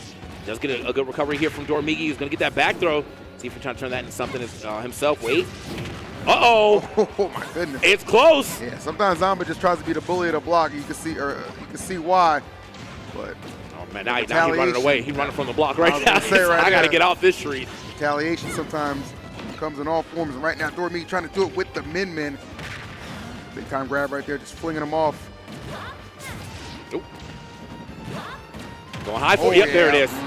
And I think that's going to be a hard spot for Zomba to actually get out pretty often, too. If he has to go up high, Doramigi has a chance to super jump up there with the up B. Yeah. You don't have the greatest aerial momentum either on this character to be trying to get around that. Good up smash, though, again from Zomba. Still, Doramigi, first person to strike blood here. Now he's starting to take some damage. Got to watch his way back onto this recovery. Okay. Oh. Fighting my way back. Like it. All right, Doramigi looking pretty good right now. Ooh. Got that top in hand momentarily. Nice. Neutral air action. My man's push him. Oh, She's Laser just barely missing. Man almost gave him a haircut and almost missing the tech there, but luckily able to get that upbeat in time. And didn't try to get too aggressive off that ledge. That is something that Doramigi does like to do. He will try to get aggressive, maybe try to get it down there, but if he had let go of ledge, he would have easily got spiked. So smart for him to stay on there, use that invincibility, thrown off the stage one more time. I think it's like in his is like, okay, Rob likes to kind of aggro me off stage. I just kind of return the favor as well. Yeah. Try and keep it even keel, but right there, the Megawatt just smashing through that laser attempt. Oh, and he is going to be done. All right, final stock, let's go. Can Zomba pull away, go up 2 games to none in this first set of grand finals, or does Doramigi have enough in him to make sure? He's already got the start. This is where, oh wait, laser doesn't hit though. One more time. Yes, sir, Doramigi finding his way into a W right there. And that's what I mean, bro. His edge guarding is just so good. Both of their edge guarding against each other, I think, is going to be the real tale of this match. Because Doramigi, I mean, it's Rob has to get above mid-man to try to get back to that stage. And as long as Doramigi has access to that super jump, it might not happen. That's just, I mean, what else can you expect from this guy, man? #1 ranked player in the world. just does things with Min we seldomly see the way he can execute. And right there, Zomba found himself on the receiving end of just that. So here we are to a huge game number 3. Oh. Okay, Zomba went a little bit low right there, air dodge down, but plenty of gas to make it back. However, we have seen Doramigi definitely knows how to make sure you do run out of that fuel if he does catch you in very tricky position off of the stage. Going for that down air, though. Down air going to land on that platform. I don't think Zomba was ready for set action. Could have got a little punish off that. But speaking of, punish there on the missed tech. And now we get some good damage there as well. 106 now. Can we? Oh, missing the, again? Oh, my gosh. Zomba. I'm in your mind. How did he know, bro? How did he know? Absolutely unleashing a fury of offense right now that just got Doramigi kind of stunned. The calculations were done. This robot felt like this is the most probable action coming in from Doramigi, and he was correct. So now, oh, okay, jab right there, boom. Yes, sir. Some good damage here from Zomba yet again. Now Zomba trying to, oh, man, he has been very good at avoiding these grabs too. I don't think Doramigi's got a, well, yeah, he's got a couple of grabs, but like I feel like he's probably way off on the mark, maybe like 2 for like 15 or something right now. The air dodge down to the blast zone, the most American I've seen. Let's go ahead and get it, bro. Just in case you're wondering who's Team NA, we got you covered. Oh, but coverage right there from Zomba with the down smash. And look at that, up an entire stock right now. Cooking on all cylinders. Uh-oh.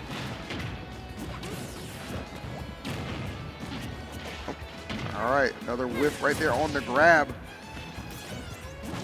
Okay, neutral air, liking that usage of the down tilt too to go ahead and continue that combo. Does manage to get a little higher up this time, but Doramigi does have the super jump available. Catches him, the snipe back out. Oh man, he is just being unrelenting on these follow-ups. Yeah. Good spot for Zomba to pick though. He didn't go too far ahead to get hit by the snipe and also didn't go too low to get hit by like a forward air either. Oh, that laser. Take it back. Send it back. I don't need that. Oh, nice. Sorry, slipped that one in there. Okay, I mean, definitely seen Doramigi come back from worse, so Zomba not out of the woods just yet. Oh, nice.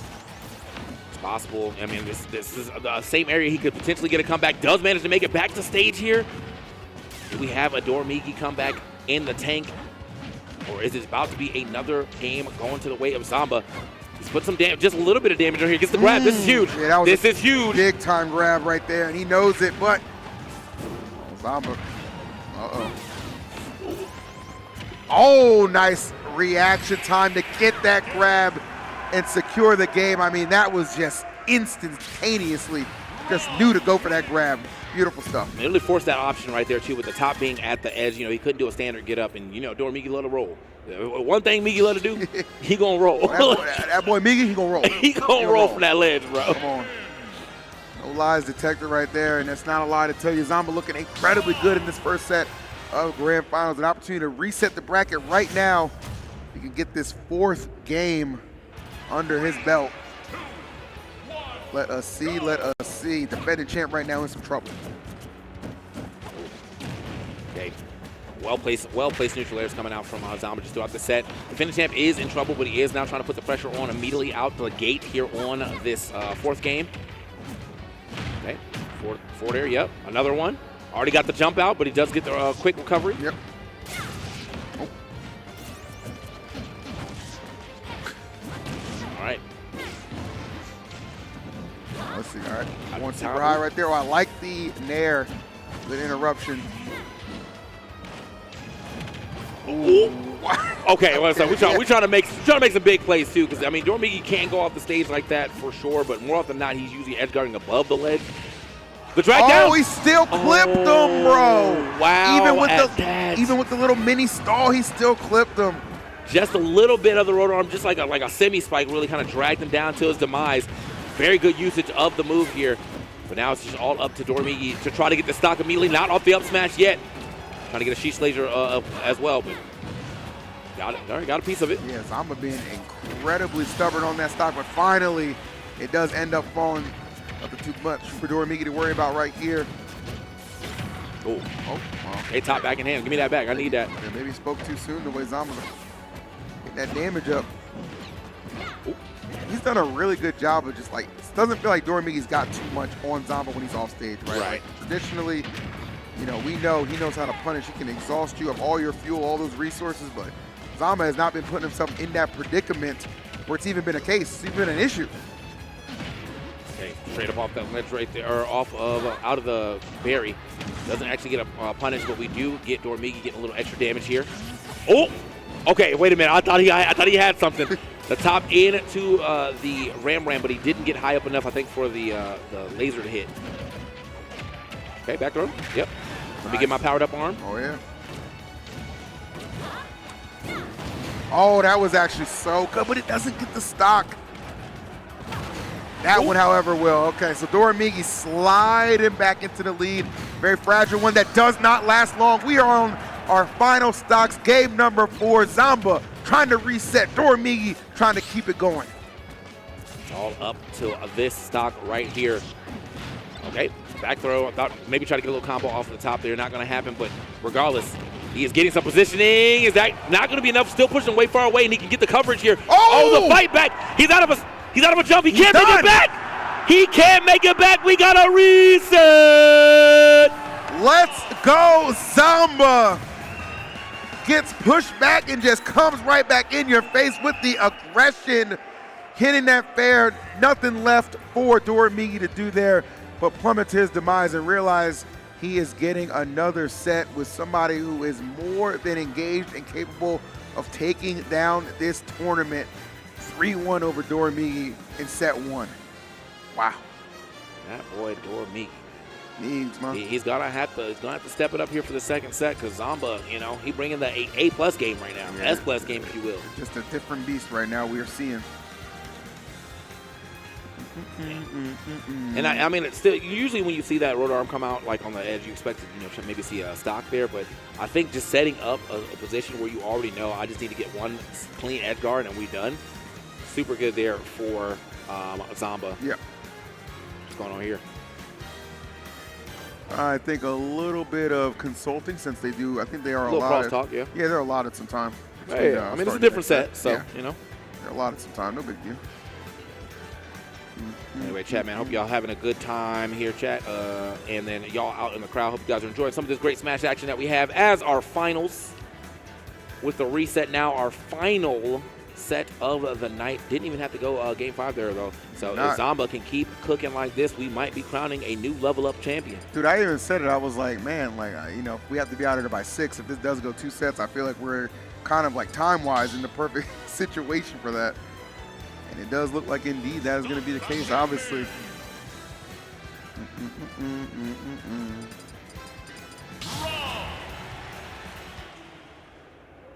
All right, let's get it, boys. This is set number 2 of Grand Finals.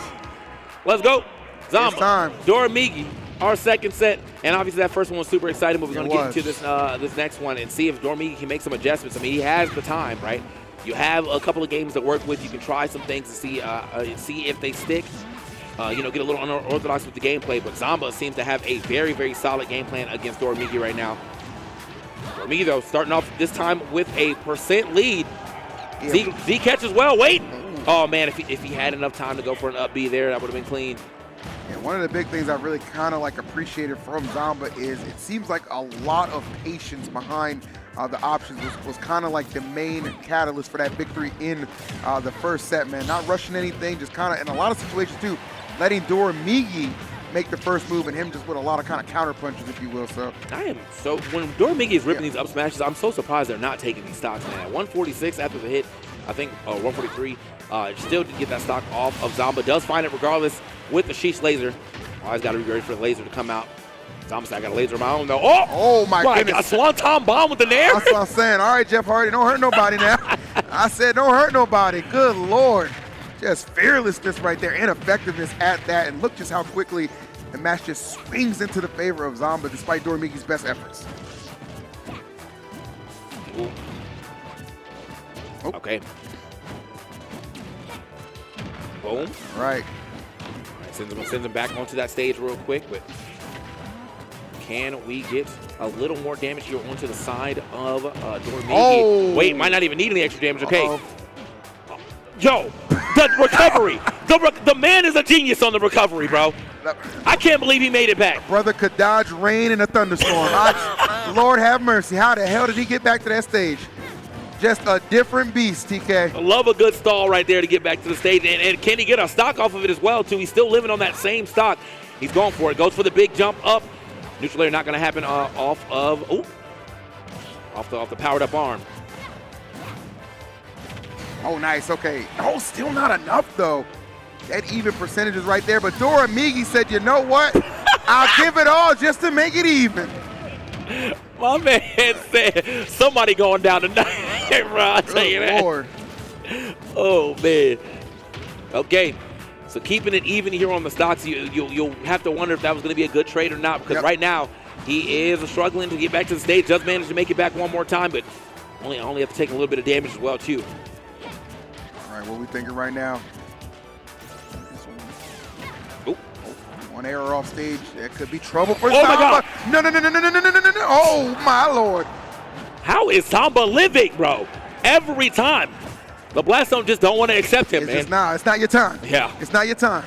You don't got to see the pearly gates yet. I don't even know robots even go to the pearly gates, to be honest. Nah, those clankers are going right to the scrap heap. Oh, man. And to the scrap heap he goes, just like that. Doramigi taking the first game here in that second set. Yeah, I mean, he's getting creative with it. He is 100% getting creative with it, with the way that he has to take the stocks. Willing to take the trade on the stock as well, too. Got to give it up for him. That's what it is, man. Good stuff to Doramigi. Outstanding as you would expect. This guy really knows how to clutch up when necessary, and you see how much it means to him just kind of standing up and just like showing some elation just off getting the first game. This guy does not want to let his opportunity get away from him. I don't blame him. I do not blame him. Yeah. So, again, though, this is kind of how the other set was. It was a 3-1. Remember that. So, Zomba did manage to drop a game there. Doramigi, though, might have kind of figured it out here. Or maybe he's just willing to take bigger swings to make sure he stays on even footing with Zomba. That definitely worked out in this first game. Let's see what happens here in the second one, though. Going to take it right back to the same stage. The stalls, doesn't matter. I still caught him. Still caught him. Options all covered. That's what it is, he man. He said D, all of the above. That was not even 20 seconds into the game. That first stock removed. Zomba just coming back with a vengeance. That's one thing he's done incredibly well against Doramigi, is asserting his will in these spots where he deems it necessary. And right now we are seeing that unfold right before our eyes yet again, just completely bullying last year's defending champion right now. No answers thus far in game number 2. Not at all. Okay. Being in check right, these rolls are definitely going unchecked, though. And that's one of the things I think Doramigi sometimes can struggle with. He like to roll, bro. Like to be moving with a little bit of invincibility on it. Okay. Oh, all right, nice. Let's see, all right. Put him in the dirt a little bit. Nice, I like the patience there, too. Again, let Doramigi kind of make the first move and then having the response ready. Back up there, doesn't go for the up air. I think he was just a little late regardless, so he got traps and he got the aim as well. That's what it is right now, bro. No aim assist. Zomba do it his damn self. See, I don't need it, man. That's it.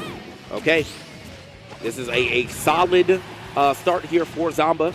He's about to he's working on a 3 stock right now, and it's still definitely possible with the way that Rob can make make some big plays as long as top is in hand. He still has it too. Yeah, there's been a couple situations where he has just made those stocks kind of just disappear on command, so could very well be the case right now. But with such a strong lead, not even going to really matter, bro. He could drop this stock and still very likely be okay. No disrespect to Doramigi. No disrespect. But, the writing sometimes is just on the wall. Nope. Okay. There it is again. Wait, this could be a problem. Does even forcing the air dodge. He still managed to make it back to the stage, though. Doramigi getting aggressive when he finally gets that stock, but it's looking a little like you on that borrowed time right now. Just a little bit. Let's see what Zomba does right now. Okay. Aggressive landing right back to the stage. Oh. Okay, try to get a grab off of that. Yeah, just a little late on the draw right there. Maybe could have went for a more simpler punish just to get some damage, but hold on.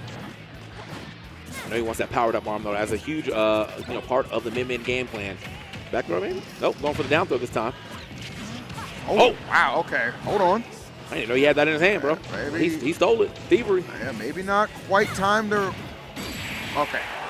All right. I was gonna say, because Doramigi started kind of rolling a little bit right there, but Yeah. Zomba was like, all right, let me stifle this momentum, halt you, get the job done. We got 1-1 on the board for set number 2.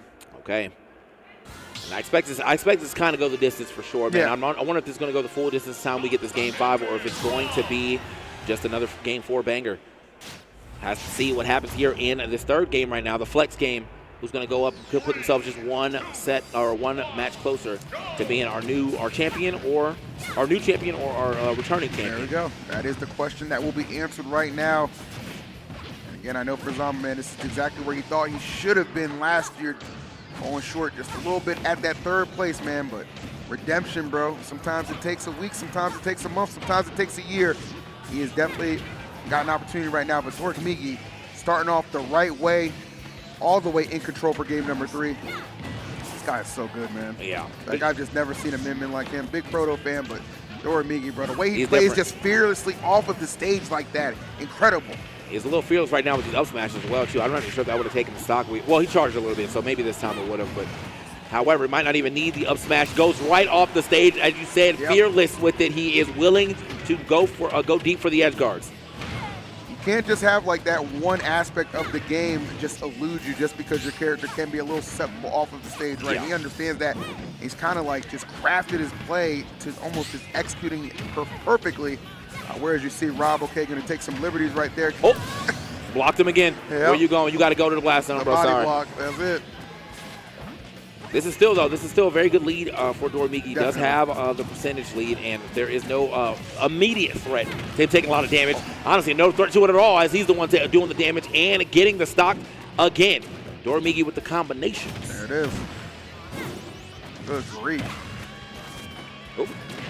Okay. Nair for Nair. Gets a down smash as well, pushed him back off the stage. Yeah. I know he wants that late hit down tilt to the neutral air, but he jumped a little past him this time. But if he is able to get that late hit like down tilt to the neutral air, definitely leads to quite a bit. Oh, nice. All right. Smooth stuff right now. Really, this lead has just absolutely blossomed, and I'm not sure Zomba's going to have an answer at this point right now, TK. It is not looking too good. Maybe if we get the stock off here, something could be brewing. But there's Doramigi right back on stage, keeping that control and just flexing on him with the down smash. 2-1 lead for Doramigi. Looking to maybe return that 3-1 that Zomba handed him in the first set. Yeah, he ain't like that. And he took that personally. Yes. Yeah. Yeah, he took that personally. Bro was not a fan. So we are now potentially one game for recrowning our champion.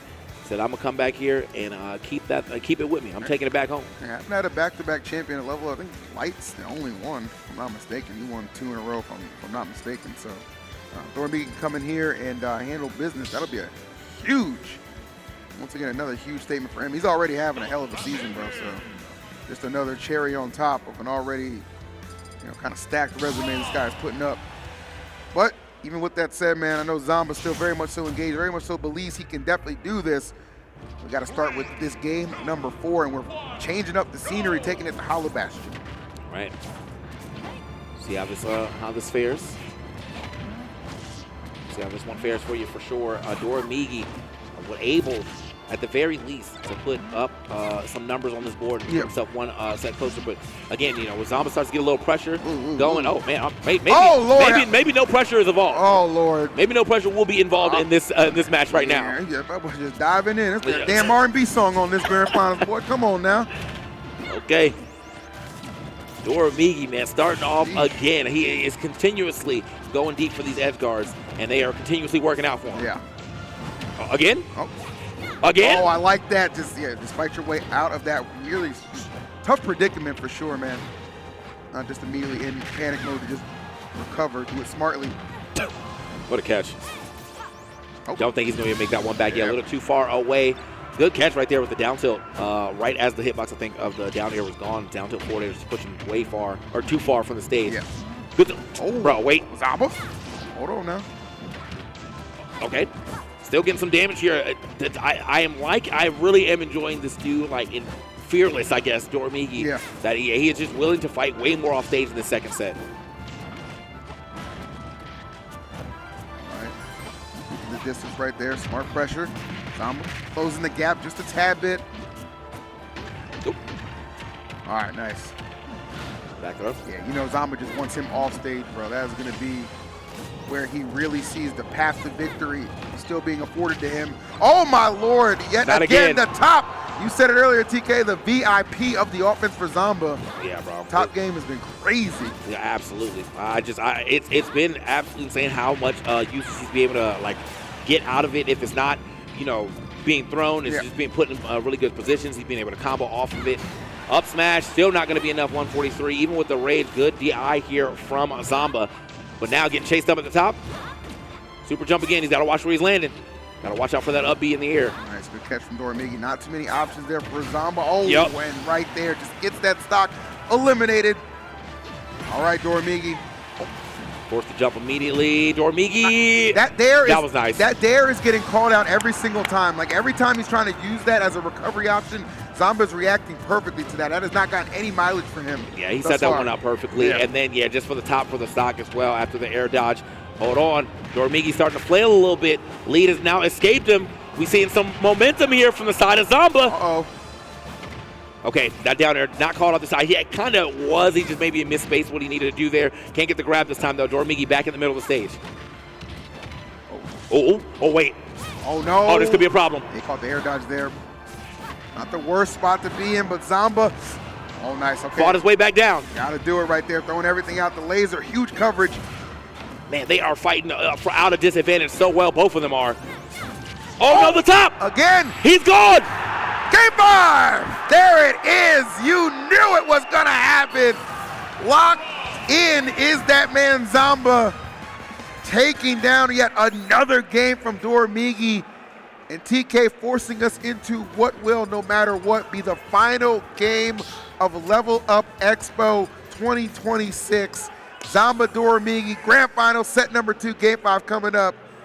Man, every time the metal top to your head top, man, it's just doing too much. It's doing too much. It's it's unavoidable, and he's just placing him so perfectly. Like that little bit, like he pushed at the edge, so it just slightly fell over, covered all that space, couldn't get an easy pull up, and then just like that, we are into a game 5, the last game. Come on, Super chat. Smash Brothers Ultimate Level Up Expo. There you go. The noise being made, I love it. I know. Let them know, chat. Let them know who you want to take this right now. NA's representative right now, Zomba, going for it all against the best in the business right now. Doramigi representing Japan.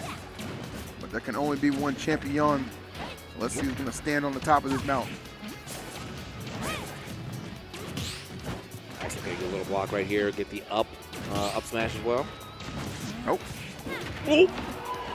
Almost. Yeah, it always scares you right there, but Zomba with the right DI, he's not going to let that take that stock any quicker than permitted. Yeah, I mean, a lot of these ones he's been living, I've been very surprised. I mean, he's always just at the blast. Like, if he had like 1% more, he might have just went past it, but luckily lives to see another day, and now he's using a lot, a lot of that day. So I get this damage. Love it. Oh! Okay. Down smash not going to do it. Yeah, couldn't get the up smash to connect, but triple digits for both these players right now. Zomba coming down, trying to find a safe land, and he does just that, just barely fading that dragon arm.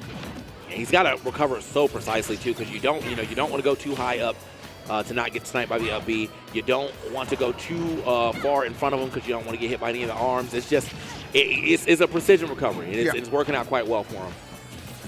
Oh, I said you on the top though. Still being a real issue here for Doramigi. Finally gets up off this ledge. Now he's the one trying to put a little pressure here on to Zomba. Neutral air's going to do it, yep. All right, at some point somebody take it to the air that much. It's only a matter of time. Let's see, Zomba. Do not want to allow this stock right here to run too wild on you.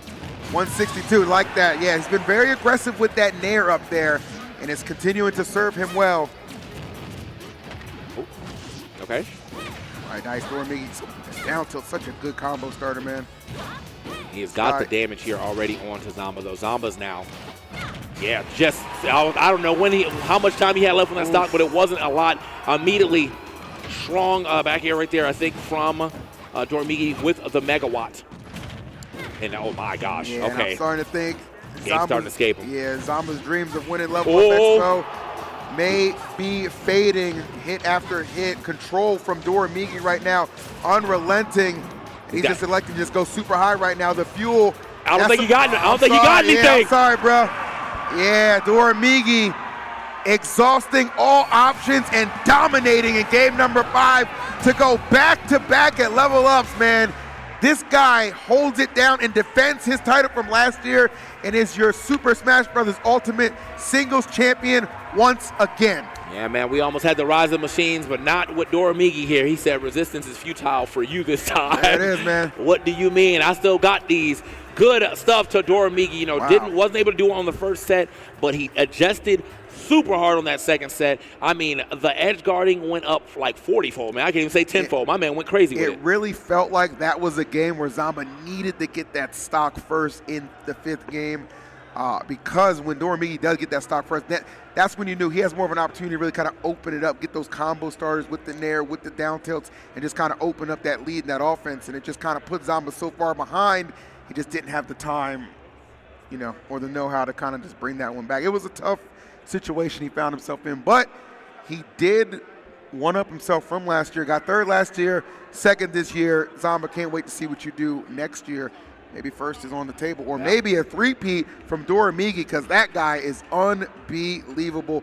Ranked number 1 in the world for a reason. Yeah, man, he's been beaten. He's now starting to beat some of his demons. He's got a great matchup spread against most of Steve's. He's now, you can obviously see my man can adjust very well, too. The future is bright for the kid, man. But yeah.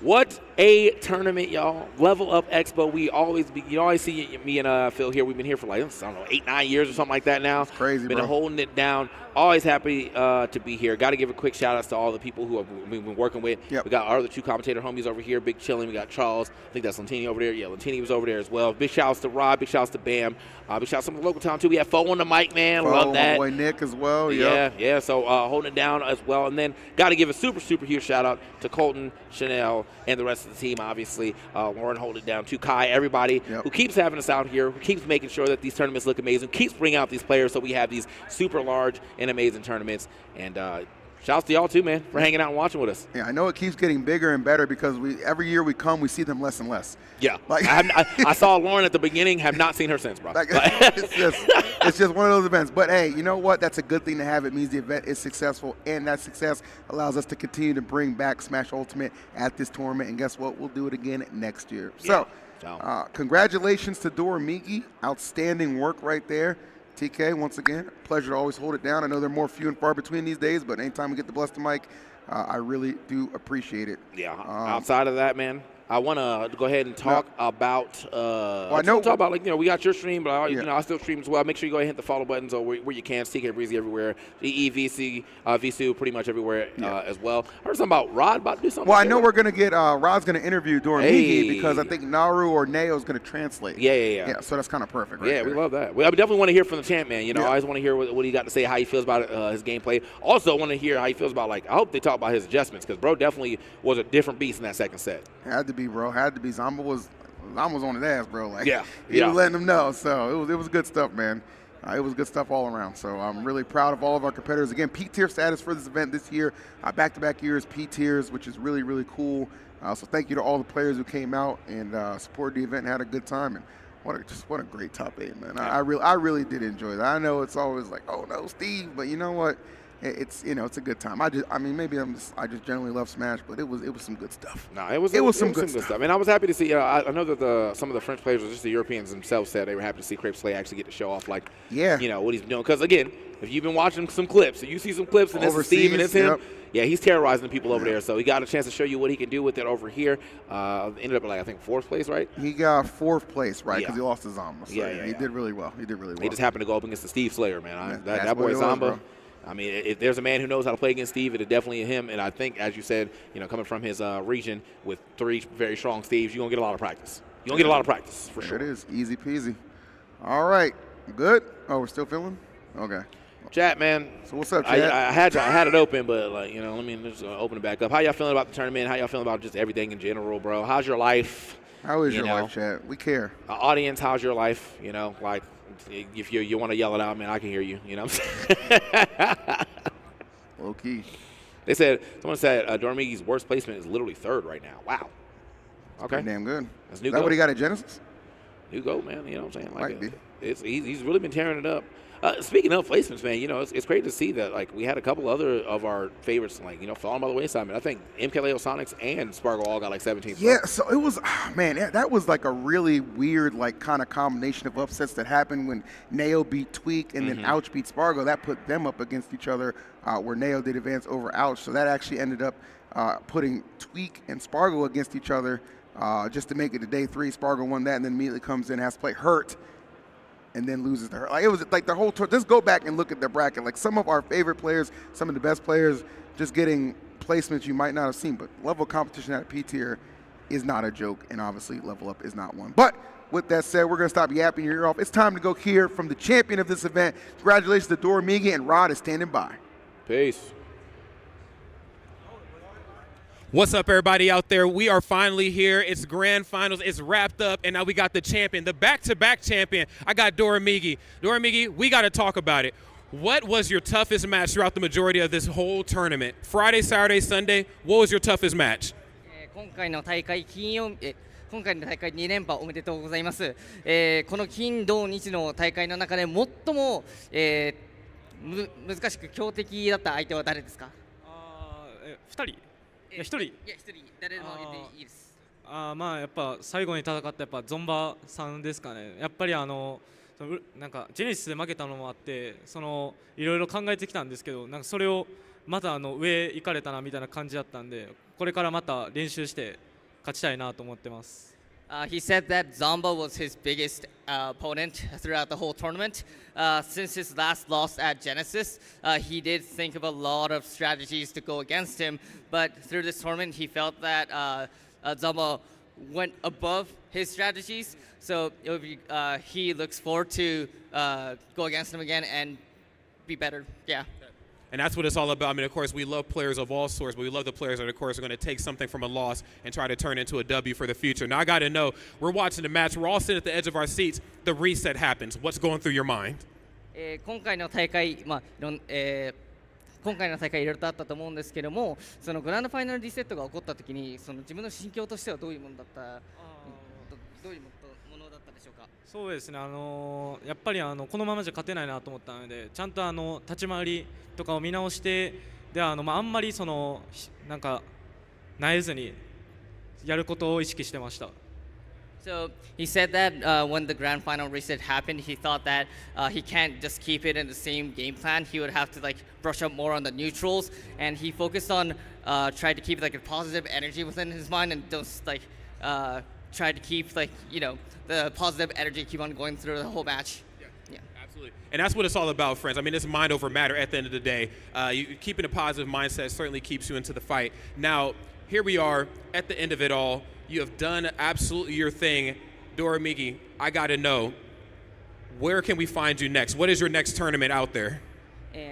ドラミギさんの次の大会はいつですか？カカリビに行ってます。He's going to be going at Karaage. Hey, yo, can we make some noise for Karaage by chance? Can we clap it up? Okay, yes. Karaage. Now, I got to know, being best player in the world, do you ever feel the pressure? I mean, you're coming into this tournament, you're last year's champion. Do you feel like there's a big target on your back? 今回のランキングで1位になったり、その1位になることによってプレッシャーがいろいろとあると思いますが、そのうちに秘めるものはどういうものだったりするんでしょうか？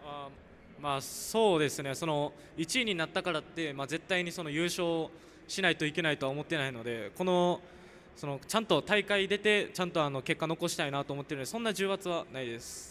He feels that he doesn't feel like he would have to get some good results because he's the first place. He feels that it's more important that he actually attends the tournament and keeps on getting some like placements, actually putting in some time to keep on going to the tournament rather than trying to just focus on winning the tournament or not. And perspective is key, and that's what makes a champion out there. Yo, round of applause one more time for Doramigi, please, and thank you. And last but certainly not least, we have this wonderful trophy here for you to take back home. Show the camera. Hold that thing up as high as you can because you definitely deserve it. Let's go.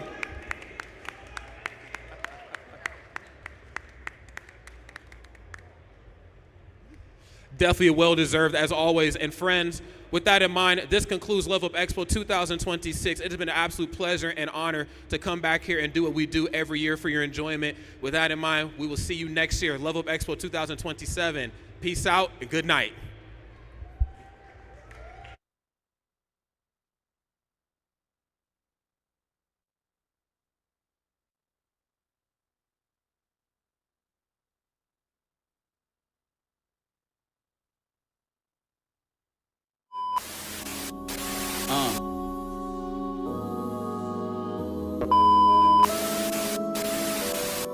Look, I see the dub, so the vision is clear. I'm close to the finish line every time.